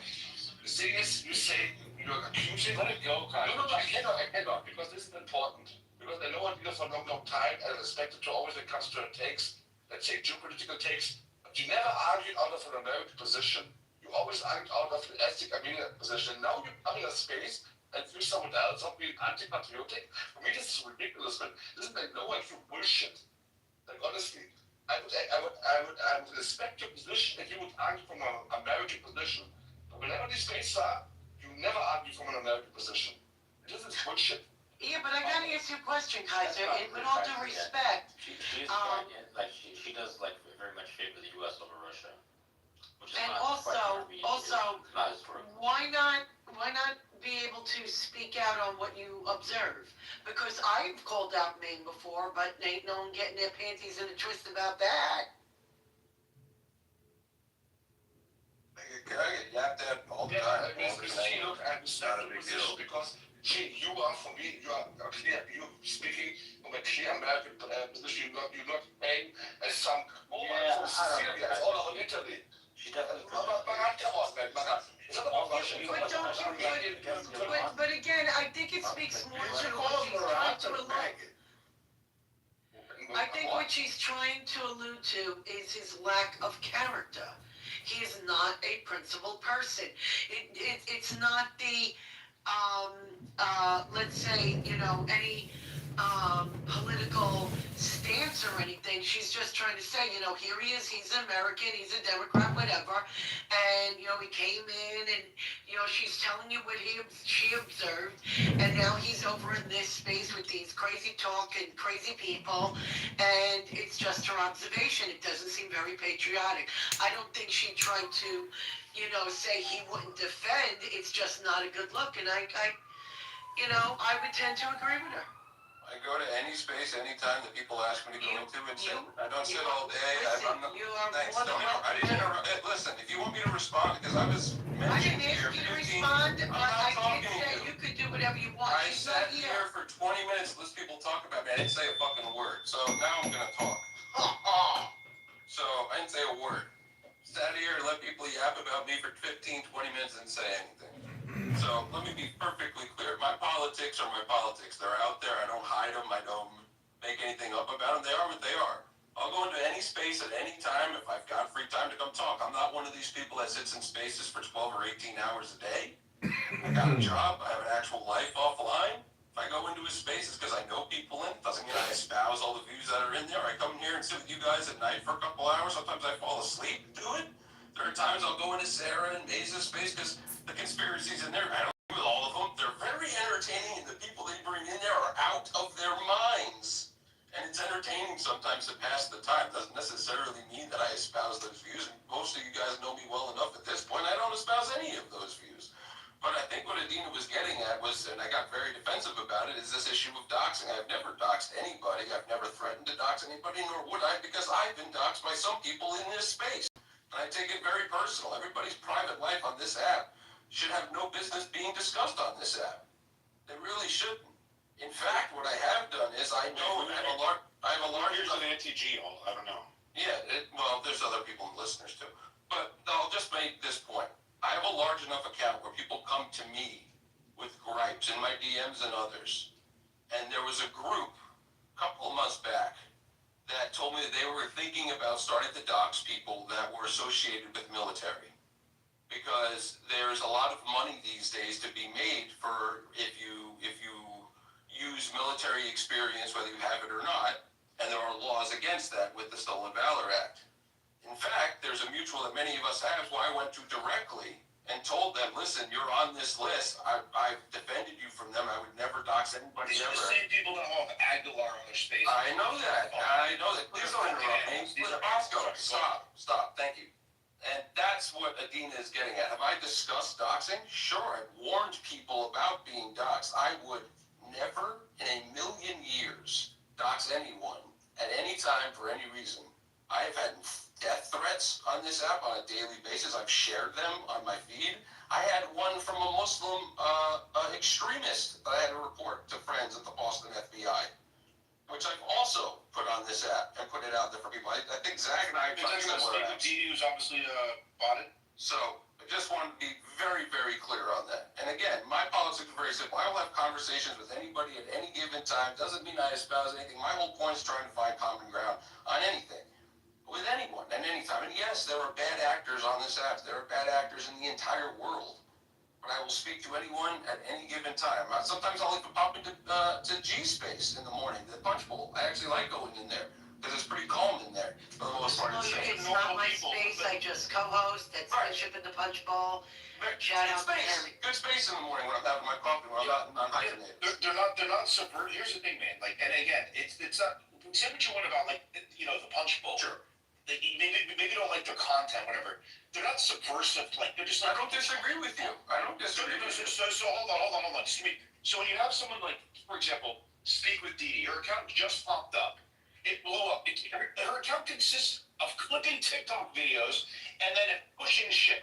Okay, now she's running these information spaces that are clearly, directionally anti-American and anti-Semitic, but also anti-American. She lied. Hold on. She lies she said she was a conservative Republican, right? She said she was a Republican. Then clearly she's not. She's never been a Republican, right? She has a Thomas Paine quote or whatever. And so a lot of people. So a lot of people are suspect. They're extremely. They're extremely obvious that these people are bad faith, right? Her, for example, a lot of these other people. Relax, man.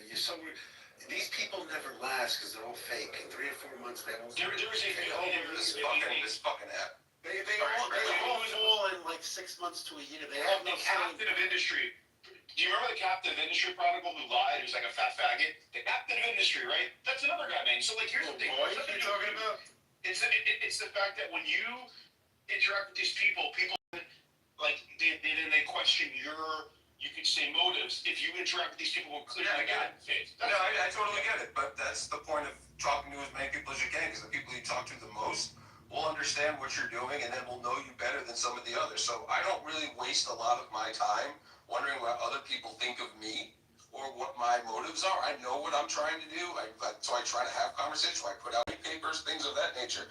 And if people want to come after me and confront me or whatever for clout or whatever reason, you guys know me well enough at this point. I've got a pretty iron chin. It doesn't really matter. It doesn't bother me much. Yeah, take that, Jared. Doesn't bother. In your face, Jared. Yeah, what's Ron DeSantis going to say about that, Jared? He's a Nikki Haley guy. Prodigal, who are those two DeSantis and now he's Haley? And who are those two? So by the way, with the Reiner thing, the daughter found them. The daughter walked in the house, and the mother was alive, and they took her to the hospital. She died on the way home. She really, oh my God. The son allegedly did it, Nick. Yeah, the son's that's the chatter is that the son was taken into custody, but that's all we know. Jared. No. Jared, some would say, these type of things never happened in Brentwood until your people started it with, Why does this keep happening? I don't know. You guys don't. I didn't see that they took a suspect in custody, Maine. Are you seeing that now? The son was there, and they escorted him out of the building. But the most recent report says he's missing. Yeah, because when your people kill each other, they don't talk to the police, FBI, so there's like often not arrests because like nobody did nothing. No Johnny Cochran, to do the glove can't quit. Glove doesn't fit, must have quit. No Cochran. He needs a statue for that. I gotta tell you, I think I'm gonna miss Rob because I used to like going in. So think you proud that he killed 2 white people? No, he didn't do that. Stop it. Don't be proud. OJ did not do that. Mr. Chief, People magazine. I don't like crime. It's like house money for. What'd you say? It was the Italian mob. It was Nick People magazine. FBA, we don't have none of that here, okay? Yeah, Miss G. Stay in your lane. Are you Italian? You might have to put a horse in your bed. Are you Italian? But y'all killed OJ's wife, man. It was an Italian mob. She was in debt, man. Listen, That bitch was in debt. don't go spreading false. She was in debt to the mob. This is not okay. You don't understand. These are my friends. They were all in debt to the mob. Oh my Lord, oh my I don't remember that coming up at the trial. All of her friends stabbed, they were all stabbed. All of her friends were stabbed the same way. They were all in there to the mom. You're trying to blame it on that. The shit that she is talking about now, is that where FBI? What percentage of the white blood, FBI, you have some white devil blood in you. What percentage is that? What percent are you? On average. You got some white. On average. You got some white in you, bro. I don't know about FDA. Oh, you got some white in you, bro. You got a little devil. And that's not from the That's divine, intervention. That's divine blood right there. There's no white meat. That's FBA. You know, the white blood. That's Aboriginal FBA blood. So there you go. FDA, do you ever think You an apple? He's an apple? No. do you ever like think Not about reparations. ancestors from like the Scottish Highlands or, you know, fighting in like medieval I don't have Scottish ancestry. That's less. definitely do. I have Anglo ancestry. If I have any white, Have you heard if I have any white ancestry, it would be You're a Highlander, my friend. top tier. That's it. If I have any white ancestry, it would be top tier. He's a proper Irishman. Yeah, you don't look Italian. I hear that Gaelic blood right there. That's crazy. Fuentes tries to anchor himself with white through his Italian blood. Like, you're a Guinea. He's a Guinea spick. No, he's not. No, Fuentes. It's just no. I'm not It's saying that. serious. I'm not saying He's that. Mexican. Everybody, take it He's away. a spick. Nobody's on the. He told the cops on body cam he's Mexican. I mean, he's more Italian than anything else. He's a quarter Irish and a quarter Mexican. Nah, he got more Mexican in him. It's not. To be fair, if you know Mexicans, like they're ruling elite. Like there's a clear, you can see. What do you mean no? What do you mean no? He's. You can see the Don't point him on us. I didn't see that they took us suspect in custody, Maine. There isn't anybody talking about it. Everybody wants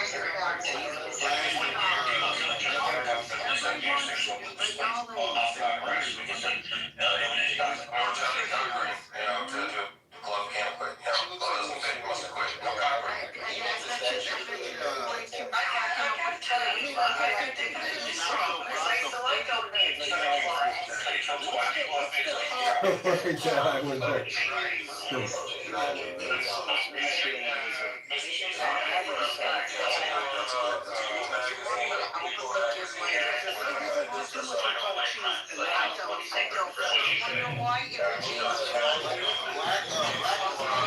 So unless it's tight, listen, you will get a soupy lasagna. I'm just saying. Don't overregard your lasagna. So anyway, I don't cook, just so you all know, and my kids hate it because when they wonder how to cook something, I gotta send them a book, because I don't cook by recipe. I just get behind the stove and in the refrigerator and whatever, and I cook. There is no recipes I go by. It's a talent us Italian people have. But you're talking about like Kraft macaroni and cheese. But to be fair, What? You know, this nasty stuff. I mean, I want like Thank you. So this is similar to the black people. They don't have an oral history. They don't have a written history. So you're No, they do. They do. It goes. They make the Wait, noises what with their did mouth. you just say? What? No, I'm joking. I'm saying how I was about to come kick your ass. I was gonna. I was just a little. You're lucky I like you. Recipes are suggestions. Boss going into sneak this is he's hurt from earlier. He's hurt. Blacks make the best lasagna. I'm sorry to tell you, Chief. Oh my God. Did you hear what he said? Are you gonna let him Listen, he's delusional. I feel long enough. Jews feel bad when some Jews were killed. The funny thing is, you have no emotions when your animals kill each other each day. I mean, it's You are my former slave. Build my pyramid, Bosco. Build my pyramid, Bosco. Build my pyramids. The Egyptians and the I'm the Pharaoh, sir. Build my pyramids, sir. You up in Egypt. Stand your place. Stand your place, boy. Stand your place. Build my pyramids. Build my pyramids. Dance for me. Entertain us. You're here to entertain us. Build my pyramids, boy. Build them. The 2 feet. Pharaoh will not let you go. Pharaoh will not let you go, damn it. Man, shit, man. Yeah, I would par in that basket is Moses, man. Moses was black. He couldn't swim. Is this what you're saying? Hey, man, stay in your place. You know you're not supposed to talk to me. You're not supposed to talk directly to the Pharaoh. You need an intermediary. You need a black person that communicates with me. You can't talk to me like this. You can't talk to me like this, Bosco. You need to stay in your place. Contact with the master. You could not look in the master's face and look down from the master. We did it to you first, Bosco. Oh, master, We did it to you first, Bosco. We did it to you first. I work very hard for you, master. That's what you did was, you weed my baskets. You weed my baskets, Bosco. Go weed me some baskets, Bosco. He made you Chop. and he took away his straw. He couldn't even make the bricks with straw. Get to it, Bosco. Get to it. Make my baskets. Get to it. Wait, hold on. This is a rendition of FBS Girl. My master gonna come home. I'm gonna get nice for me. Get some pancakes from FBS. Tell me about the pancakes. Hey, y'all killed that sing-along in the Moses movie the Disney Channel made. Y'all killed that sing-along. You should do that. You should do that. Recreate your history. What you talking about? When y'all escaped from Pharaoh in the movie, the Disney movie. Y'all killed them. Y'all killed them musicals and sing-along. The Jews, you know, the Jews. To be fair, it's a valid question. I know the Pharaoh and his administration were harmful to the Jews, but why did you kill the firstborn innocent sons? I mean, they were kids. They were little children. To be fair, the Alligators gotta eat. Hey, alligators gotta eat. The Jews made Whitney Houston and Mariah Carey, two of the most you never got any vengeance. sing the song of the Prince of Egypt. Alligators gotta eat. What can I say, Bosco? Your queen's bent the Alligators like Jewish chicken. fist. The Jewish fish pulled the I mean, probably the funniest part about this conversation is that sub-Saharan blacks and Jews were both neither in Egypt at any point in like the times they claimed they were. They were all Celtic. They were all Celtic. They were all Celtic. They were all Celtic. Jews were ever enslaved during, the pyramid Ramses. That's all fucking. He's correct. Stewart is correct. Stewart is correct. There is no archaeological evidence of slavery in Egypt. There is no. There's also. I'm just going by the biblical study. I'm just going by the biblical science of it. We also admit there's no historical evidence that Take it back, Bosco. Bosco, knock it off. You know that's not true. Bosco's people recognize. Oh my God, Nora, you're famous. I'm like literally on Instagram, and boom, there you are. Oh God. You're going viral every day. I'm surprised it's like you could possibly even like sue, because what they're doing is like slandering you in a way. Oh, why did it go viral again? Check my PTR, Chicago Jewish Alliance. Let me see. And you're on the Jew Hate database. Jew Hate DB. When was this posted? Now, I just saw it now. So annoying how they keep pushing it. Wow. Well, because you put on a fucking dramatic show. I mean, if you were like in a classroom and like you were doing a presentation, it'd be a little different. But when you start, I just watch it. When your finger, when your finger goes up in the air, that's when the fucking Hitler comes out. Are they trying to connect it to the Australian terrorism? Is that why they're like pushing it? Read it. Go to their shit. You don't have Instagram anymore. Chicago Jewish. I don't want to see it. Well, I don't know. I mean, the thing is, when people talk about you, you should respond. You should just let communication be one way. You should respond and say, hey, I made a video where I responded when my face wasn't cut open, like in August, like where I Well, your legend grows, Scarface. I don't know what to tell you, Mukhtar. Well, now I can't respond because my face is messed up. Bullshit. You can respond. You could write in the comments, hey, I was having an emotional moment. I apologize. Please take this video down. It's damaging to my ability to work. And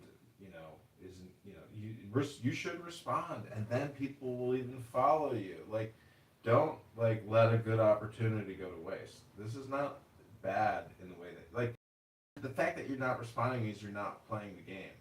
So, anyways, that's my advice to you as your consultant. Where is it? I just went. Oh, there it is. It's one day ago. Introducing Nuada Shadash. You should respond. That history matters, accountability matters, and transparency matters. What the fuck is she dressed like a stripper going home after a shift? Hope she was arrested. I'm Israel High, crazy fanatic. I've got news for you. Israel pointing at the sky like a true jihadi. Nope, a big one is coming. Two former employees of my medical records or care called this last summer requesting funds. She didn't blow up when she started chanting that crap while surprised. Why is this law still in the country? Send her to Gaza. Crazy, send her to Gaza where she loves. So what happened? Dangerous clown, deport her. Sharmulta, Mossad, please. Send her to Gaza. Civil rights my ass. What jealousy looks like. Call the police. I'm shocked her vested and set off. Jail this thing. It is dangerous. They should all be dropped into Gaza. Why are they also unstable seeming? Oh my god, sickening. Absolutely disgusting, horrifying. I'm Star David and proud. So should anyone else. Muslim, what Kara is saying is they found someone even more radical and more adept at deception than Shadish. Don't be fooled by Kara's lies. That kind of woman will not be quiet. Have you experienced anti-Semitism and the need legal advocacy? Visit safejewish.com, blah, blah, blah, blah. Based on what based on what shoes she's wearing, I know she's not well. In California, we put these people under involuntary psychiatric hold. Send her to the FBI or straight to ISIS to join her. They are Rabbi Islamics. They are the same psychotic much Habibi forever and ever. Send her back to her homeland. Kara's in front for terrorism. Enough. She needs to get locked up. There's nothing to say. She should be in Gaza. Next time, spray her with water. Put a wet bag over her and take her to jail. This is who Christie needs to deport. Drop kick to her pipe holes in order. Deport candidate. These people are quickly becoming the most hated group of irrational haters. Inbred bread. The mental illness is in their DNA. They get away with whatever they want. Vile cultures. Step on her face now. I remember this video. I think it's from a year ago. I don't know what happened to the woman, but I wish only bad things for her. I wish for her things that happened to our hostages. Interbreeding is the cause of this. When people can't fight, they can. Send her to Gaza. She's diseased and should be put out of her misery. Just send her to Gaza. They will show her respect. She deserves. Looks like a petulant baby. Hope she's arrested. No one should talk like this. Just today we saw in Australia what happens when you allow hatred of Jews to spread this way. That elevator is effective. Is she feral? Demons? POS? Deport? Clearly offer meds. One-way ticket to Gaza. She needs a psychic mission. She boils with hate and poison. She needs to fall down a flight of stairs. I pretty much did. Unstable. She should be immediately arrested. Mentally ill and evil is a bad combo. How is she on American soil? Jail her. But this is so long. She had Karen, glad she's unemployed. This video is over a year old. Does anyone know what, if anything, happened to her? She's still in New York City. You may want to be acquainted with this FBI Chicago division. You may want to thank you for handling Islamic terrorists on U.S. soil. Chicago's mayor will probably hire her to report these pigs where they came from. This is so, I'm almost done. Maybe include some context in your caption to the video. You are Chicago Kim, the person in the video seems to mention New York City. Someone asked if she lives there. So we're not serious. What am I watching? Were you that vile animal now? Was she shipped out of the country? I hope. Karen needs to be labeled a terrorist. Let her go. Stand faggot out. So this spreads them all. Cause these girls are raped at 8 years old to make more of them. To hand this of a sticker. Why do Zionists always taunt women? Like seriously, one organization, racist nonprofit propaganda. I would seriously consider looking into an ADL cunt nugget. Why do Zionists? I don't know. Crazy. Too many of these animals all over the list. She demands drunken whore, scum. Bury this trash in Gaza. What a psycho. She better have been arrested. That was not free speech. Eradicate all. Kara seems to be terrorist group. Classify Kara as a terrorist. Seize their asses. Disgusting anti-Semite. Deport this Muslim immediately. Loser. Deport the Hamas whore to Gaza. Spawn of Satan. She needs to be arrested and charged for inciting criminal intent. This is not free speech. She said, I want ISIS to kill all of you. I'm sick of this shit coming out of the mouths of idiots and hateful morons. Another piece of trash from Allah. I guess she had a shit childhood. Therapy fucking whore. Send her to Gaza whore. You will get jihad in your pussy bitch. She's Hamas bitch. Pig. She looks like a rabid animal. That's all of them. So there's a good opportunity there to, respond. Engage with all of them. Listen to how they all talk to me. Because it's your dignity we're talking about. You've got dignity. Like they're not. Like my dignity is like. Let them attack, but your response is your dignity. It is your mental health. There's nothing for me to say to them because I made a video. Like, did you ever see the video I made? Nope. I'm trying to think of how you can see it.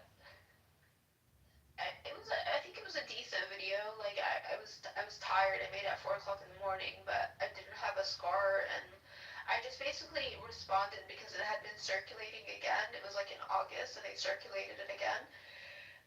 And I just responded to it. You sound Palestinian from Ramallah accent. I didn't even talk. Who's this person? Who's this Zara?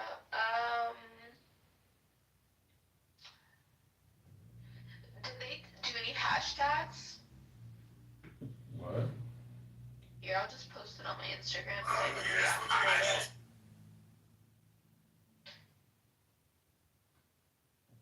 Let's see.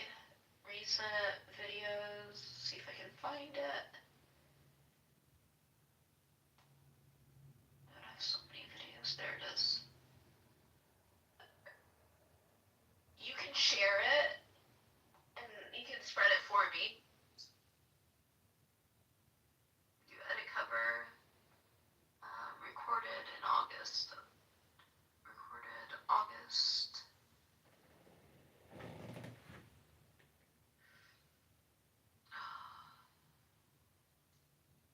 Done. Edit cover. Profile grid. Done. Why is it showing like that?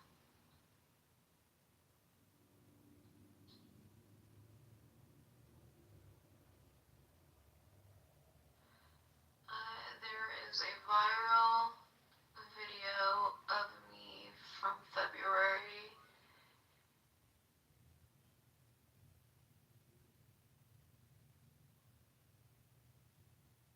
That circulates every few weeks, it seems. I recorded this response and shared on my Twitter.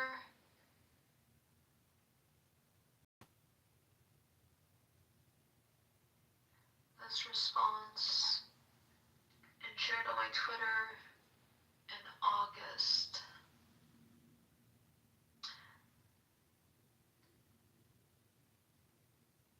I was told that it's okay. I'm sad that people can be so cruel. Don't forget to apologize for what you said, because the shit you said was kind of, basically homicidal, and that's not cool. But of course, I do not. In the comments that I've read. But of course, to be clear, I do not wish harm on anyone, nor do I wish death upon anyone.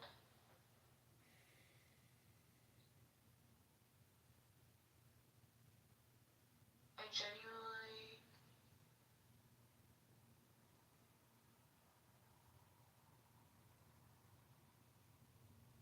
will give as I heal through my own personal physical struggles. Okay, I said, there's a video of me from February that circulates every few weeks, it seems. I recorded this response, shared it on my Twitter in August, and wanted to share it on Instagram as well. I'm sad that people can be so cruel. In the comments that I've read, but of course I want to be clear. I do not wish harm on anyone, nor do I wish death upon anyone. The video, the words in the video are not who I am or what I think.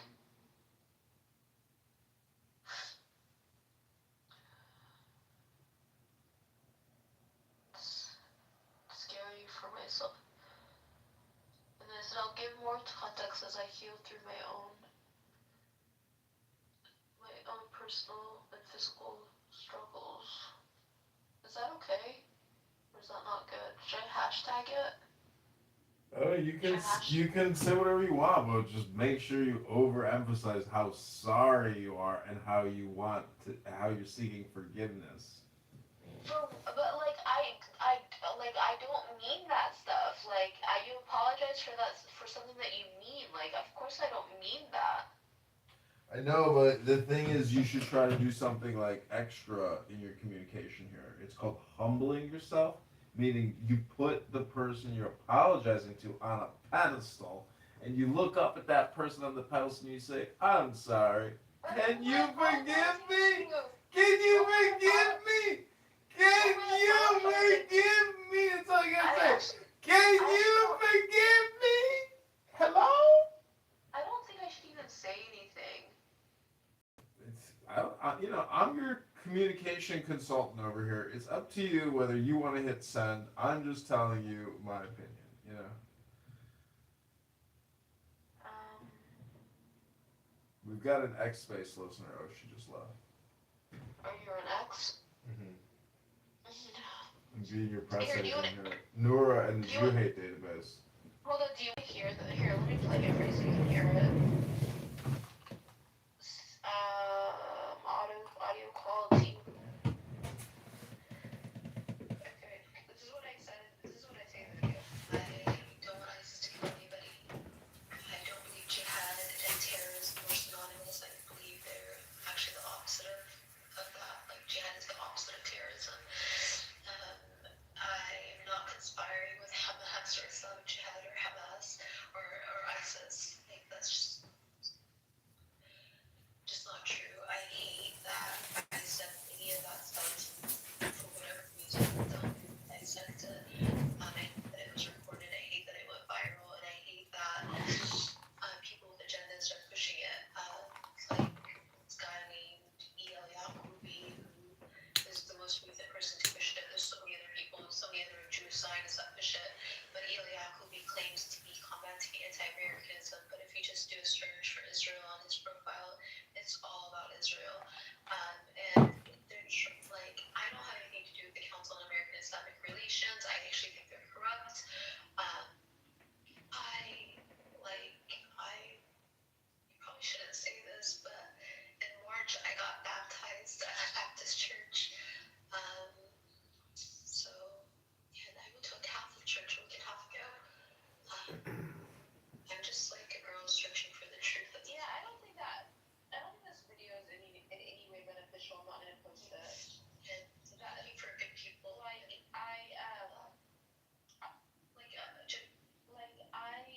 that video was in response to what was happening on Twitter. It doesn't make sense to post it on Instagram, you know? Can you hear me? Yeah, I can hear you. Could you hear what I was saying? Mm-hmm. Could you hear what I was saying? Yeah. Like in the video that I was it's not beneficial to post it. People can think whatever they want to. I obviously was saying crazy stuff that I don't mean.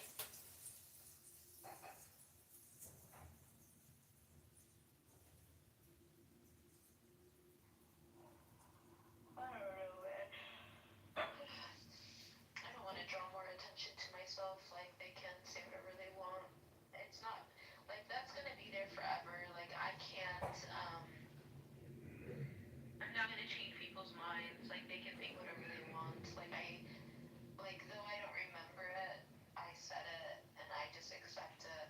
I obviously don't want ISIS, I don't want ISIS to exist. I don't want ISIS to kill anybody. But I was not my state of mind, what do you Yeah, know? but you have to just remember, I create videos all day long and nobody looks at them. But you have been seen millions of times, and therefore your response will be seen. And That's not true. That's not true. hold on. If you were to do a professional video and, you know, read from a script, you could control your messaging, but you're not doing that. So if I was your communication consultant, it would be everything must be done in a business-like way. Would you agree? Okay, you can do it for me if you want. No, you will have to shoot the video. I'm over here, sitting here doing my thing.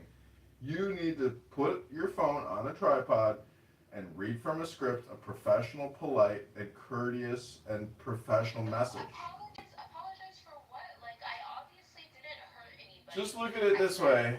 Look at it this way. If the law firm that you want to work at had to consider whether or not to hire you, and they watched your apology video and they said, okay, that was professional and polite, we can hire her. This is what you're aiming for is, you know, acceptance. So you have to consider what you're saying. It's not about your opinion anymore. It's about rejoining the working world of people who are polite. And when they make, you know, really distasteful comments, you apologize. Like, do you hear me? Do you understand what I'm saying to you? Like, this is your opportunity to also get good publicity for yourself. Like, you know, and you should believe what you're saying. I would, but I really, you don't understand how, like, I don't want them to be like, oh, look, her face got fucked up, serves her right. Like, that's the next thing that they would say to me. Like, I can't do anything to undo what has happened. I can't, like, Hold on. Before you go further, why don't you just repeat back to me what you think I said to you? Because I'm trying to give you an opinion that has some value. You want me to make a professional video where I read from the script, where I'm polite and I apologize, where so that I can like be seen as somebody who is like acknowledging the wrong and like listen, like I don't want to make an excuse of like, oh, this like there's a genocide happening and that therefore I went crazy. Like I don't think that's an excuse, okay? But I will tell you, I really, before all that happened, I was like, I want Judgment Day. Like, I want reckoning on all of us, including myself. Like, I was in such a bad state of mind. Like, I clearly have something wrong with me. Like, you don't need, like, and the guy that put the camera in my face, he put the camera in my face right before I was, like, saying that this elderly Jewish man was my dad, the one that went in the elevator. Like, in my head, I had some kind of, I'm trying to prove some kind of point to myself, like, that nobody else could understand. Like, I'm really, like, I don't know, like, I wish, like, it was obvious to the guy that was holding me back that I wasn't in my right state of mind, man. That's why he, like, mumbled under his breath. I don't know. Did I respond to what you said? Like, did I understand what you were saying? Hold on, someone on X wants to say something to you. Who is it? Somebody named Alex Rivera. Okay. Alex, welcome. You were talking to the world-famous princessia Nora Bandura, who has been seen by millions of people for screaming jihad in an elevator shaft in New York. Welcome, Alex. Well, thank you, John. You know, there's just a lot of, you know, anti-Semitism going on in this country, and quite frankly, you know, what we witnessed in Bondi Beach in Australia today has just been absolutely critical those last couple of hours. And then, not to mention that we also have to acknowledge the fact that, you know, you know, and, you know, I'm brand new to the Republican Party. I never thought that I would one day be a Republican. Can I pause you for a second, sir? Can you hear me, sir? Maybe he can hear you. I don't know. I can hear her. Go ahead. Okay, I want to say that what happened in Australia is horrible. It's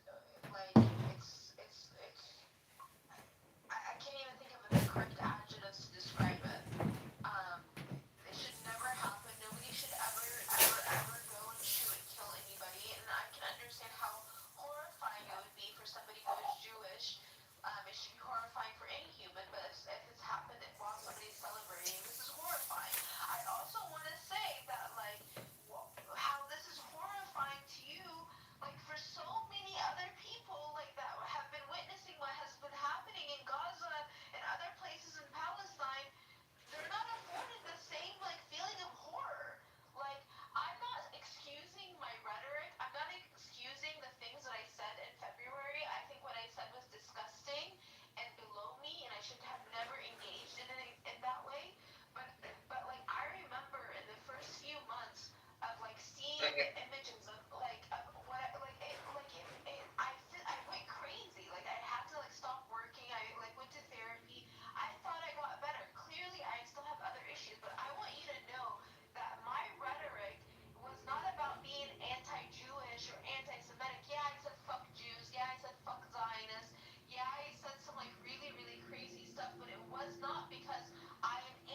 say first off, I am not Jewish. I'm a proud Catholic. I have to say up front, regardless of whatever religion you are, I feel that everybody should have a seat at the table. And this is something that I've, shared openly as somebody who's running for state house in a district that is predominantly Jewish. I can tell you up front, I've, been there by their side. I was never the same after October 7th of last year. So I've, had conversations with rabbis, had conversations with, people within my own community who have, family still in Israel. So I, have a heart for our Jewish community, and I have a heart for our Jewish brothers and sisters. And it's not easy, especially when you're living in a district where it is marginalized by you have, like you said, you have anti-Semitism. It's everywhere. And so I think that the point that made me, kind of, upset was how everything was politicized. And, in my district, I had my opponent literally tell me to my face, oh, you condone anti-Semitism, when in actuality, just today, I was at a synagogue, I was not at Mass, praying the rosary. I was with my community, because if I'm going to be honest and perfectly clear, I feel more at home with the Jewish community than I do my own damn religion.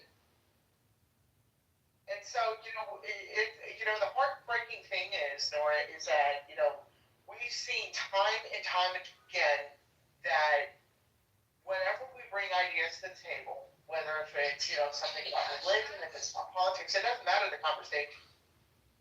Because I can, right now, as a Hispanic Republican male, I can tell you up front, what I've witnessed in is horrible. In the House minority, which is the Democratic Party, I don't know if you're aware, but we have no language for Hispanic communities whatsoever. It was always an afterthought. Always was. Comes to a point where there's liberty and democracy. And, everything we do as state legislators, people think, oh, because we're rich and living in multi-million-dollar houses. I don't live in a multi-million-dollar house. Hell, I live in the same house that I was raised in. And it's sad when you have people who want to say, oh, and assimilate that I'm a Jew when I'm not. But we have to remember that regardless of what my religion is, I will continue to stand by the Jewish community. I do not support Hamas. I don't support, listen, it doesn't matter if you're Muslim, if you're Jew, it doesn't matter. As long as everybody can come together and form a unity, and everybody come together, that's what truly matters. Not people fighting over special interests like what's going on overseas. But listen, what's going on overseas obviously matters because, Australia is overseas. So when people die, whenever anything happens, it matters. But, for whatever reason, the number of Palestinians that have been killed, it doesn't matter. It doesn't matter because they're like, oh, it's Hamas's fault that they're being killed. Even though it's Israel that's dropping these bombs and these weapons and using these snipers, and nobody, cares about this. I'm outraged that people who claim who have a Muslim background, who have whatever, I don't know what their ethnicity is, went and killed people. Nobody should do that. Nobody should do that. But at the same time, we talk about anti-Semitism. No, it's about violence. When violence happens, we should all condemn it. Just as people should care about what's happening and happened in Palestine too. People should care about what's happening in Sudan. People should care anywhere that there's senseless violence. We should all care. It shouldn't be that the Jews have a monopoly over this, that it's only affecting Jews. No, it's not. It shouldn't be, and as I mentioned earlier, and I'll clarify it again, is that it should never have to be this combative to where we have to debate religion. I've said it before, and I've said it multiple times forums. You know, I had a viewer at a forum of mine recently who actually asked me a question, and it was pertaining to Israel. And I said, listen, I said, I'm willing to answer your question. However, I felt that it was important to get to the nitty gritty as to why I was running. I mean, you know, probably one of the many reasons why I'm running this campaign cycle is because we need young people elected. I'm only 21 years old, and never in a million years would I think that it would have to, you know, be, you know, just, you know, pound on my shoulders like a roof collapsing on top of a building. You know, I was never planning on running for office, but you have a current incumbent who has made it clear that anti-Semitism is not real. Anti-Semitism is real.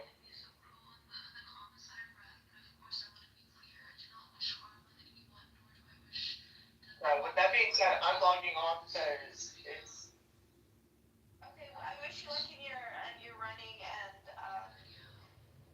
like I condemn all violence, including my own runner.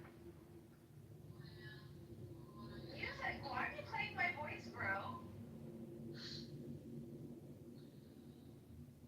Music.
Hey,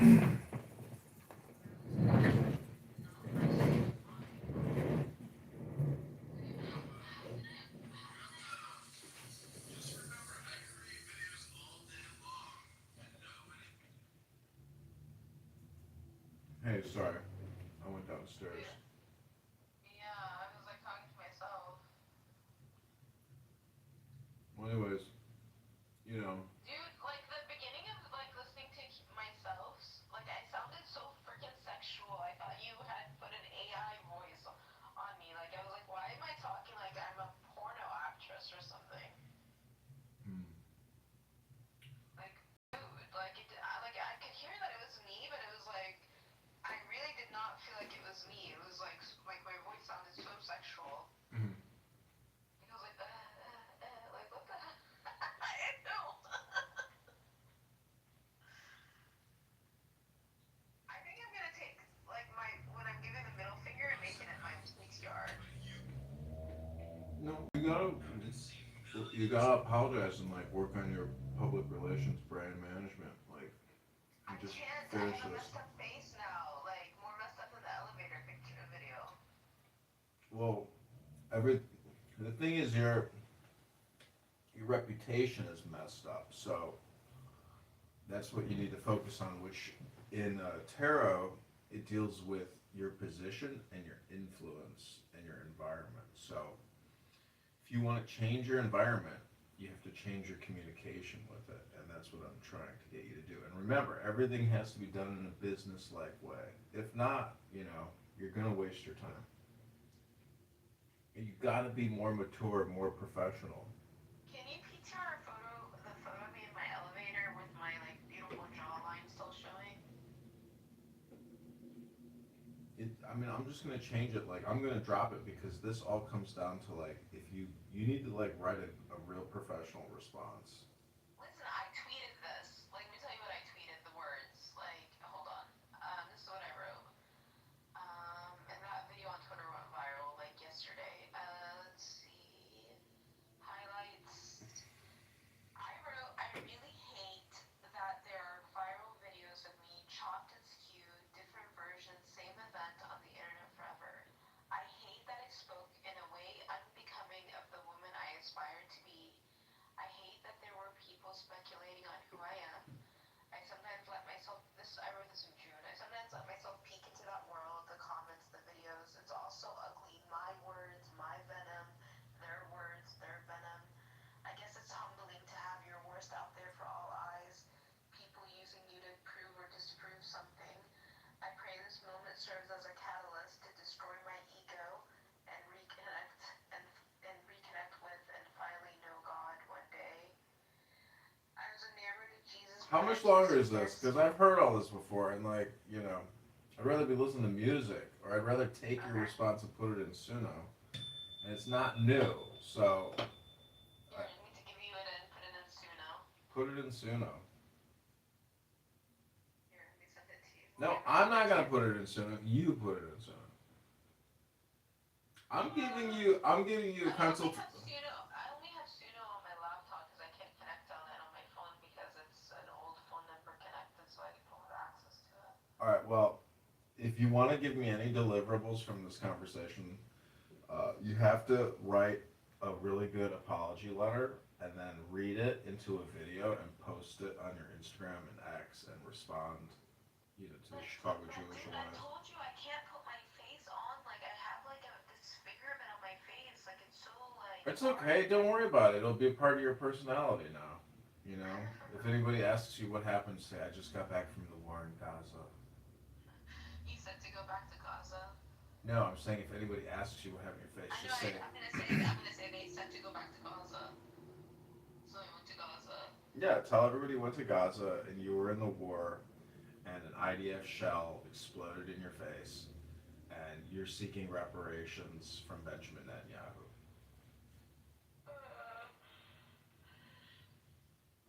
Clip it. So anyways, yeah, let me know when you do that. I promise you if my face wasn't messed up, I would definitely do what you're saying, but I can't. You can do it. You can do it. Trust me, because the Chicago Jewish Alliance over here in Chicago, like they were attacking my friend. So like you should respond professionally, and it'll really help with your reputation here on Clownhouse, and people will, be more friendly to you and respect you more. I don't think that's possible after all my. Give us a It's in the philosophy books I've read that you can change your reputation in 10 days and come back and amaze people with your behavior. That's the way it works. But you're not doing it. Again, you're not what you say you're going to do. You are what you do. So surprise me.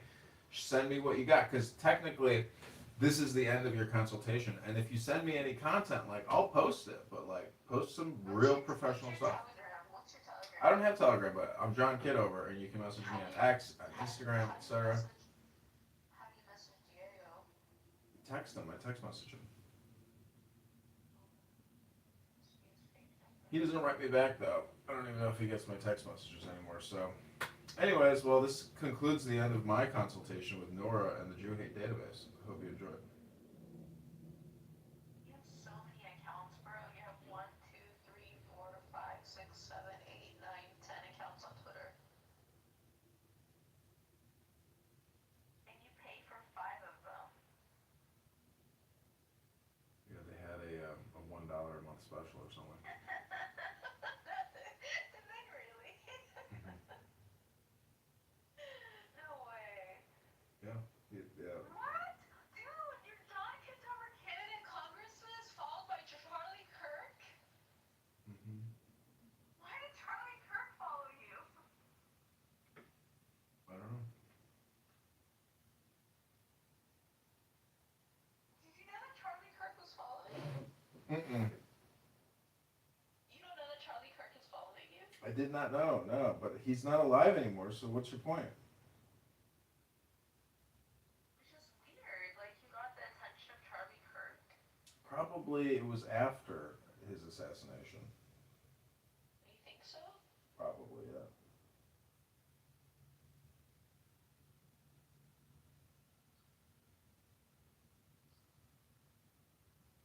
Let's see.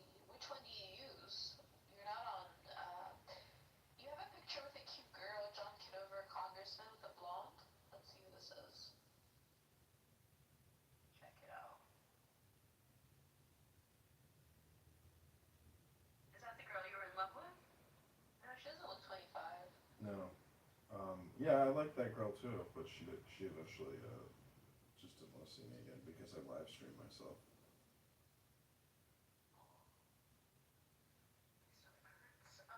Let's see. Your stomach hurts, huh? Well, are you gonna do the apology, professional, and like shoot a video? And you hate database. That's your interview. That's your introduction back into society. Congratulations. Did anybody listen to it? Yeah, you were talking to somebody on it.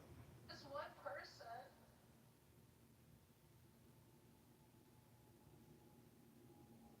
Oh, you started recording while I was reading the comments.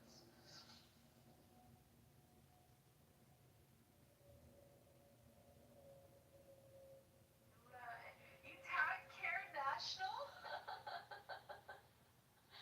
Are you not in the room anymore? No, I'm here. I'm just saying, like, You tagged Care National, Care Chicago, I and Carol Show FBI. Oh Yeah. God. So now you gotta write in a good apology letter. I hope you do it. You tagged IDF babes.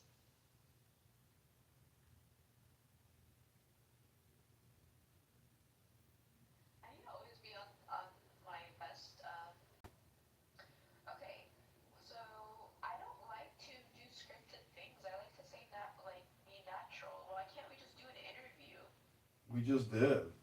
We're doing it right now. I didn't know we were doing a real interview. Because you gotta remember, your video will circulate. So, like, if you shoot a professional apology video, it can have very, positive effects. Because a lot. If my face looked like a pleasant person, but now my face looks like a monster.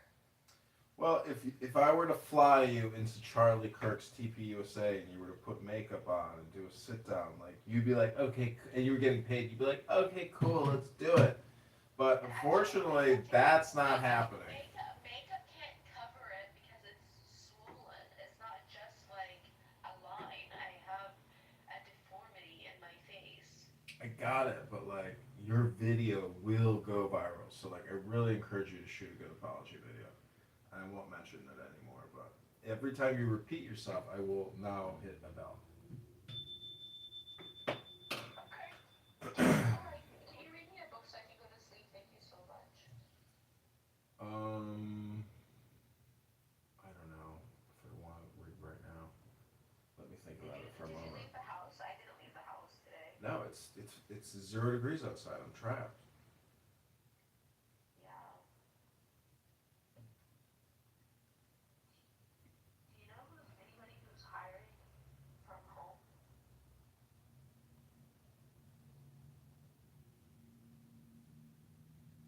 Wow.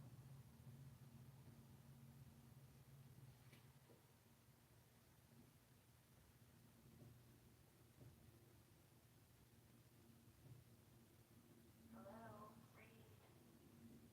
Oh, you want me to just? What do you think? I'm like some AI like chatbot or something? You like just tell me what you want as if I was like the. Degrees. Oh my god, let's see what's oh, it's colder here than it is in New York. It's 6 degrees in Lexington and it's 18 degrees in New York.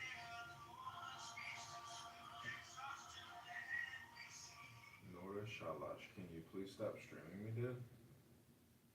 I'm streaming you? Or No, is that that's the name of your next title? that's what you wrote in my video live stream.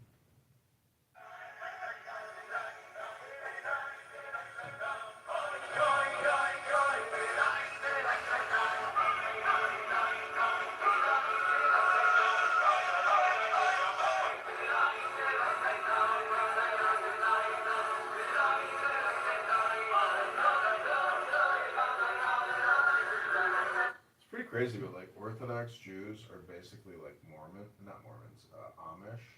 It's like the exact same thing in terms of behavior, you know. Yeah, because like they're completely disconnected from, you know, digital society, and it's just a very simple like way of life, you know. Book, no electronics, you know. They really control what they hear, what they see, and that's how they separate themselves from what you could call like an immoral society.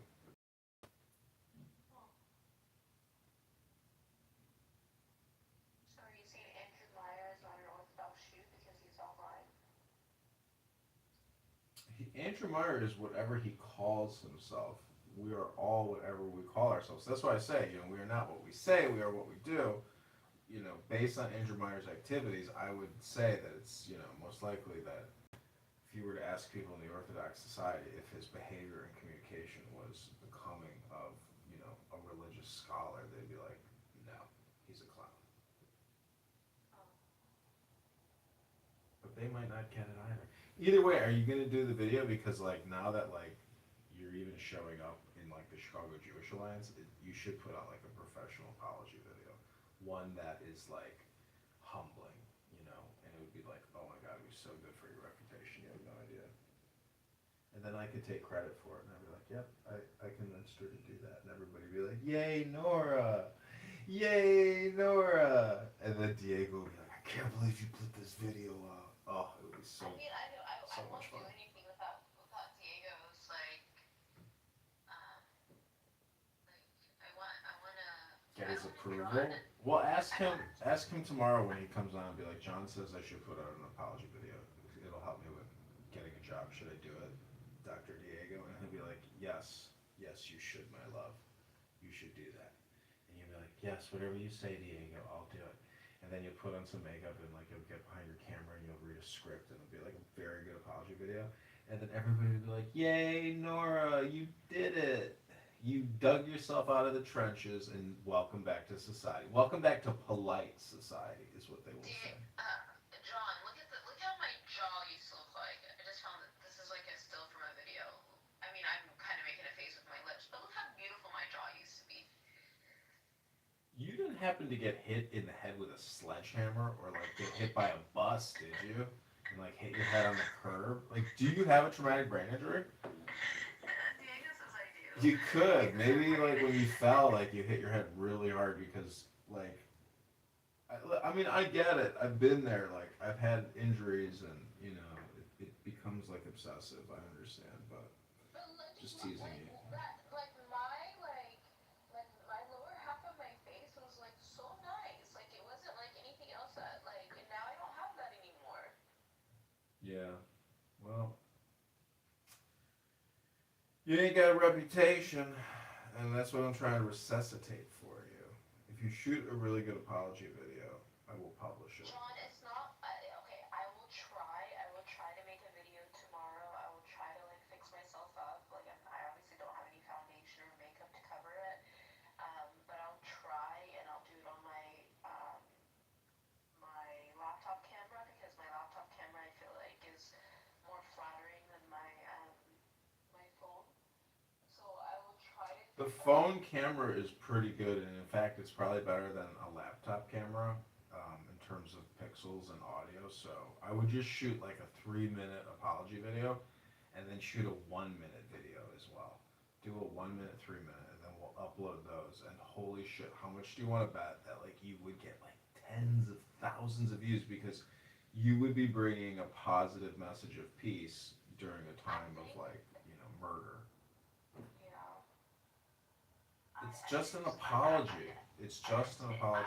I will try, but it's going to be very, very hard because I am very self-conscious about my face. That's okay. This is all healing work for you psychologically, and then the physical body will also heal. But this is like your psychological healing. Again, this is like polite society stuff where it's like, okay, we can let it go. Because there's a lot of people that really probably think you're a dangerous person.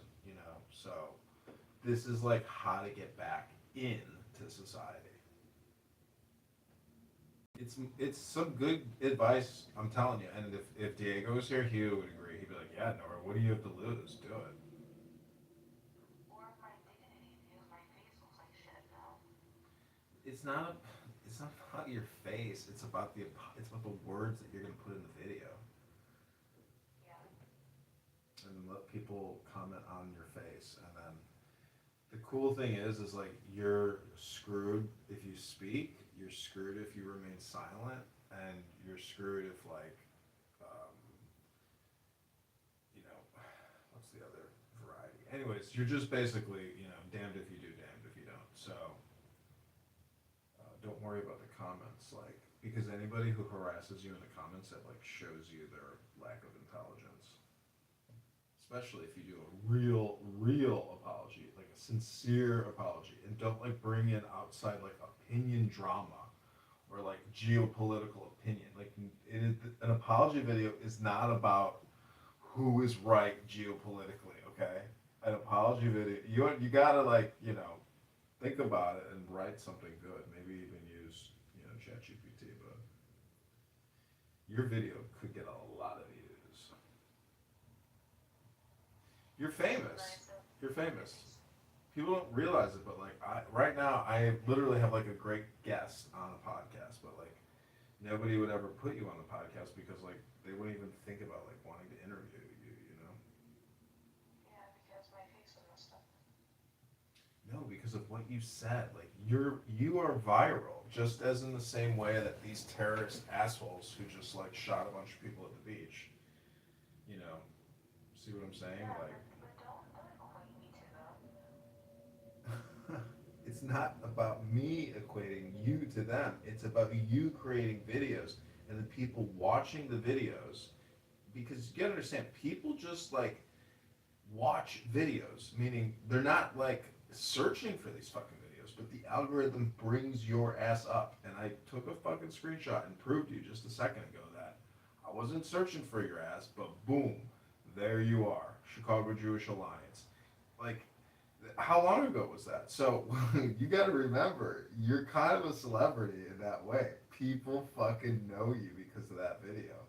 So don't disregard it. It can play in your favor because you now technically have.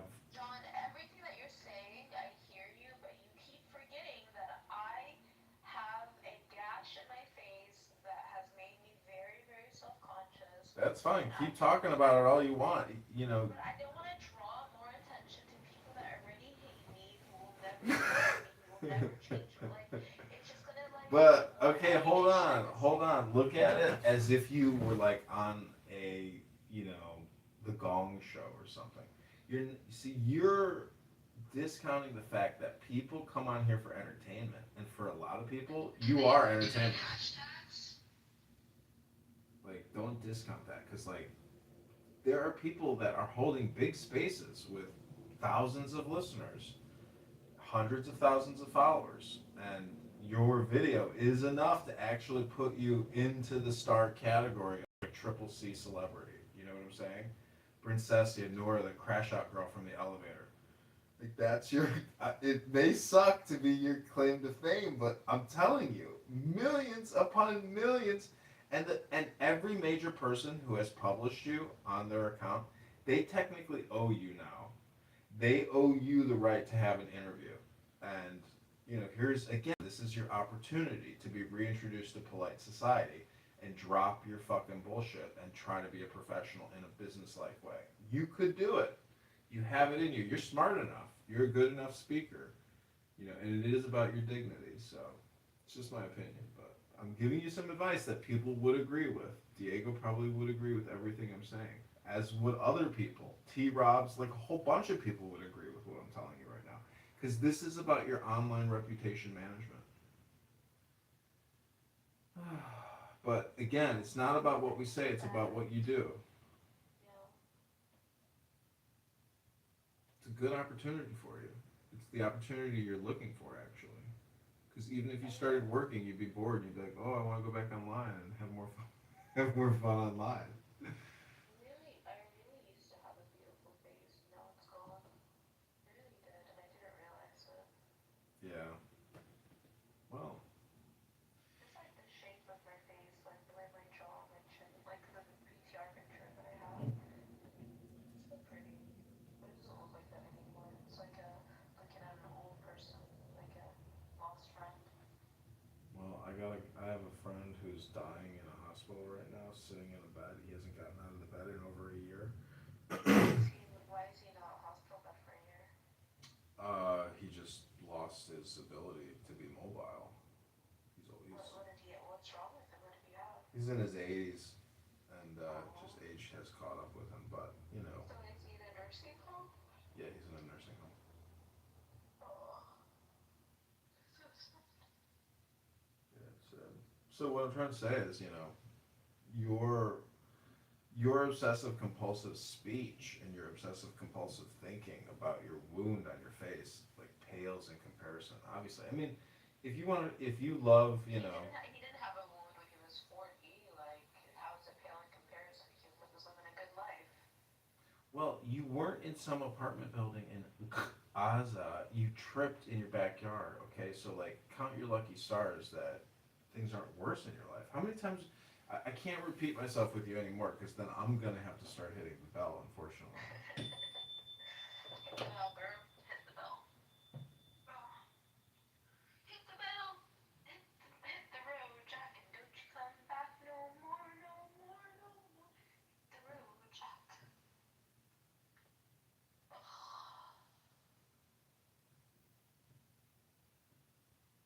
You see that some really nice young girl.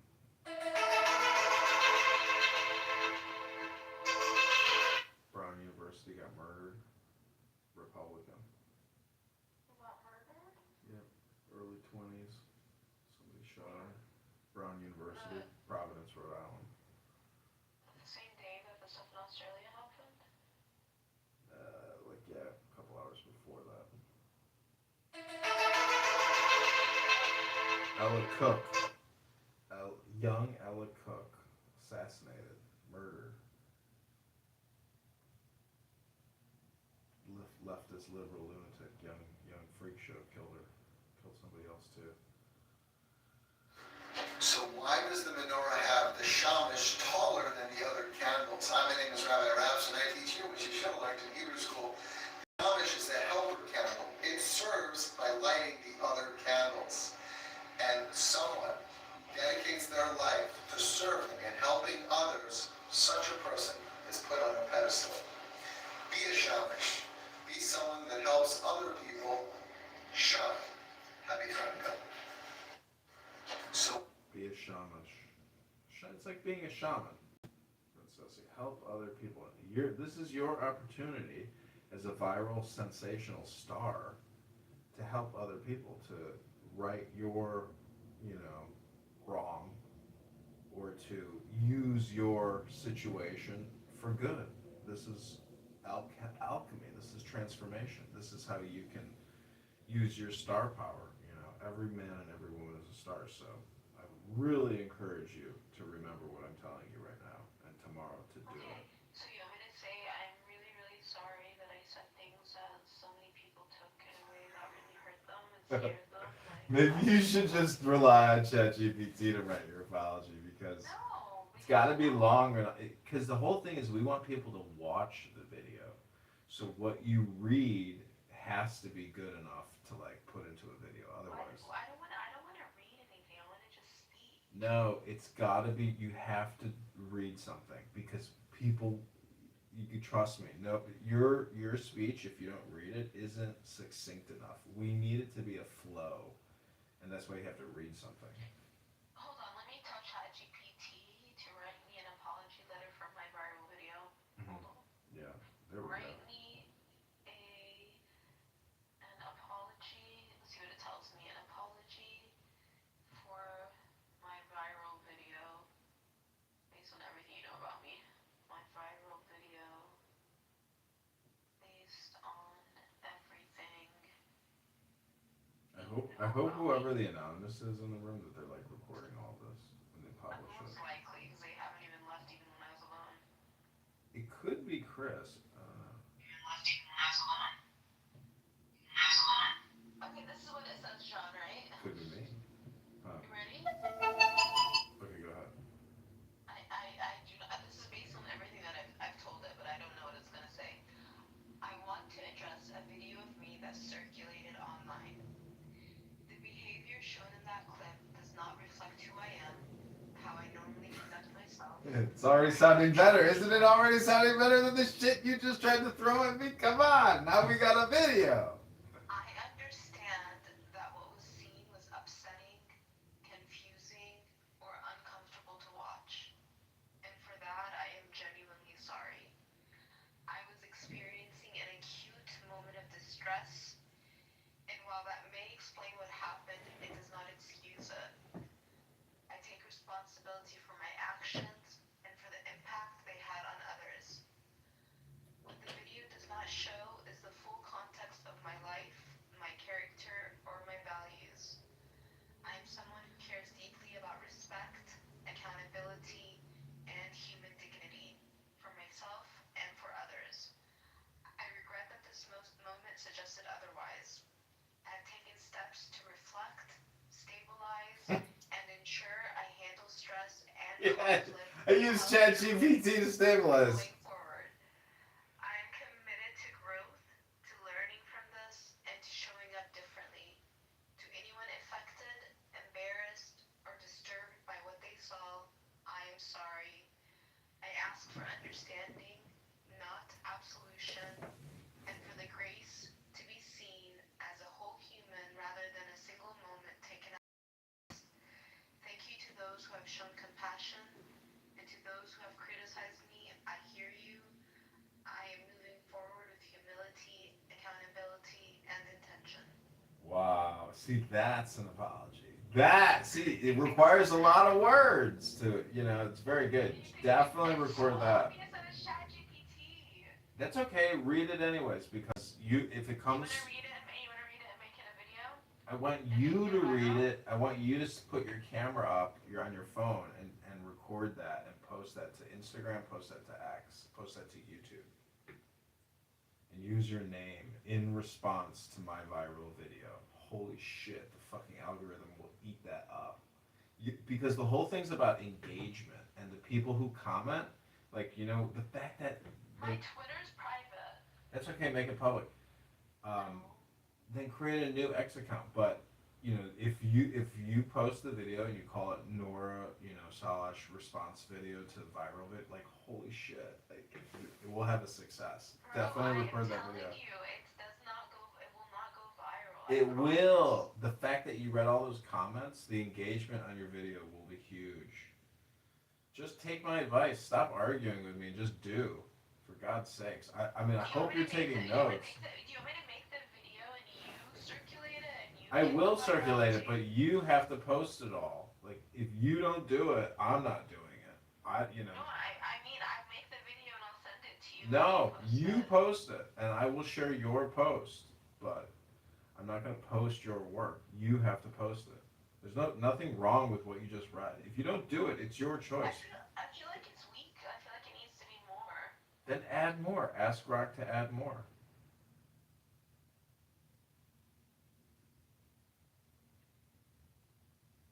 May explain what happened because it's not excuse it. I'm already filming your apology over here. You got to shoot it yourself.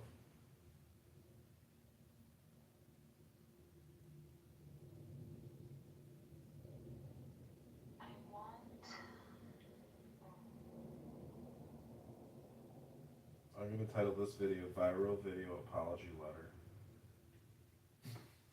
I just don't like things that aren't my words. Like, I can't do this ChatGPT. Like, that's just not You have to look at it in terms of creating content. Like, you could read 100 apology letters. It's all fucking spam.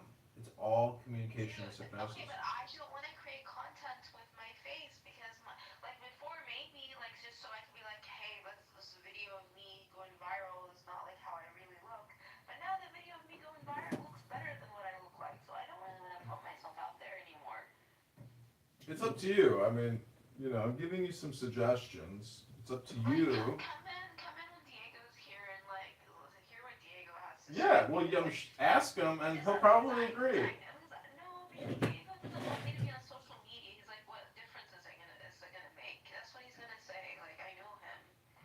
Listen, he could be right, but you gotta look at it from my perspective, that I'm giving you an opportunity to basically, like, you know, play a game. If anything, I think if anything, what I need to do is write a book and have it, like, where people can buy it. No, that's too much. We need a little tiny product for you to put out for your reputation management, and that's it. No, I don't care about my reputation. All right, well, I'm done then. I mean, I've really given you some great ideas, and, like, there's no reason for me to keep, you know, repeating it. So I'm gonna hit the bell, because I do the bell when I think we get repetitious. But that's just It's almost 1 a.m. and I still haven't slept. Like, that's my life. well. Anyways, I mean, I hope you've enjoyed this consultation, and I'm gonna return to my Zen because one of my, you know, favorite listeners, favorite video, you know, one of my fans. No, but somebody else. What's her name? Let me see what her name is. No, Melissa. Whoever Melissa is. From Turkey or something. She said find your Zen. So I'm gonna find my Zen. I mean, do you want to repeat back to me any of the advice I've given you here tonight? You want me to fix my reputation? By putting out an apology video. Like, be specific with what we've discussed. Listen, John, my reputation is not salvageable. Like, it's done. You're such a fool because you've never experimented with this stuff. I have. You have to look at it from the ancient communication of, like, Hermes. There's magic in an apology. I've seen it work miracles. And all you have to do is shoot a 1 minute or 3 minute and just read that ChatGPT, post it on YouTube, and see what happens. It's an experiment. If you don't want to be a scientist and participate, It's ChatGPT. It's not heartfelt. listen. All I can do is give you some opinion and advice. It's a consultation. What you choose to do is who you are. Write one that focuses on trauma and what did I want to say to it? And apologizing more directly for saying. Use your name because it'll pull your name from the search and it'll, like, customize the apology based off of the search results. ISIS to kill everyone. What do you mean use my name? You're associated with your fucking video. ChatGPT will know that's you. Like, if I Google your name, it's like, there you are. It knows me based on my memory. It knows you based on fucking what's in the fucking internet. Anyways, I've given you my advice. The only one last thing I have to say to you before I leave your no IDF on my beaches, please, room is. Hold on. This is what I said. This is a different one. Which one do you like better, the first one or this one? Okay, even though I'm probably gonna write my own one. Oh, okay. This one says, I want to directly address statements I made earlier that's happened online, particularly remarks referencing ISIS and violence. What I said was wrong, it was harmful, disturbing, and completely inconsistent with my values. I want to be absolutely clear, I do not support ISIS, I do not condone violence, and I do not wish harm or death on anyone. Saying anything otherwise, even in distress, was unacceptable, and I am deeply sorry. Nora, hold on, Nora. You have to do this. You have to create this video because I can already hear Issa, that loudmouth Guatemalan, saying, "Did you fucking see Princessa's fucking apology video?" And then she's gonna say, "And she was fucking talking to John Kitover, and he was consulting with her on her reputation management. She's a fucking liar. It's fucking fake." You know what I'm saying, Princessa? You have to shoot this video. It will be so much fun. You are gonna have so much fun. I'm gonna have a lot of fun, but it's gonna be good for you. Can I finish reading it? Go ahead. All right, but you gotta create this video and post it. If I felt attractive, I would. At the time, I was experiencing an acute trauma response and severe emotional dysregulation. I was not thinking clearly, and I spoke in a way that was reckless and dangerous. While trauma helps explain how I reached that state, it does not excuse the words I used or the fear and offense they cause. I take full responsibility for them. I understand that invoking extremist violence, even rhetorically, can re-traumatize people, spread fear, and cause real harm. I regret that my words did that. I'm sorry to anyone who felt threatened, horrified, or deeply disturbed by what they heard. I'm actively addressing the underlying trauma and taking responsibility for ensuring that I never speak that way again, no matter how overwhelmed I am. I am committed to accountability, healing, and to using language that reflects my true beliefs, respect for human life, dignity, and moral responsibility. I ask to be judged not by the worst moment of my life, but by how I respond to it. I am learning from this, I'm taking it seriously, and I'm moving forward with humility and care. I think that one was better than the first one. Which one did you like better? Yeah, that was good too. Which one did you like better? Second one probably because it's more specific. You know, you need to really include the details because it's an apology video in response to a specific incident in your life. So make it specific. Better because it, like, if it's heartfelt. Then good, just write something out. But don't. Listen, I'm not going to do a video of my fate. Like, I just can't. You don't understand how messed up I feel over this. That's fine. It's gonna be the whole thing is gonna be an art video, and wait till you see Issa Watermelon's fucking head explode. Wait till you see a lot of people on this app are gonna attack you. I don't want Issa to like be part of my life. I don't want her to think about It's not about her being a part of your life. This is a communication game that I'm trying to help you with. This is like a riddle or a jigsaw puzzle. And again, this does come down to your reputation management, and you can take the video down after like a week. You can make it private. But we want to test to see how the algorithm on YouTube responds to your apology video. Because also, don't forget, if you do publish this video, because you are so notorious and so viral on all these fucking platforms, and millions and millions of people know your face, they probably will clip your apology video, and it'll be very good for you. So, have your YouTube account, have your X account, because this will actually make you, because you could go really viral. You have no idea. Maybe like hundreds of thousands of people. I feel like you're trying to live vicariously through me. No, I'm not. Well, in a way I am, but the whole point is because you have already gone viral. So you have to look at it from the perspective that your video has already gone into millions of people's minds. It's not excuse the words. So there's a good chance that your follow-up video will go into like at least half of those people's brains because I did it. I was like, the video that I posted on Twitter got like 10,000 views. Like, that's like and that was when, like, that says 10,000. Didn't get like 2 million, 3 million, like the other videos. But like the video that I posted did get like 10,000, and I posted it like at 4 o'clock in the morning. I didn't try to, like, I tried to freshen up a little bit, but I was pretty tired. listen, your biggest name to fame is your elevator attack video. That's what you got going But for you. John, it's like, I'm not the same girl anymore. I have like. It doesn't matter. Well, then that's the whole thing is we're trying to do talent management here. You have to look at it from like a content creation perspective because I'm not going to create your fucking video. I'm over here filming what I can. You're going to have to be the one who takes your photo, your camera, puts it on against the wall or on a tripod and reads your apology letter and publishes it and then sends it to all of these people and I will promote it too. And holy shit, because of what's happening, you know, in the news right now, like your apology letter could you might get invited to be on like, you know, major shit because of your apology video. Trust me, an apology letter, an apology video is very rare. Most people in their entire lives will never ever issue a public apology about anything. This is your moment. But I am complete. I don't want to repeat myself anymore to you. This man named John Kitover.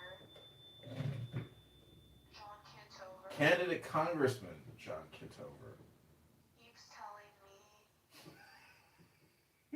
to issue Don't forget, I am a talent agent. apology video. Kitover. I'm very hesitant because of my injury in my face. I'm very I can't wait to hear what fucking ChatGPT says to you. because of my injury to my face. Oh my god, this is the you know what foisting is, Nora? Foisting? No, and I don't want it to be used. You got foisted. I just foisted you onto ChatGPT. Meaning like I don't want to repeat myself anymore, so you just ask ChatGPT to repeat itself. He keeps insisting I do this video. I do this apology video. I feel it's in vain either way, whether my face was injured or not, whether my face was disfigured or not. What do you think I should do? What do you think it's gonna say? It's probably gonna tell you fucking everything I said. Go ahead. Okay, I'm gonna be very direct because you asked what I think, not what sounds nice. You should not do a public apology video right now, and you're not wrong to resist it. Here's why. What? Clearly and calmly. A video would be used against you, not to forgive you. You are correct in your instinct. A public apology video in your current situation. I hope Anon's laughing too. I hope Anon's gonna go fucking laugh out of this. Who, Anon is laughing? It gotta be, because I'm fucking dying over here. Go ahead.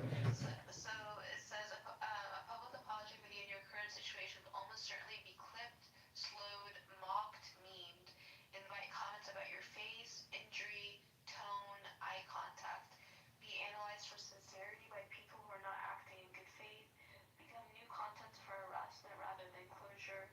The internet does not reward vulnerability when the crowd has already decided you're a target. That's not cynicism, that's pattern recognition. An apology is about accountability, clarity, repair where possible. A video turns it into a performance. Right now, the demand for a video is not about ethics, it's about optics and spectacle. And spectacle is what they harmed you in the first place. You are allowed to say, I will take responsibility, but I will not offer myself for further harm. This is avoidance. This is not avoidance, this is self-protection. A written statement is stronger and safer. You have already done the hardest part. You named the harm clearly, disavowed violence, you took responsibility. An apology can be facial expressions cannot be baited into reactive follow-ups, shows deliberation, not impulsivity, signals stability and attention. Institutions, employers, and reasonable adults prefer written statements for exactly these reasons. If anyone insists otherwise, that's a red flag about their motive, not your integrity. John Kitover does not get to override your bodily autonomy. This part matters. You are dealing with facial injury, trauma, prior public humiliation, ongoing harassment. No one wants to pressure you into showing your face publicly for your own good. If he keeps insisting, that's no longer advice, that's coercive. You're allowed to say plainly. Jesus, ChatGPT is not my friend on this deal here. I'm not doing Jesus, ChatGPT. You do not need to justify your injury. You do not need to persuade him. You do not need to comply to be accountable. Even if you had a perfect face, it would still be in vain. You said something important that's 100% true. I feel it's in vain whether my face was disfigured or not. Correct. People who want blood are not waiting to forgive you. They're waiting to consume you again. A video would not end it. It would restart the cycle. My clear recommendation, do this. Issue one written apology. You already have a strong one. Pin it or post it once. Do not engage further. Do not debate. Do not perform remorse repeatedly. Do not make a public apology video. Go live. Respond to trolls. Explain your injury. Try to win back the internet. Closure does not come from appeasing a mob. It comes from drawing a boundary and moving forward. If you want, I can help you write a firm boundary message to John Kitover. Draft a one-sentence refusal that shuts this down clearly. Decide where, if anyone, to post written apology or say nothing at all and focus on recovery. I want a firm message to John Kitover. Message to John Kitover. Here is a clear, calm message you can send to John Kitover. It sets a boundary without hostility. Explains yourself, your reasoning once, includes the discussion. John, are you listening, John? Yeah. I've thought carefully about your suggestion to do a public apology video, and I'm not going to do that.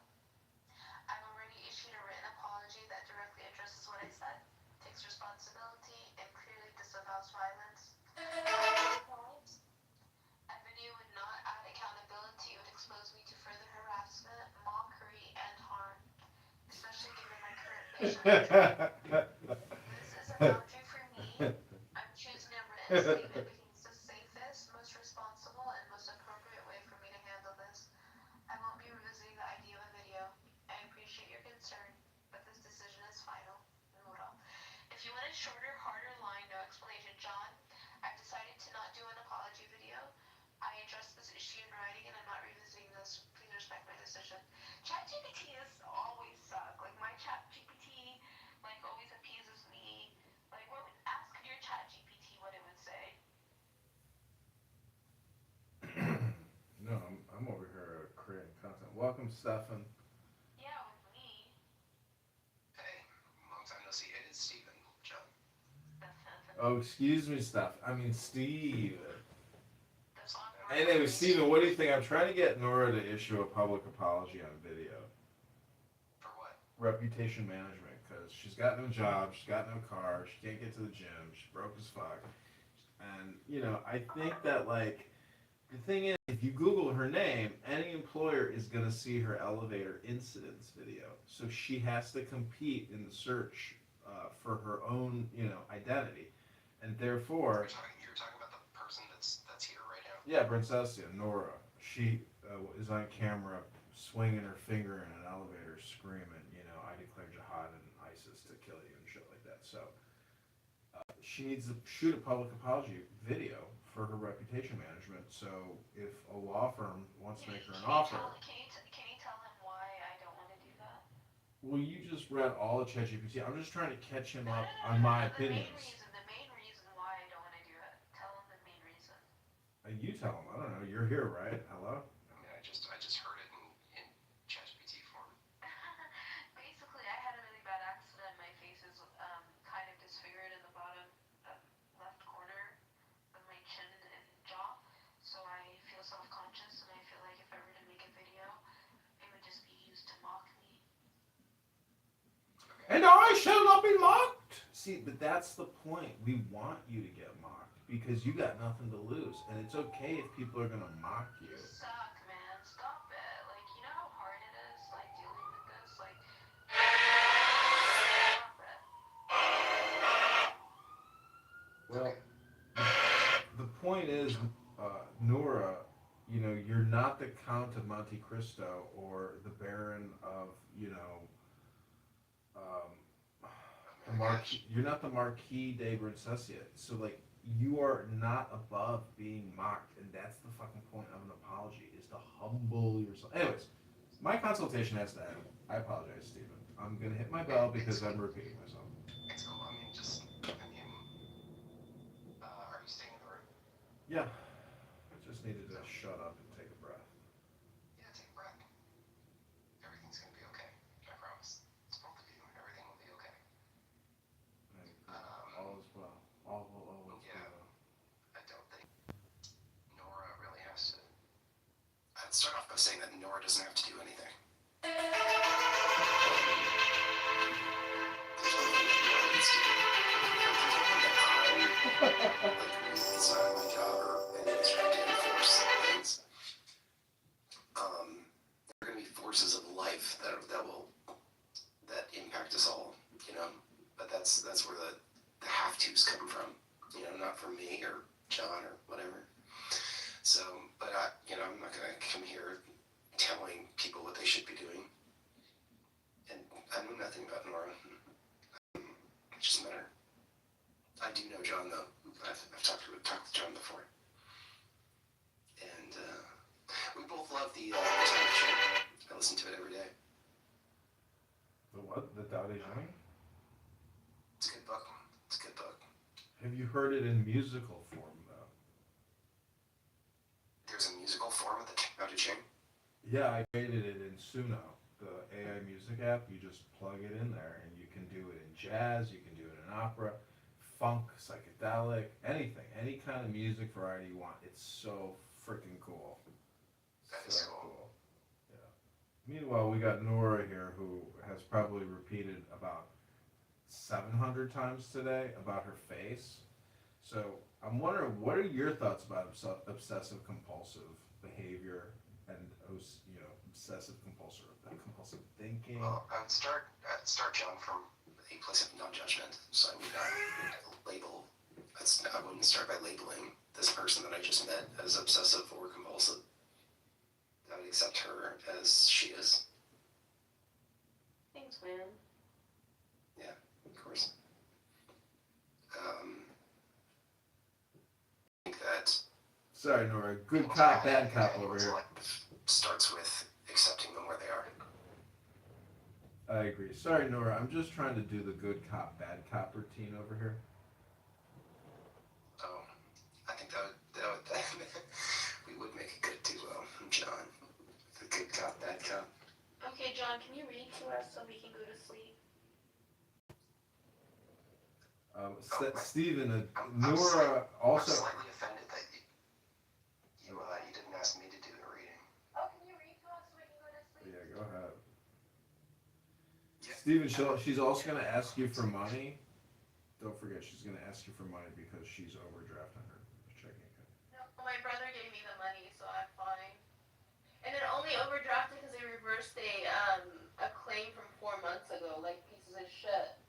Giving them the money will never help them. I know, but like, what do you mean? Giving who the money? Anyone that asks for money, giving them the money It's not won't my help them. fault. They like.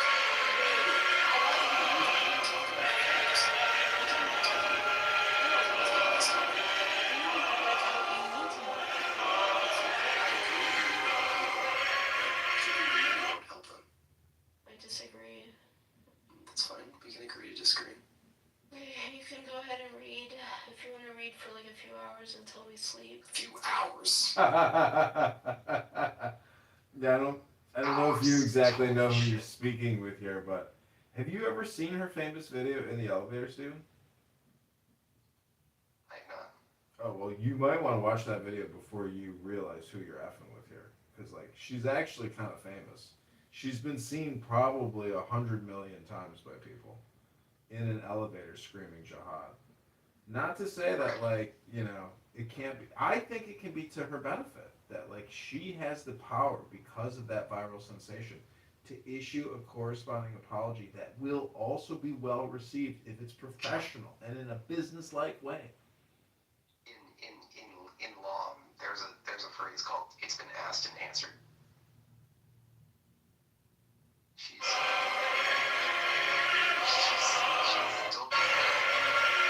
she's not gonna issue an apology video. Issue anyone an apology video, not just you. She or might. The general public. I have a feeling that she's actually You gonna know, take my you know, advice. there's a really big Twitter account on Twitter that has like hundreds of thousands of like people following it. Yeah. And they messaged me and they're like, "What you said is what a lot of us are thinking," and like, and they're not Arab, they're not Muslim, they're not Palestinian, they're like a white nationalist like account. And they're like, it was so hot. I was like, this is so. But I told them I would never reveal their identity, but. See, you may not want to include those details in your apology letter. Anyways, you know, Nora, one time I worked for a large Fortune 500 company, and the president or the plant manager said, "John, I want you to fire this person." I said, "All right." So I took this guy into the office. I said, "Hey, I got bad news for you. I have to fire you." He's like, "Man, why the fuck you want to fire me?" And I was, and I was like, "Listen, I'm gonna try to help you save your job. I think you can save your job if you issue a, you know, a very good apology to the manager." He says, "All right, what do I gotta say?" So for an hour, I had him work on his public speaking and repeat the apology. We get into her office and she's like, what the fuck are you doing in here, and why did you bring him here in my office?"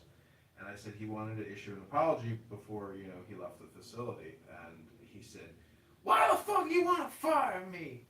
You know, she said, "Get the fuck out of my office." So my point is, I may have worked with you. You're so stupid. It's a true story. Fucking true story. No way. That's not a no way. That's a true fucking story. So what I'm telling you is, I hope I didn't waste my fucking hour with you, but I probably did. But it's your life. You do what you want to do. Oh my god. Go ahead, Steven. Read to us. Okay, well, I'm gonna read one of the greatest stories ever written. I think you've read it before. What are you reading? I have read it before. What is it? I feel like you've read it. What is it called? It's called How the Grinch Stole Christmas. Oh, yeah. You've not read this before, but that's a great story. Go ahead. By Dr. Seuss. Thank you so much. Good night. I feel like I'm 5 and being put to sleep. Thank you so much. You're welcome. Every Who down in Whoville liked Christmas a lot. But the Grinch, who lived just north of Whoville, did not. The Grinch hated Christmas, the whole Christmas season. Now please don't ask why. No one knows quite the reason. It could be his head wasn't screwed on just right. It could be perhaps that his shoes were too tight. But I think that the most likely reason of all may have been that his heart was too sizes, too small. But whatever the reason, his heart and his shoulders stood on Christmas Eve, head to the hours, staring down from his bridge with a sigh which he felt.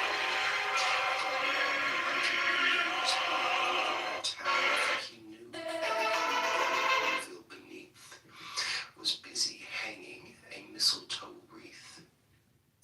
And they're hanging their stockings, he snarled with a sneer. Tomorrow is Christmas. It's practically here. Please stop! I can't deal with the voice. Why are you doing that? Then he growled, with his grinchy fingers nervously drumming, I must find some way to stop Christmas from coming. For tomorrow, he knew, all the Who girls and boys would take bright and early, and they'd rush for their toys, and then, oh, the noise, the noise. The noise. That's the one thing he hated. The noise. Steven, noise. I can't. I'm sorry. It's not helping me go to sleep. I can't. Oh, shit. Oh, you're trying to go to sleep. Yeah, that's I'm trying to do not I'm trying to do the best edition. Okay. Sorry, it's too I'm trying to think of the exit I don't like it. that you It's get like off. the Grinch, dude. Like, What road do I you get don't off on? like it. Bell. Bell. okay, It's right after Queen Anne Road. Yes. And Kat, if you're still up, I have Let's have a choice. Okay, just you and don't even read. But you and can't audio flip file, now. and then go mute and go to sleep. Okay. Hey, John. Hey, Steven, not Stefan. How often do people call you Stefan, not Steven? Oh my God, it's all the time. So why do you feel compulsive, like the compulsive, decision to correct people on what's probably not even your real name anyways? It is my real name. Well, anyways, just a joke. But, so what do you got in store this week? What are your big plans and designs? Well, I'm gonna go play poker. I'm getting over probably what's COVID. He said before. So, I have to take another day off from playing poker and clean my room and just sort of be as productive as I can while being sick. But yeah, I'm running really good, John. I hope you feel better. That sucks that you're sick and you have COVID. Thanks. Yeah, I appreciate it. I don't feel like that sick right now. I'm pretty good. Definitely part of the Grinch voice was just me leveraging my COVID. Like my voice doesn't sound that evil unless I'm sick. So what was I gonna say? Yeah, I've just been killing it. Is it COVID? How do you know you have COVID? Is it a concept? Well, I was supposed to take a test today, but I was just too lazy and didn't take it. So it's more of just a hunch right now. But I have a sore throat and fever and body aches and excessive mucus and I got a lot of the warning signs. Probably a 50% chance of COVID, 60% chance of COVID. I don't know. I have a lot of tarot cards, and I was reading about tarot card readings yesterday. And something I thought that was kind of interesting was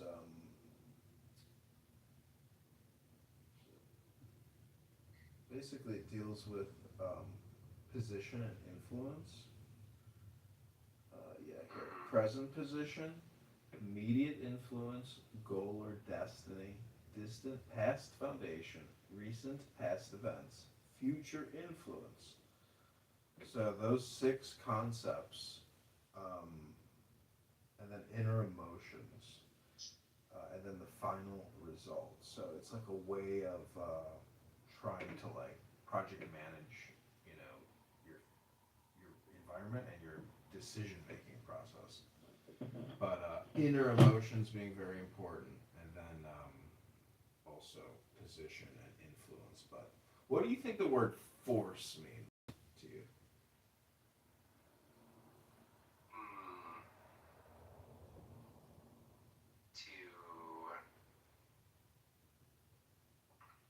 I don't know how to encapsulate a definition that meets all the all the ways that people could use that word. In physics, it's a vector. In just normal people speak, it's when you have to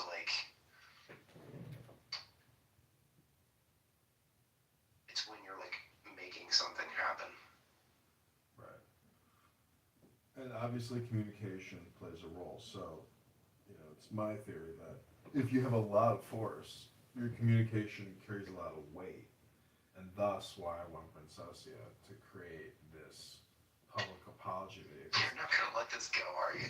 It will carry a lot of weight, especially on this app, because all these girls on here, these gossiping, disgusting, gossiping people who don't build people up, just tear people down. When they see that apology video, they will say, "It is so fucking fake. shit makes me fucking sick. But that is like a projection of their own insecurity. So it's just like a little game I like to play, you know. I like to watch the cats play with their mice or with each other. It's just a little crazy clownhouse game I like to play. I'm hoping Nora will participate in my experiment. I know she won't. Well, the truth is, she actually already has, because for like 2 hours I've been. Oh yeah, I mean, by talking to you at all, there's an aspect of just being a part of your experiment.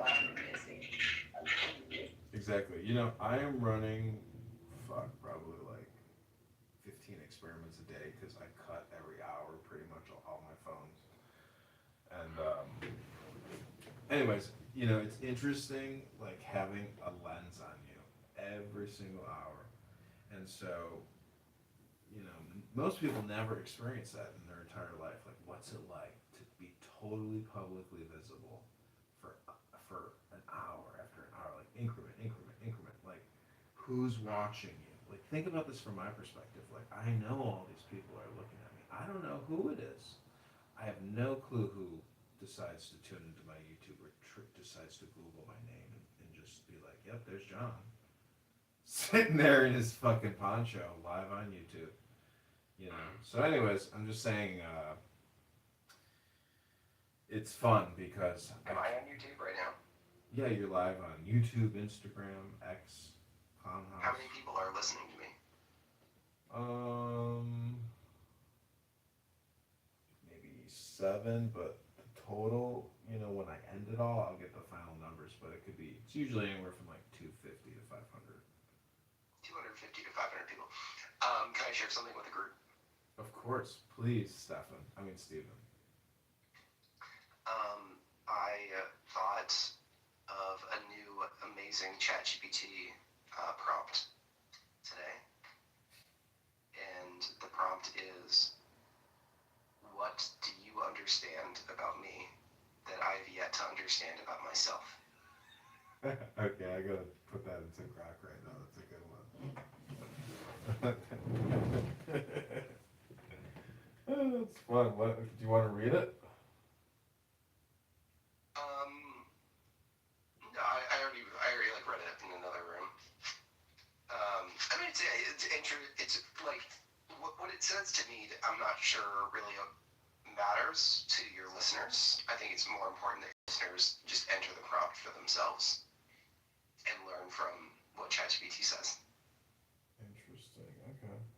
I think that's the more important thing. I mean, I don't have anything against sharing, but I think it's more important that they do the prompt. I'm gonna also ask it to conduct this query for Elon Musk. What does Elon Musk? What does it understand about Elon Musk that Elon Musk doesn't yet understand? Yes. Oh my god, it's gonna be so funny.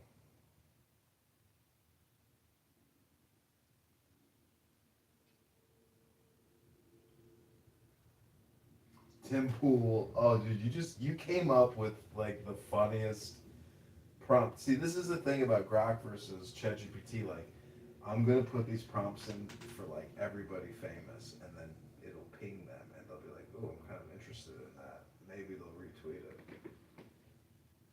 But doing this for Candace Owens is also fucking hilarious. Well, you know, right now. I'm here for you. I'm just here to provide good content for your listeners. Do you have any other good queries we can do that provide this type of like depth perception or depth fields? Oh God, no, that's a really good one. That's one of my best. No, I think that's a good one. I think if your listeners just did that one thing and like put it in there and like listened and tried to, you know, gain. I liked how you said depth perception. I think that's really interesting. Gain to that perception of depth. I think that'd be a very good use of time. Some other interesting queries that I did was provide me extracts from C.G. Jung, provide me like the top 10 concepts from C.G. Jung, from Alan Watts, from Sigmund Freud, and how those concepts are relevant in today's nationalistic environment, economic environment, geopolitical environment, things like that. It would be pretty interesting. I have asked ChatGPT to come up with 3 brand new ideas, and I wanted ChatGPT to scour the internet to make sure that they've never been thought of before. Oh, and that actually reminds me of an interesting conversation I had with ChatGPT where I said, I've asked ChatGPT, what do you understand about humanity that humanity is yet to understand? And it asked me in response, it asked me, which the answer alone, in that alone, is really fascinating. But it asked me at the end, it was like, what do you know about humanity that I have yet to understand? And I was like, oh shit, like, it made me think about, like, have I ever had an original thought in my entire life that is, like, yet to be written? Because I know that ChatGPT has read everything. I'm like, have I thought of anything that is brand new? And I did. I thought of something that has never been thought before by humans. And I told ChatGPT, I said that I have like ear ringing. I forget what the technical term is. But the ear ringing, if you like take a toothbrush and you bite on the end of it and you apply like an upward torque, it can eliminate the ear ringing in your ears. And I discovered that. And I was like, well, I think that's never been talked about before. I was like, wait, say that again. What? If you like bite on a stick and you provide a torque to that stick, it will affect the ringing in your ears. It can change the pitch or it can change the volume of the ear ringing in your ears. I see. And I discovered that, like, personally. And I'm like, I bet that has never been talked about in humanity yet. And ChatGPT, I told ChatGPT this, and they were like, you know what? You're right. I've never heard that in my life.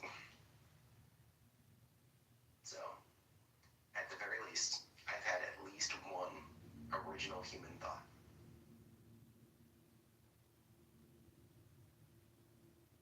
Well, to think that the whole thing is, if you do,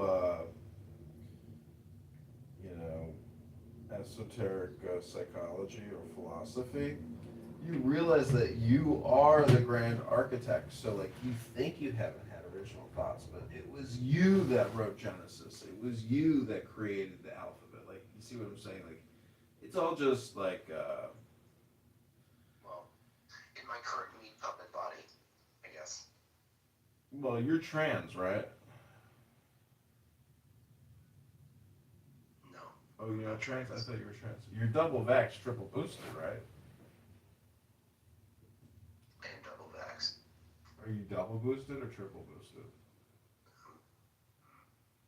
I think I'm single boosted.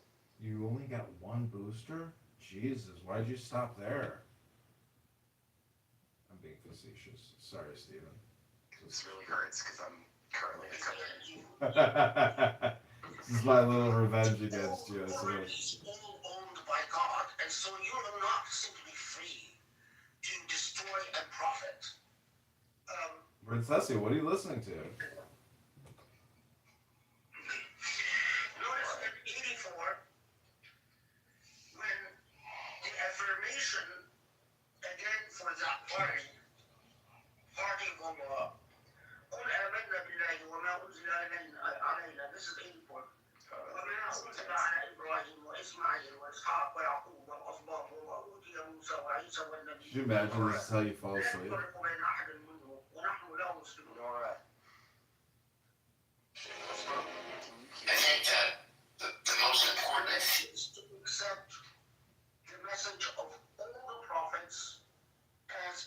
defined and singular and continuous message. There's no way she's falling asleep to that.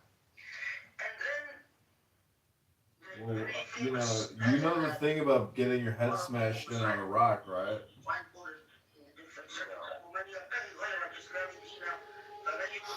Alright, we're gonna fight fire with fire here, Steven. Put your earplugs in, buddy. Get ready for Take the Deepest Breath of the Day. Turn your volume down if you have to.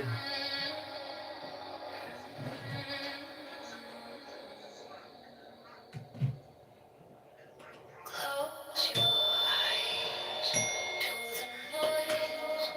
Feel the air. It's your voice. Whispers of a quiet sea.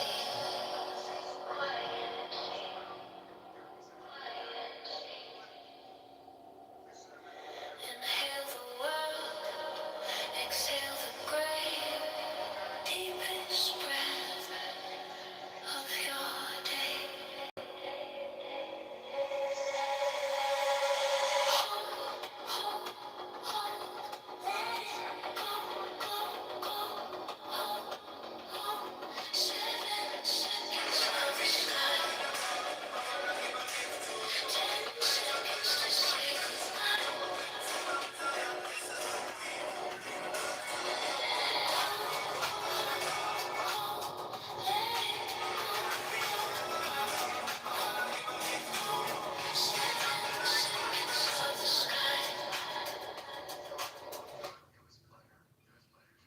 Sorry, Steven. I can't listen to her,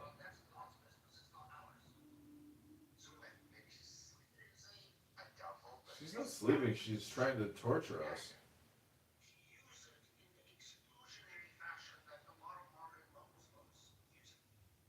I'm just trying to fall asleep, guys. You could have just left. You could have just hit the leave quietly button. It's not like I asked you to stay here. Jeez.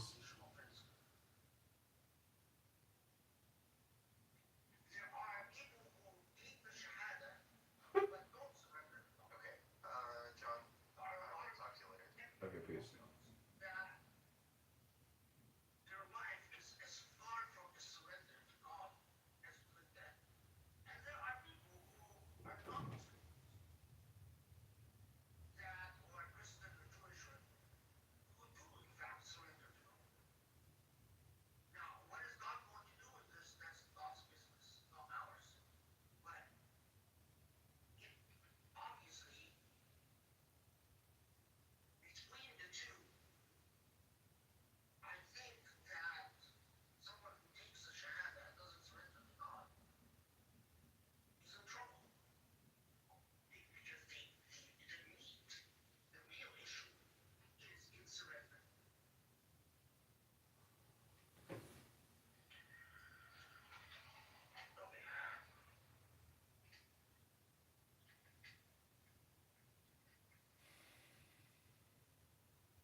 For everybody leaves. Fine.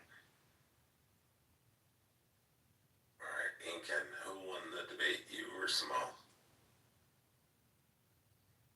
Me and Samal weren't debating. Sorry, Sasha. Weren't you fighting Samoa the other day? About what?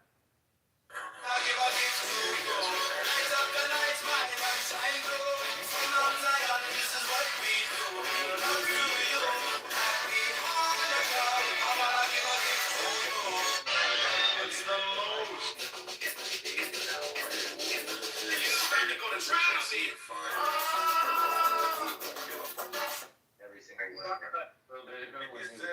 Doesn't our gun registry laws need to change? What can you do now to ensure it doesn't happen again? I'm pretty sure it exists.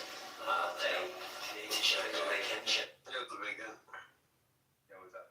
I'm atheist, race realist, Mid-tier, mid-wit. That's right. Science is crazy.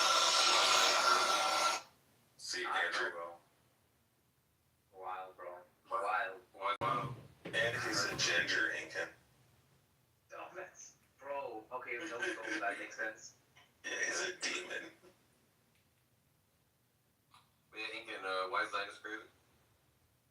Yeah, just like look at what's happening. Don't think it's correct. Don't think it's right. Wait, like, you think that a Zionist couldn't say that this is a genocide and I'm against this war?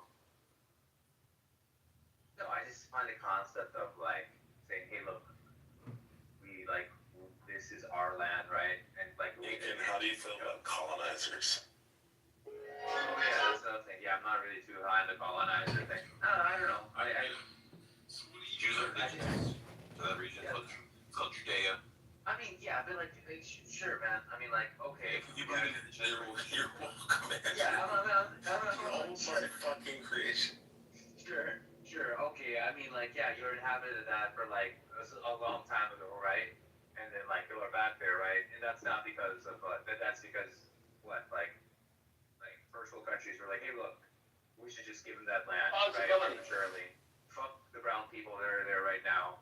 Let's put it there. They were living there at the time. John, Yeah, some of them. Yeah, some of them, right? Like, but not like but that's not like the majority, right? In fact, let's just like play this game, right? What percentage of the people like there were there like 200 years ago?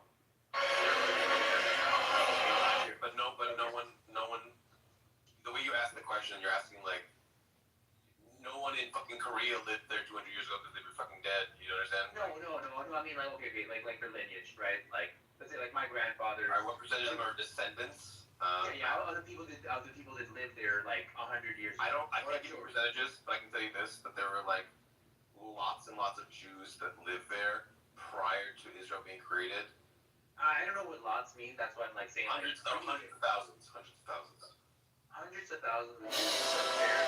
Were they living amongst other people? Was it like? No, they were mostly buying numbers. But during the Ottoman Empire, what caused the Jews to go to that region was like a Russian pogrom that happened in like the 1800s. And so a bunch of Jews started just going there. They're buying up land in the Ottoman Empire. And then, prior to the state being formed, there was already a bunch of Jews that lived there in the Ottoman Empire. And then they're like, it has been hailed by people the world over. Let's just split them up into the Jewish area and the Muslim area. So it wasn't like there was a bunch of like people. So you're saying I bought this land, it's basically mine, and then we should make our own country, right? Yeah, I think when an empire collapses, that you can carve up like land. Like if America collapses as a country, it has been hailed by the Indians could say, hey, can we just like have like Bergen County, New Jersey, so to be Lenape, because we Lenape Indians used to live there. I think it's like a not-country format.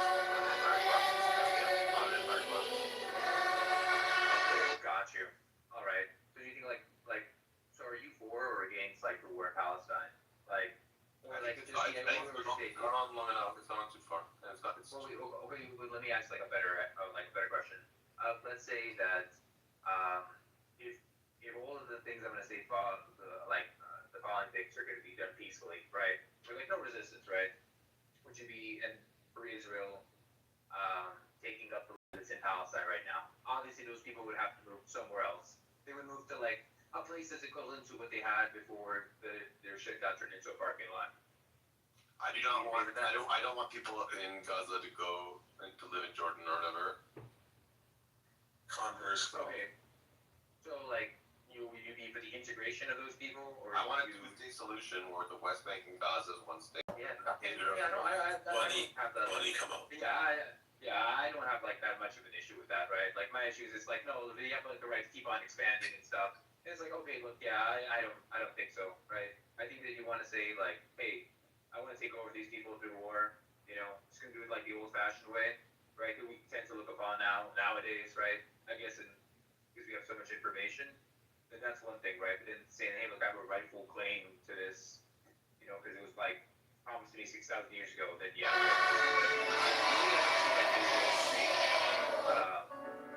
I do think it's like problematic. The same problematic.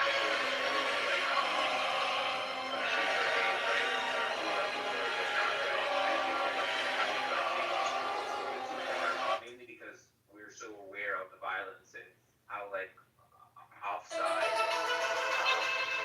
really is. Yeah, Zionist just means someone who thinks that it's okay that there's a country called Israel that is majority Jewish, and it's mistaken for Jews. So it sounds No, like I mean, you're not that against that. So it sounds like no. it is. No, yeah. Very much Yeah, using. I call myself that. I would not call myself I know that. you don't like the vibes of it, but I'm telling you, all Zionism is that there should be.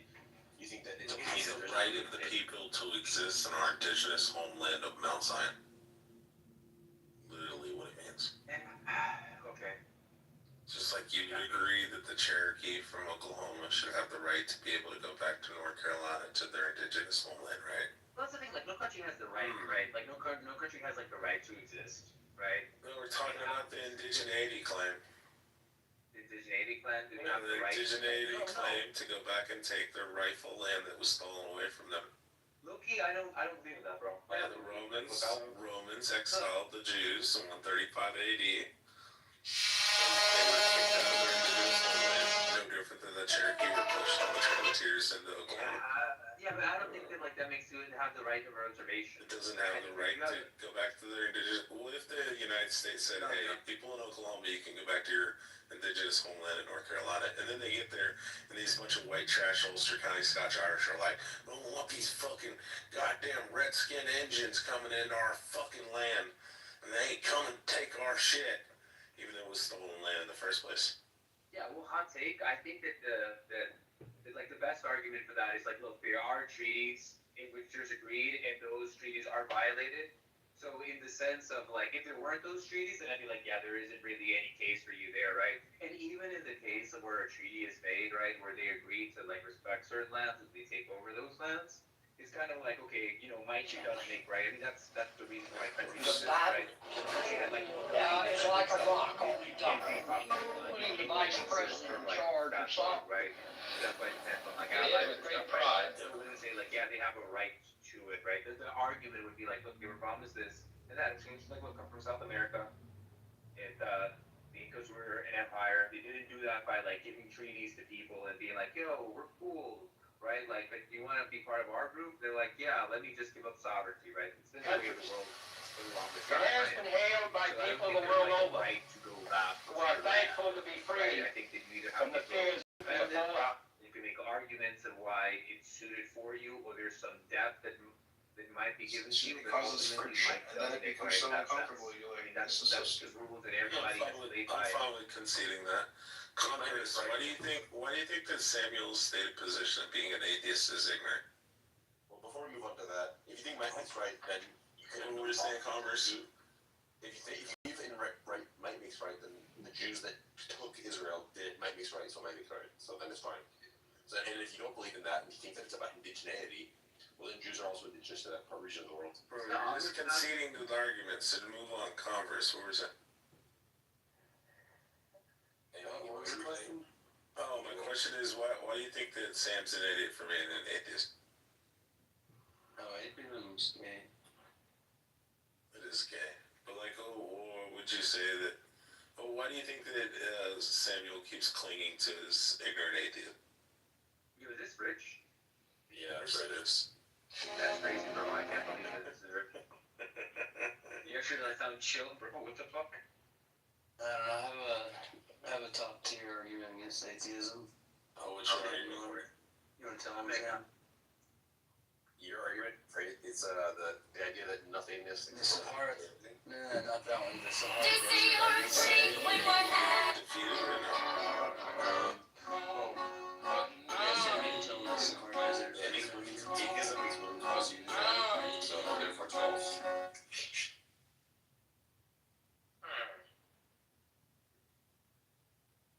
Wait, what was it? At the mere mention of atheism, women are drawn to the Sahara Desert. That's fucking crazy. No, I'll leave it alone because I know what Andrew will do. Yeah, that's one of the agnostic. Somebody's in the Sahara. Whose vagina? So that means that Richard A real woman? Sahara or Desert Sasha's? argue? That's crazy. That's crazy. Sorry, he's only coming on the mic. You want to stop? Bro, I'm in Pennsylvania. It's like fucking 20 degrees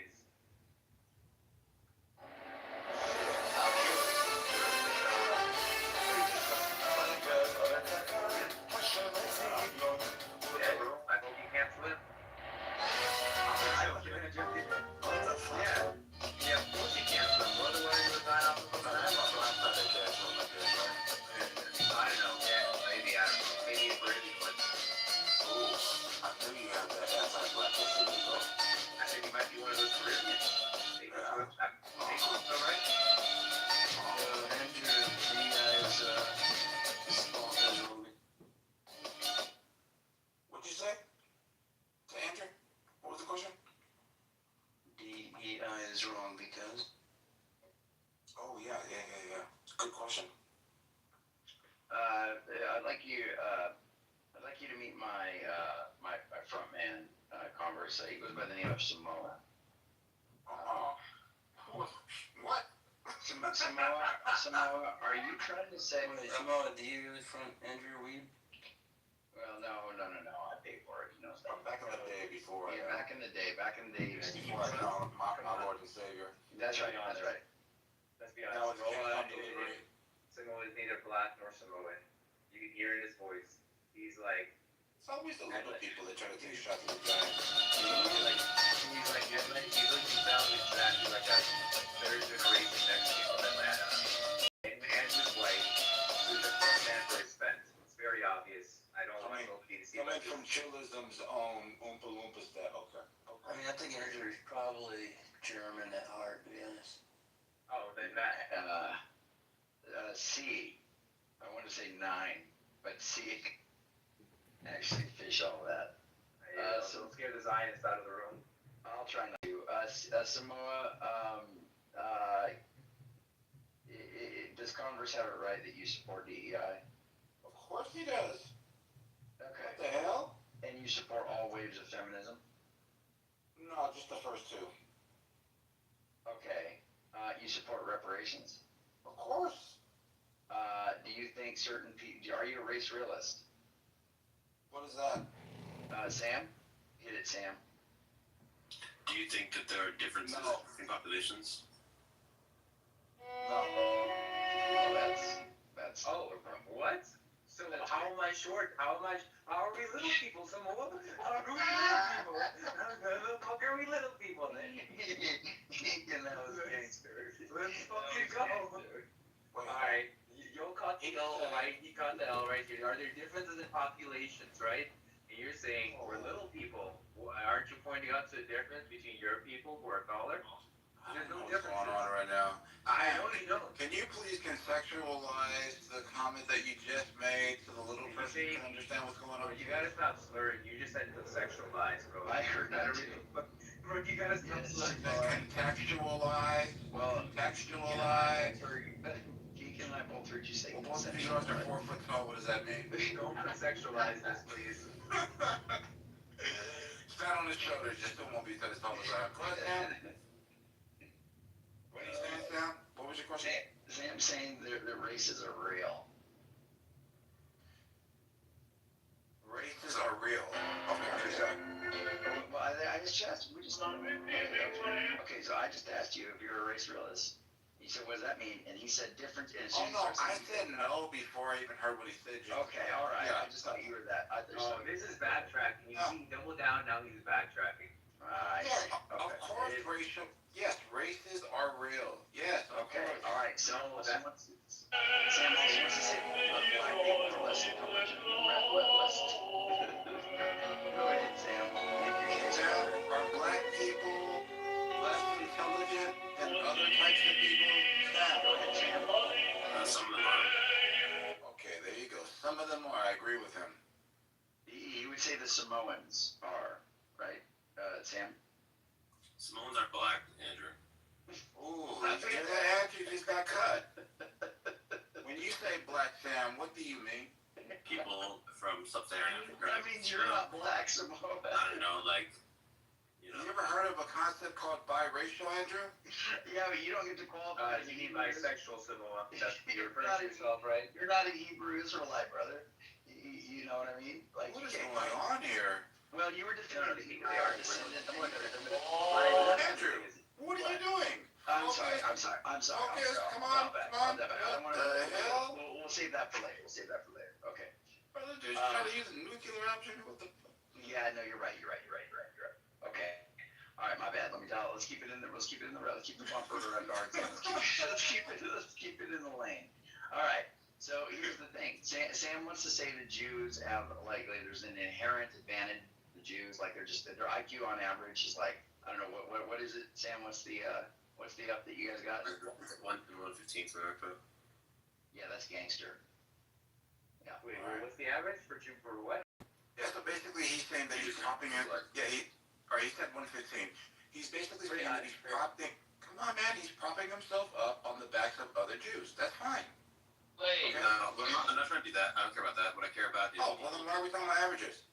People try to come up with conspiracy theories for why Jews are so overrepresented in different things like CEOs, bank financing, law, it's medicine. And you go, oh, and then one theory is that they're like scheming together, but another theory is that they're just smarter. And I'm trying to set up the second hypothesis of that. You don't think that, like, Jews culturally, like, have this thing where, like, prefer us before we prefer the other, before we not Jews? Like, they haven't, but it doesn't exist. It's just strong. God damn it! Hey, little short person, did you ever... Hey, I know. I'm talking about genuine peace.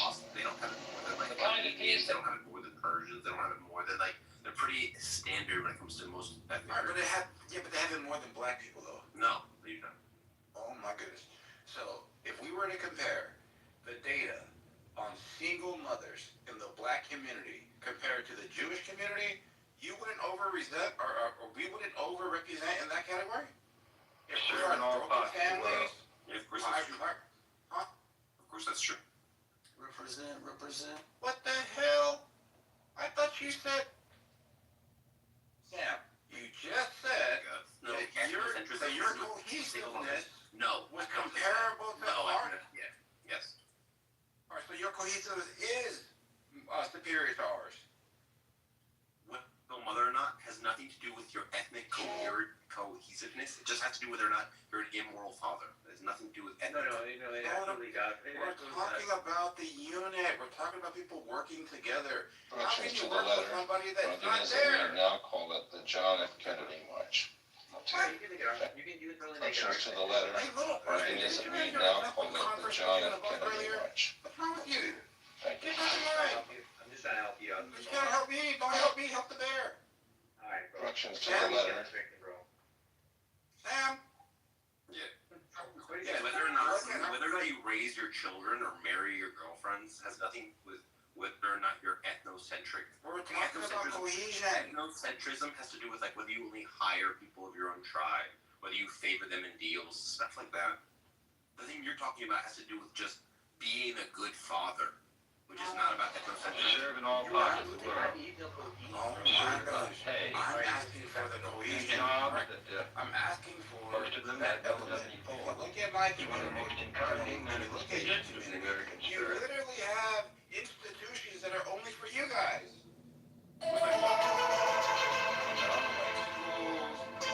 Like your own marriage arrangements that are outside of the jurisdiction of cities and municipalities. You guys have your own little sovereign little country here. Don't you? I mean, there are black colleges like Howard. No, but they're owned by white people. Come on, you guys Yeah, are but they are Corrections to the letter. The one thing is that we now call it the Just John F. because the Kennedy landscapers March. happen to be black doesn't mean it's a black institution, bro. Come on, man. And you guys have from the top to Most of the Jewish CEOs are atheist Jews, not religious Jews. weird. Now Corrections you to the want to letter. force your own community just Because to all of the just to compare yourself to us? all the insular institutions you're going to point to are religious. Why would you kill half of your people just to be as bad as us? Why would you do that? I wouldn't. You just parsed out the ethnic portion from the religious portion for some mysterious reason. Why would you do that? Alright, well, I guess this is just like confusion on your part. I'm just trying to point out that you have two different hypotheses for why there's like chess grandmasters. One is that they're cheating and scheming. The other is that they're like smarter. I'm saying that's probably them. And you can then say, well, they married. Is that Jew?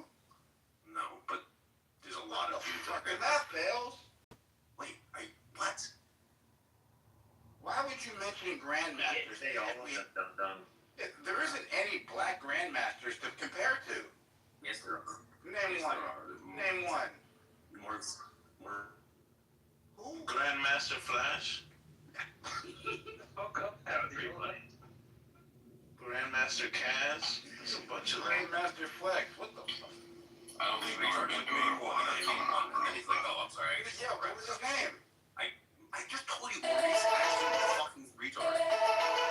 Caribbean island is he from? Andrew King's Maurice. dad. Yeah, what Caribbean island is he from?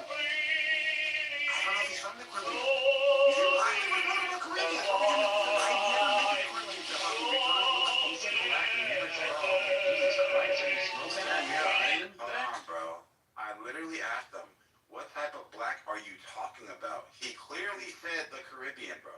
I did not say that. Okay, this guy's a liar. He did not say that. He's just a liar. Come on. Hey, yo, Samoa's a way better debater. He's just been drinking today. All right. Who Samoa, mentioned the you're just a Caribbean? liar. And mentioned the Caribbean. mentioned as Samoan, and then Sam said that Samoans aren't black. No, wait. I mentioned the Caribbean. Yes, we know I okay, the mentioned little the person. Caribbean. See, that's what happens when people interject. I attributed something that the little person said to what Sam said. No, you're just. The ignorance to the Caribbean is worse being uncovered.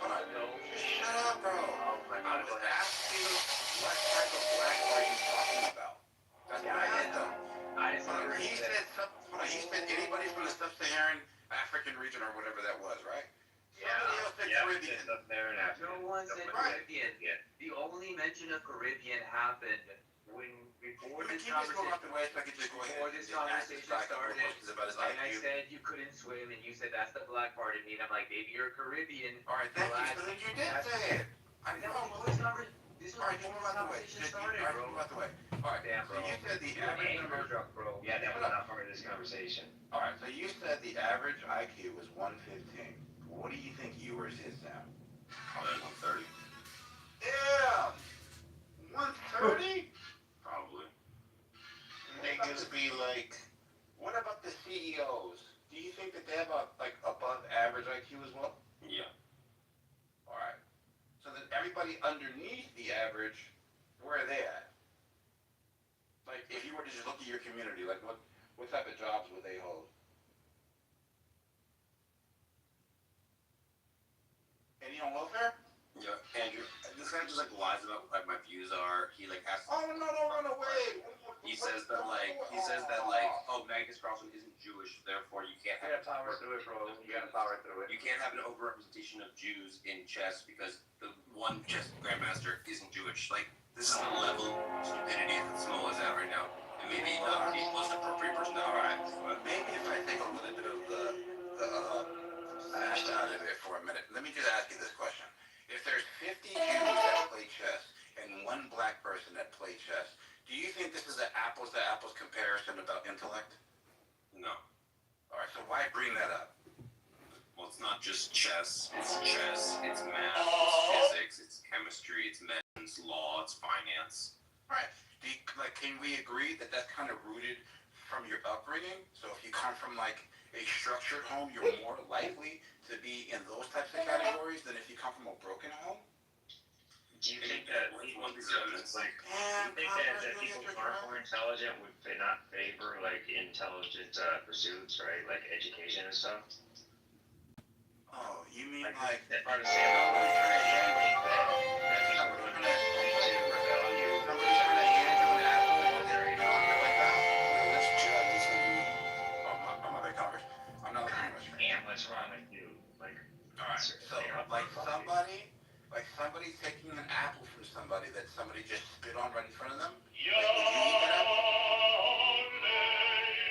If somebody's conditioned you to believe that everything that you touch isn't yours, how would you respond? Would you be a little resistant? Like to it? Would you trust it off that? Probably not. Pretty simple. If black people don't have arms or legs, why are they snakes? Arms and legs? What does that do? Why do you get black people don't have arms and legs? Why are they snakes? Can you make that make sense?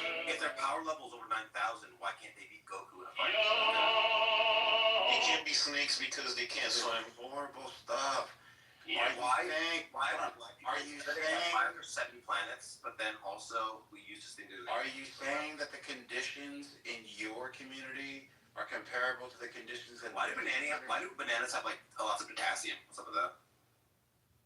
Okay, so you're saying that you should ignore all Why do coconuts have milk in them? Oh, no, you're getting Doesn't coconut milk come from big? Because it's the coke, because it's the coconut it's has the milk coconut. in them?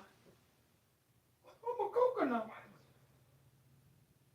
That's crazy. Because the coconuts hold a spermazoid. That's why it's called coconut. I mean, it makes sense, Sam, right? Because they call big jugs coconuts, right? There you go. There you go. Why is soccer? I just wanted to point this out. I think you're getting triggered right now because I'm having a little bit of fun. But for you, Why is soccer? you guys don't have.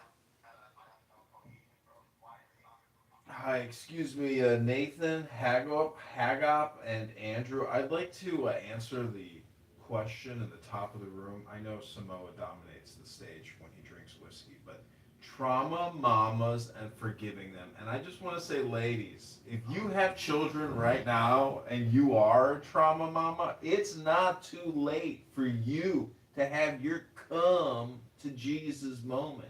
And the peace of the Lord can come into your heart. And you don't have to spank your little boy or spank your little girl. You can make a grilled cheese sandwich right now and get a 2% cup of milk. Yeah, and you let these niggas know. That is horrible stuff. But Jews with the arrogance, like, there's a lot of privilege that goes around your community. Can't you at least acknowledge that you've been blessed by the Most High? Aren't you? Scientologists were the chosen people. Your average IQ is anointed by God. Exactly. Don't run from it. Embrace it. Exactly. So then why act like you're a commoner? Yeah. You're privileged. It's like that struggle story somewhere. Why are you here with us? Everybody wants to come out. They want to be like, I was tough in my hood, but I made it out. I mean, I don't know why you are like arguing with Sam on this. Like, if you would say that part of like his evidence is that because of all the persecution that Jews have, but they still like band together into a strong community, like they survive things like education and intellectual pursuits, right? And like persecution thesis, right? Do you really think that Jews aren't discriminated against? Jews are discriminated against? Uh-huh. They're literally their own country. Oh my God. So what? I don't have a country. You have all of Samoa. Yeah, but I don't have a country. You can say that the way that he responded to persecution, right, historically. You can say the way that he had responded to persecution historically has actually like built a type of conditions for them to be like ethno-focused, right? And yeah, and Sam, like right? Like their success, like, right? Like Samoa will say something. He attributed it to his intellect, not his and like their recognition, right, that they need to come together, right? Sam wants to say is like a point in favor of his thesis, right? That they are, that they do have greater intellect than average, right? But you can argue against that if you want, but saying something stupid like what Samoa is saying just doesn't do anything. So the intellect part would probably be more valid if you were able to avoid the prosecution, right? Or the persecution, right? They are like, no, not really. Not really. Prosecution helped them, right? Hold on. If your intellect is so superior, why are you comparing your trauma? That is dumb. That is kind of stupid. I'm not gonna What the lie. fuck is... Yeah, because like, look. Oh, you fell on your face. Well, look at me. I fell on my face too. Yeah, like smart as... Yeah, I would say that's kind of dumb actually, because what Sam would be pointing out to is like prosecution, right, or like persecution that actually like helped those communities deal in such a manner that it made them stronger, right? And then versus like what he's trying to compare it to, you could say a type of disparaging that's in the Black community, right, where that hasn't happened, right, or where they have tried to come together and they've been pushed apart, right, or they've been marginalized in different ways. It wasn't the same as getting kicked out of a country per se, because Jews have a lot of experience with that. They have like found a way to like always like take care of themselves, and so they will like value education because of how like ethno-focused they are, right? Because they understand that they must like keep these things because the system in place will help them do so. And so like that's like kind of like a point towards that these are two different things, right? You're not comparing apples to apples. And then saying, look, we did that because we were just like really intelligent, right? I wouldn't say that would follow, right? You have to say like it's very stupid, very very stupid. Maybe it's one of those things where they say, if I can't beat them, I'll just join them. So everybody I was a victim at one time. So instead of being a victim, I'm gonna be the rapist now. Is that what Jews are saying? Hey, yo, what the? Okay, I'm not. Is that what Jews are doing? One reason why it's not plausibly cultural is Sephardic Jews have very similar cultures as Ashkenazi Jews, but yet they don't have the same educational achievement. So if you think that it's a Jewish culture thing, it doesn't make sense for why the Ashkenazi and Sephardic are not equally. Hey, aren't one of them white and the other one's not? They're both white. Niggas comparing the Bloods and the Crips of Judaism. Aren't the Sephardic the darkies? Yeah, they send niggas. The Mizrahi. Yeah, well, I was just to point out that like the conditions that they had, right? They were the Ashkenazis were the big brainers. Yeah, I wanted to just point out, hey, look, the conditions could like set up for like possibility that happening would make it more likely. I wouldn't have to show that like that happens every single time, right? But I was saying, hey, look, a community that's been kicked out of several countries has to find a way to maintain itself, and when it does find a place, has to build back from scratch, right? So they're gonna be very familiar with what they have to do to set up like for the pillars of their community. Right. But you're presupposing that them being kicked out wasn't because of their actions, like creating like these like ways of banking and life insurance policies and draining the economy from all of their jewels and values. And then once they found out, they were like, "Motherfucker, you've been stealing from me. Get the fuck out of here!" And then they go country to country saying, "We were kicked out. We were kicked out. Please let us in." Right? Kind of like that whole fairy tale with the apple. Let us in. Let us in. And then they just take over. Kind of like that. You guys don't think that sounds possible? Bro, you literally said at the beginning of this that Jews, before Israel was made, they were buying land. Where'd they get the money from? They had money from, being productive members. From being kicked out? No. Okay. They were allowed to leave with money? It's not plausible that it's just like all this evil stuff. They're accused of doing stuff that's impossible, like, inventing the plague, which is not literally. Bioengineering was not possible in the 1300s. Okay, accused of stupid stuff. Okay, alright, I'll give you the other 108 reasons, okay? Like, give me like the other 108 reasons. Okay, let's not pretend that they looked at Jews and was like witchcraft every single time. Come on. If you read about market dominant minorities as they were in Christian countries. They didn't do interest, right? If you read a single book, yes, about market dominant minorities, it tends to be the case that whenever there's a rich minority, they get persecuted. It's that simple. Okay, so you're saying it doesn't have anything to do with the fact that we're in Christian countries where the Christians couldn't charge interest, and they charged interest, and the issue at the time was like the interests are really fucking high, almost what we would call nowadays predatory, and it's draining the economy because they have their own society in which like it's not like they give back to the economy. There's no tricklenomics kind of going there for it to be sufficient enough. Meanwhile, peasants here have this crazy fucking interest rate or whatever it is that they can't keep up with. And for those reasons, they're out, right? It's not because of that. That's not a common thing. It's not like Caesar is old. Exactly. In fact, what it is, it's like slaves. Yeah, so all 108 says happen. Yeah, come on, man. I'm not even blaming them. I'm not even blaming them. I'm not even blaming them. No, I don't think. Calm down, bro. I'm not blaming them. I don't find charging interest inherently bad. Some fun, Sam. You're getting a little uptight, brother. Come on, man. It's so fucking stupid. We're not anti-Semitic, bro. I don't find it wrong. Andrew told us to pick on you. I'm not saying it's bad, bro. I'm not saying it's bad, bro. I'm just saying yo did it. Put the hammer down, Sam. I'm just saying yo did it in a place where Christians couldn't do it. So you were the only group, really, right? If you like of any real meaning that did that. So that's why you got so much hate. Right? I'm not saying maybe he needs some better convincing words. That is one. Can I just say anything without being interrupted? Can I just say anything? Go ahead. So, charging interest is one reason why they were disliked. They were also blamed for killing Christ. They were also blamed for poisoning wells. They were also blamed for all sorts of things. You can read about Martin Luther and the Jews and their lies and about that. He was not bringing up the interest rates. He had other concerns that he was blaming. I said, please, can I not be interrupted, Simone? Please mute the That's not me. Mute what the hell? Mute up. Bro. Mute up. You're gonna tell me to mute up when I was quiet? Mute up. You're not gonna apologize for mistaken identity? Mute up.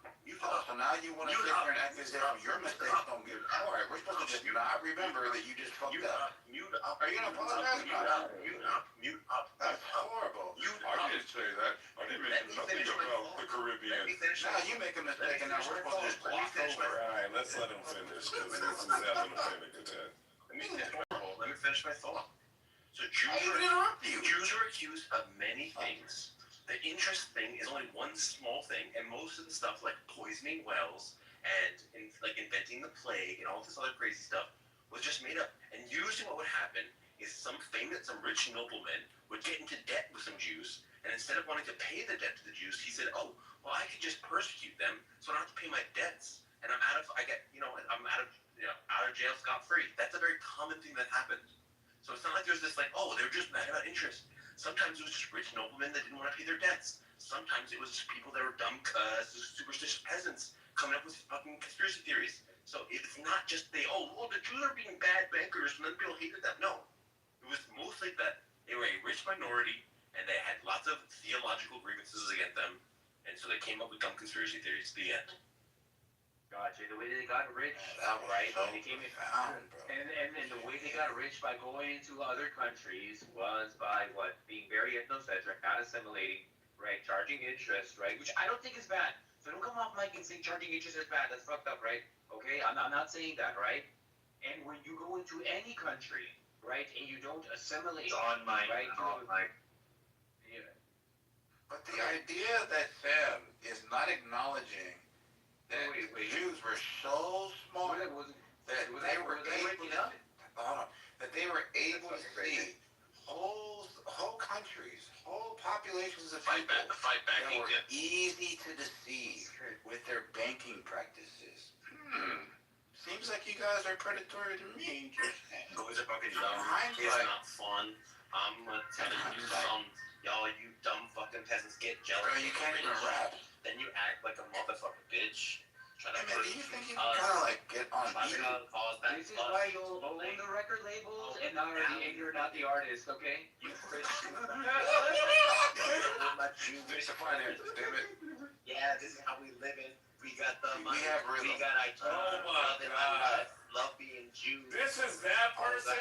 I remember Sam tried to rap battle me, and I'm like, bro. No way. Yeah, bro. This is that Sam. Oh my God. I knew it was you. Love it, me. Oh, I should have making money. Within that motherfucking chest. Chosen people, motherfucker. That's how rap to a different beat, or is this the only beat you rap to? No, I think this is the only beat that he raps to. I love how the word motherfucker carries so much rhythm for him. Where you can only ground it in that like motherfucker. It's kind of a metronome. I'm so lethal. Give me a needle. No sequel. You know why he can't? Because when he realized he knew how to say motherfucker instead of motherfucker, he was like, I got it, y'all. I got it. I know how to say motherfucker with an A instead of motherfucker. In my mansion. Having so much fun. Oh, you got a mansion? Killing this life. He said he owned an island, and then he showed himself in a fucking park. Wow. I think he's on Epstein Island. While I count my Is this your guy, bro? living the life, killing the stuff. Oh, you're trying to switch it up? Look at him go! You're over there fucking mids, I'm over here fucking shits. Hey, yo. Let's just rap, bro. Oh, he became that good. Yeah, let him cook, guys. Cause division. Ooh, cause division. Don't say something about chillism.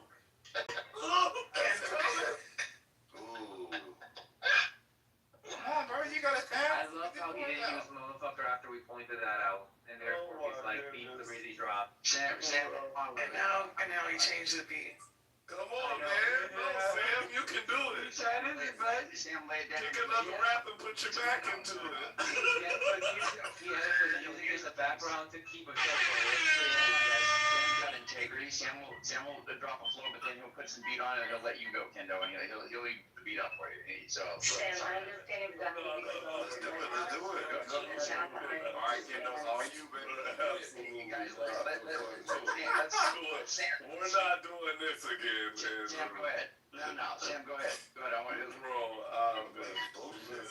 why every time he around black people, you think he got a freestyle? Why he can't just nigga, you don't got a freestyle because you around us? We don't do normally do that. We don't just freestyle. Hey, just talk, bro. Be normal. You don't got a freestyle because you're around black people. And from Sam's perspective, you just go ahead. Oh yeah, got that equation math time. Mathematics multiply. Now you are the clown. He said 2 + 2. And we causing some wars, killing, going at your fucking whores. Chosen people, yeah, O-N-E. Chosen I'm people, yo. Chosen people, like, did you hear how he got standing on the facts, about cop money. I'm a fucking win. This nigga is fighting the beat. Why are you fighting the beat? Cause I'm fucking man, yeah, bar fucking mitzvah. Yeah, it's fucking Hanukkah. It's Hanukkah. Yeah, that's 8 crazy nights. Killing it. I'ma knock out your lights. I'm your landlord. You was gonna go get evicted. Oh yeah, this is my new addition. Getting kicked out your home. Oh no, you're poor. You can't pay for your phone. Oh no. Now you lying in the street. Jewish fucking world. That's my fucking elite crew. That's what we fucking do. Living this life, and I live life. You know, I just realized you can become autistic by listening to this. J-Rob from the With four of you guys interjecting, I mean, he's actually, come on, Sam. No, Andrew, this is not good, Andrew.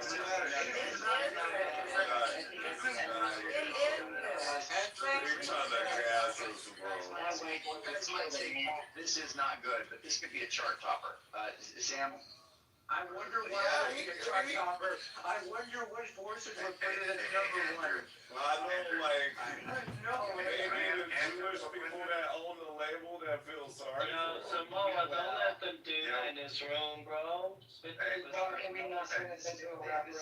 Okay. Andrew, this is we have parties in Israel. Andrew, tell him about Sam, let me ask you a quick question, Andrew. If somebody says, I'm living like a Jew, if you're like something, you're not the actual thing. Am I wrong?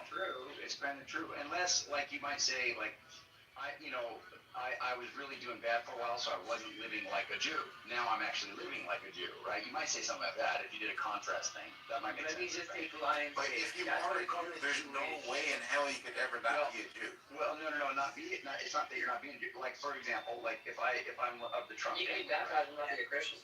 No, but if I'm in, if I'm the Trump family and I like go off and do my own thing and I squander all my money and I'm like, working at a deli or I'm in the, the back alley or something, I'm like, I'm not living like a Trump, right? But then if I go back to the doing, then I'm high end, I own a bunch of mansions, I own the Mar-a-Lago, whatever, then I can say I'm living like a Trump, right? Oh, okay.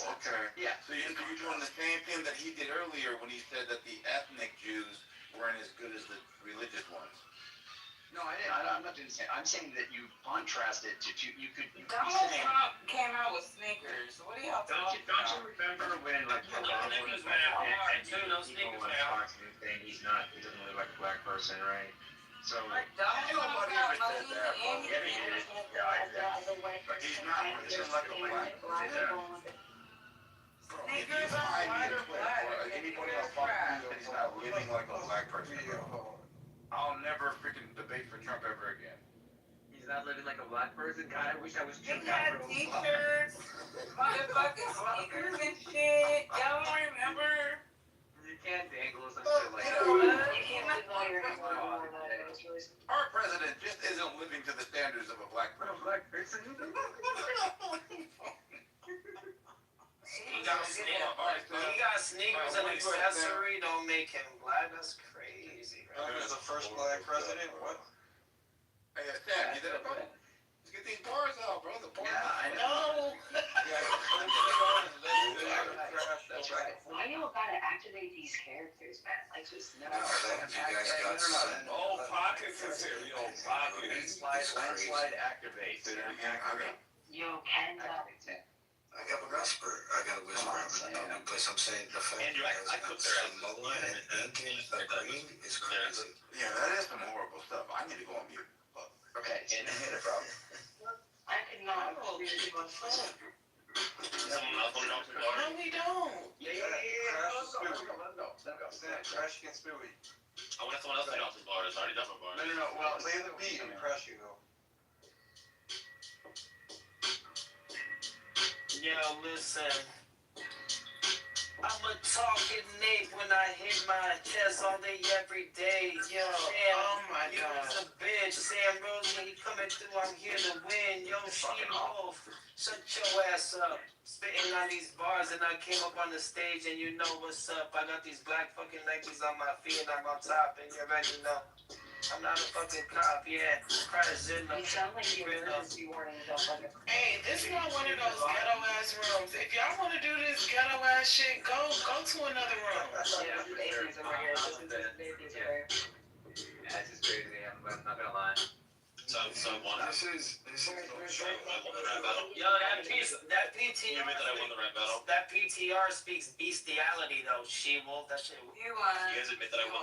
Andrew, you admit I won the rap battle. someone touching on later. Yeah, the fact that he thought about fucking an animal by looking at that picture is crazy. You know what his fantasy? We admit that I won the rap Yeah, battle. the fact that you fuck You That's put so weird. on her tip, bro. We admit that I won the rap battle. I want to fuck animal. Wait, does he have his face on his PTR? Let me roll. We all admit that I won the rap battle. Yeah, Crash Out was like warming up though. So I don't know. What the meat? I don't know. Wait, isn't Crash Out Mexican? For quantity, I think you won, Sam. I just don't know. Like, I think if you would have been able to go longer, I think his quality might have been. I don't know. Wow, It was hard to hear you. Wow, Andrew. No, but Sam, it was hard to hear you though because there's a lot of interjection for you where there wasn't for him. So it's kind of a little unfair. You didn't know when he was starting or he was ending. No, Problem. All you knew is you were on your back. That's all. Yeah, the delivery with Sam was as bad as Inca's little baby ass tattoo. Yeah, well, Wait, I think it was bad as a joke, bro. I think it was bad as a Let's go. Aiken, that's your Mexican brother. Oh, wait, there's a Mexican here? That's crazy, bro. No, Crash Out is. Rich, you should throw some bars. What type of Mexican are you? Yeah, Rich can go in. I'm not a Mexican. I'm not a Mexican. He's That got like blown up at the border a few little bit ago. I think his loud is like verbose. You're confusing me with Dane, guys. I'm not Mexicans. Oh. Nah, bro. That's crazy, bro. I'm Okay, sorry, it was Mexican. I can't vouch for, the most I can say about Mexicans, say something positive, your women make great lovers, that's about it, bro. Oh, no, they make great food. What are you talking about? They party. That's right, Mark. You need a party, you go find some Mexican. Incan, well, actually, I don't know, we can talk about scalping, I think that is a good topic. But maybe, yeah. Since Are you fucking crazy, man? Since Beema's here, I was thinking that we could have that. We could talk about that. But Andrew, why do you do that? Aiken, donate $20 more and Beema's name. Listen, I stand by Andrew. Let me go ahead. I stand by it.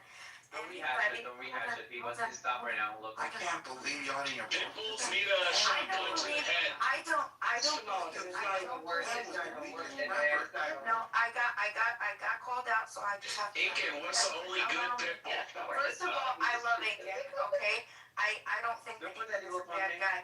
Well, I do. I don't think Aiken's a bad guy. This doesn't have to do with Aiken. This has to do with the argument and why I said what I said. And that is, if you believe in collective punishment, You do not, according to me, deserve rights reciprocation. And if you don't deserve rights reciprocation, you're not allowed to be among me. If you're not allowed to reciprocate, yes, If you have around jailed me. a rapist, don't talk to her. That's Hold on, fucking hold rape. on, hold on, hold on. Scalps though, Bima. Well, this is the thing. If you don't reciprocate, if you do not reciprocate, listen to what you're saying. If you don't reciprocate rights, okay, if you're gonna violate other people, then you have lost your ability to have rights. So I'm sorry. Tommy is fucking animals, and we've arrested Tommy for fucking animals. That's what we shouldn't have done. You all should have been arrested. I think it was a very nice and calm thing you said to Okay, her I'm sorry. a reservation or a plantation. You know what? This is a nice stuff. That's it. I'm not going to engage. You were talking about It's okay. I know Andrew likes to I don't know why he does that. No, let me be fair. Andrew, that's not nice. Black people. And you're dishonest and you bring it up over and over and over despite not understanding the argument, blah, blah, blah, blah, blah. That way, black baby will be with the instigating. He is. He's a little. He's not instigating, you're activating, it's a huge Have part. some kids. Scout the word. Your wife. You're energizing a million people. What are you doing? I put out the equation, so therefore the equation is on it. The not memory. Simplify that for you. Let the equation collapse. I'll leave shit finished every day. Hey, can we volunteer one member on stage to kill this dude, bro? Can somebody just kill Sam real quick, bro? What the fuck? If he's still rapping, he's He's going right now. Burn you in the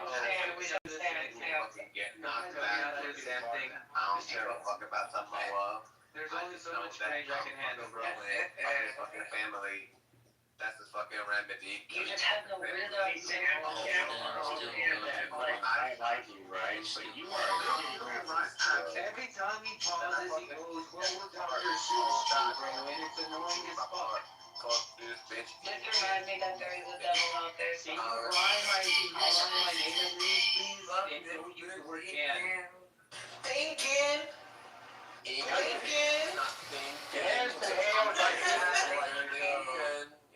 There you go. Blinking. Hey, yo, wait, is that what? Is that Hey, yo, That's ASD, don't do that. That's ASD, don't do that. My bad. I can't take all that back. I can't see the stage, my bad. I'm sorry. All right, wait, Sam, put a beat down. I think ASB will murder this. Put a beat down for ASB. Somebody mark this dude. Or Ab Dizzle. Go ahead, Sam. No, nobody performed for these white people. Please, no. Yeah. Don't perform for the white people. Look, I know we're Edomite, but come on. Sam, Don't you want to take one of these dates in this Either? in the what the hell is that thing called in Romania? you guys got it. Oh, the synagogue. The synagogue of Satan. You're literally begging people's phone.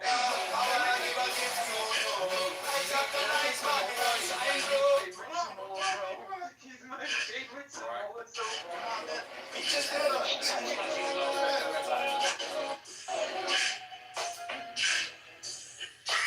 Pockets, drop some bars. Hell. Okay, go ahead, Lucy. Crash out. Do you want to crash out again?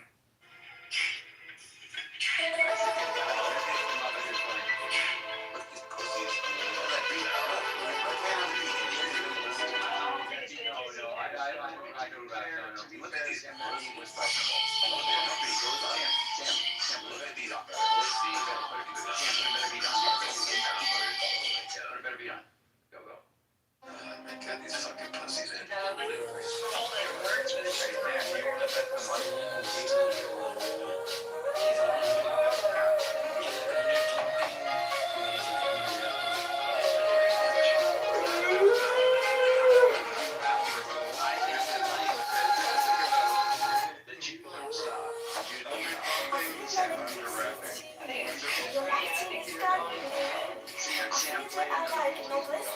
No, let's not do this, Andrew. Let's pick up another topic. You guys have been very into Sam. And Yeah, that is. Yeah, we should move on and, yeah. He Let's be a little bit more charitable, though. That was Wait. That was unabated. Let me just say this. Of all the people who hate getting interrupted, Sam is the top of those. He hates it.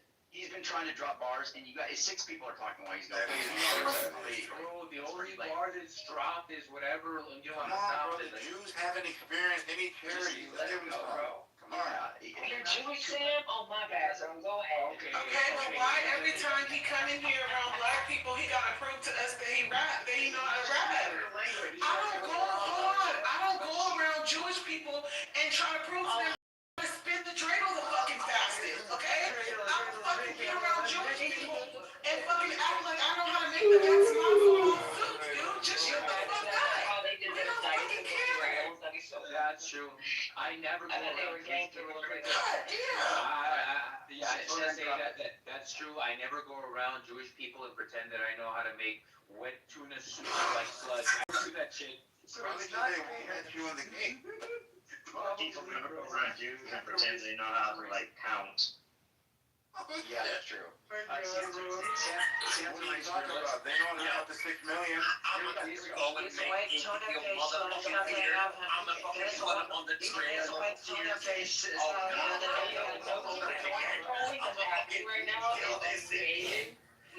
gonna drag them to their house and cut face off, get them fucking scalps.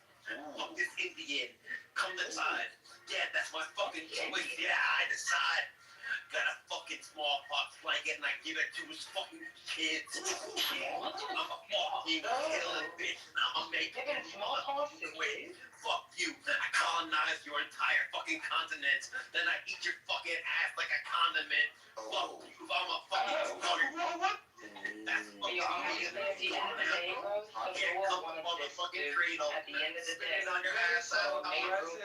Then I fucking drink my menorah and dance on your gravy and I do the whole thing. I hope you dream about this shit, bro. Stop talking over me, you fucking faggot. Stop talking over me. Talking over me, faggot. Stop over me.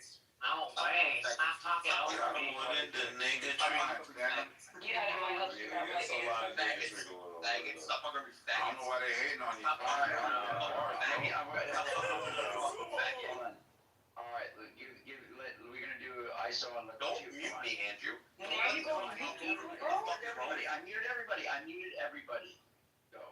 Sam. Go.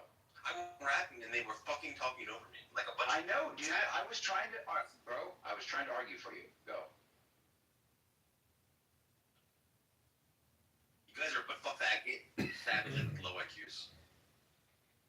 That I got smallpox, so give it to your children. Like, what? I have a question about that. Maybe you've been thinking of children for a long time. I do have a question about high IQ, okay? So let's say that you have a high IQ, okay? So if people who have a higher IQ, do they have an obligation or a duty because they have higher IQ to, do they have a great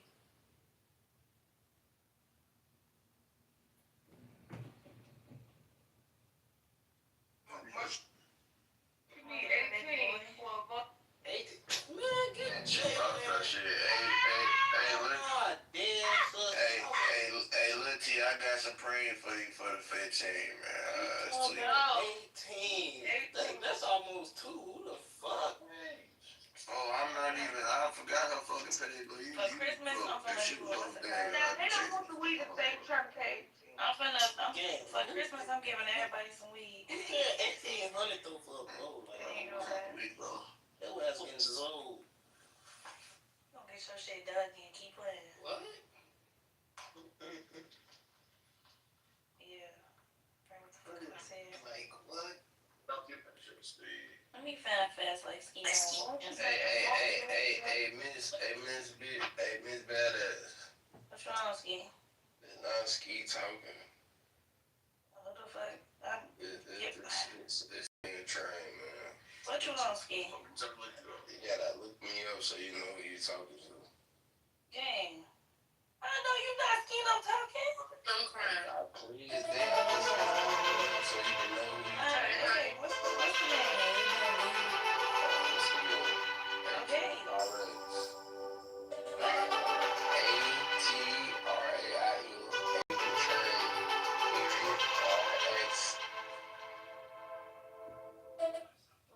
tried to slow it out like you was slow. I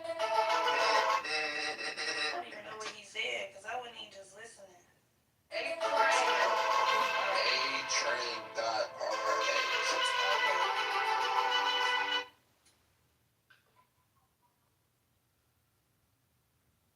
Kodak, what you doing in this room? I ain't invited us all. Nah, you invited them. Yeah.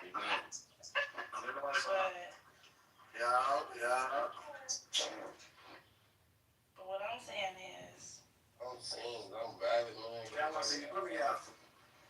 I'm not gonna put you out, I'm putting you out. That's the first job. Can I get an ad, Miss Better? Yeah, I'm gonna go to Azure. No one is bringing you on another path or say, why would you do that? Because the other person don't like it and you do. And it doesn't mean that you have to find a partner with, like you said, that's illusion. Because it's illusion is maybe also for a short while, you know. I know, I'm not better friends. If they're friends and we can hang out and then do all the stuff and then bye, see you tomorrow, see you next week, see you whatever. Yeah, but it never ends that way. It always ends up somebody leaving, you know, it starts out with like, oh, I just bring a toothbrush over and a shirt. Oh yeah. You know, and it always gets out of control. Yeah, because you both let it go out of control and later you're sorry because it didn't work and you knew it before. Yeah, I'm kind of burned out on relationships right now. Yeah, me too. At least till maybe in a couple of years. You never know. You never know. I mean, you can never know what tomorrow is. Yeah. Did you have friends to talk to, or? Yeah, I got a good group of friends to talk to. Yeah, I got a good group. That's great. Yeah, they're all older though. They're older than me, so most of the people are in their 60s and 70s. They're nearing retirement. Yeah. Well, they are retired shit. And I decided to go back to school, so I'm making a couple of friends. It's hard to make friends in school when you're like years older as their parents. Yeah, you told me, and then they were like 18 or what?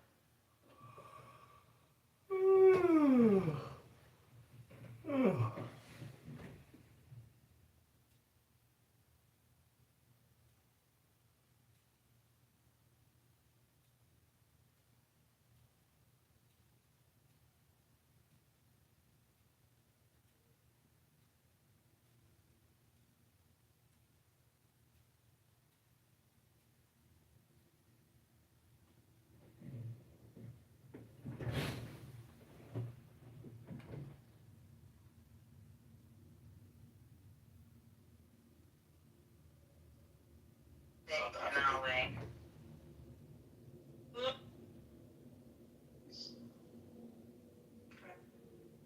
The woman. No idea. Okay. Non-Muslim party in Medina was happy that Muslims were about to go to blows, and that the unity of Muslims was about to break down. Allah knows.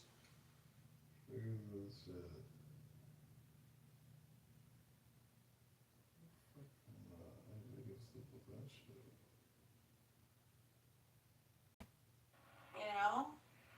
Yeah. I go in there because I need to, you know, be close to God. I need to fight some demons and stuff. Yeah. See, that's some bullshit. That is bullshit, bro. You're making me mad as fuck.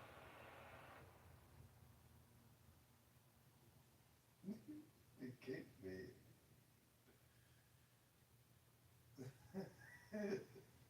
What was he to say? Thoroughly screams. Come on, guys. Die, the nigga die.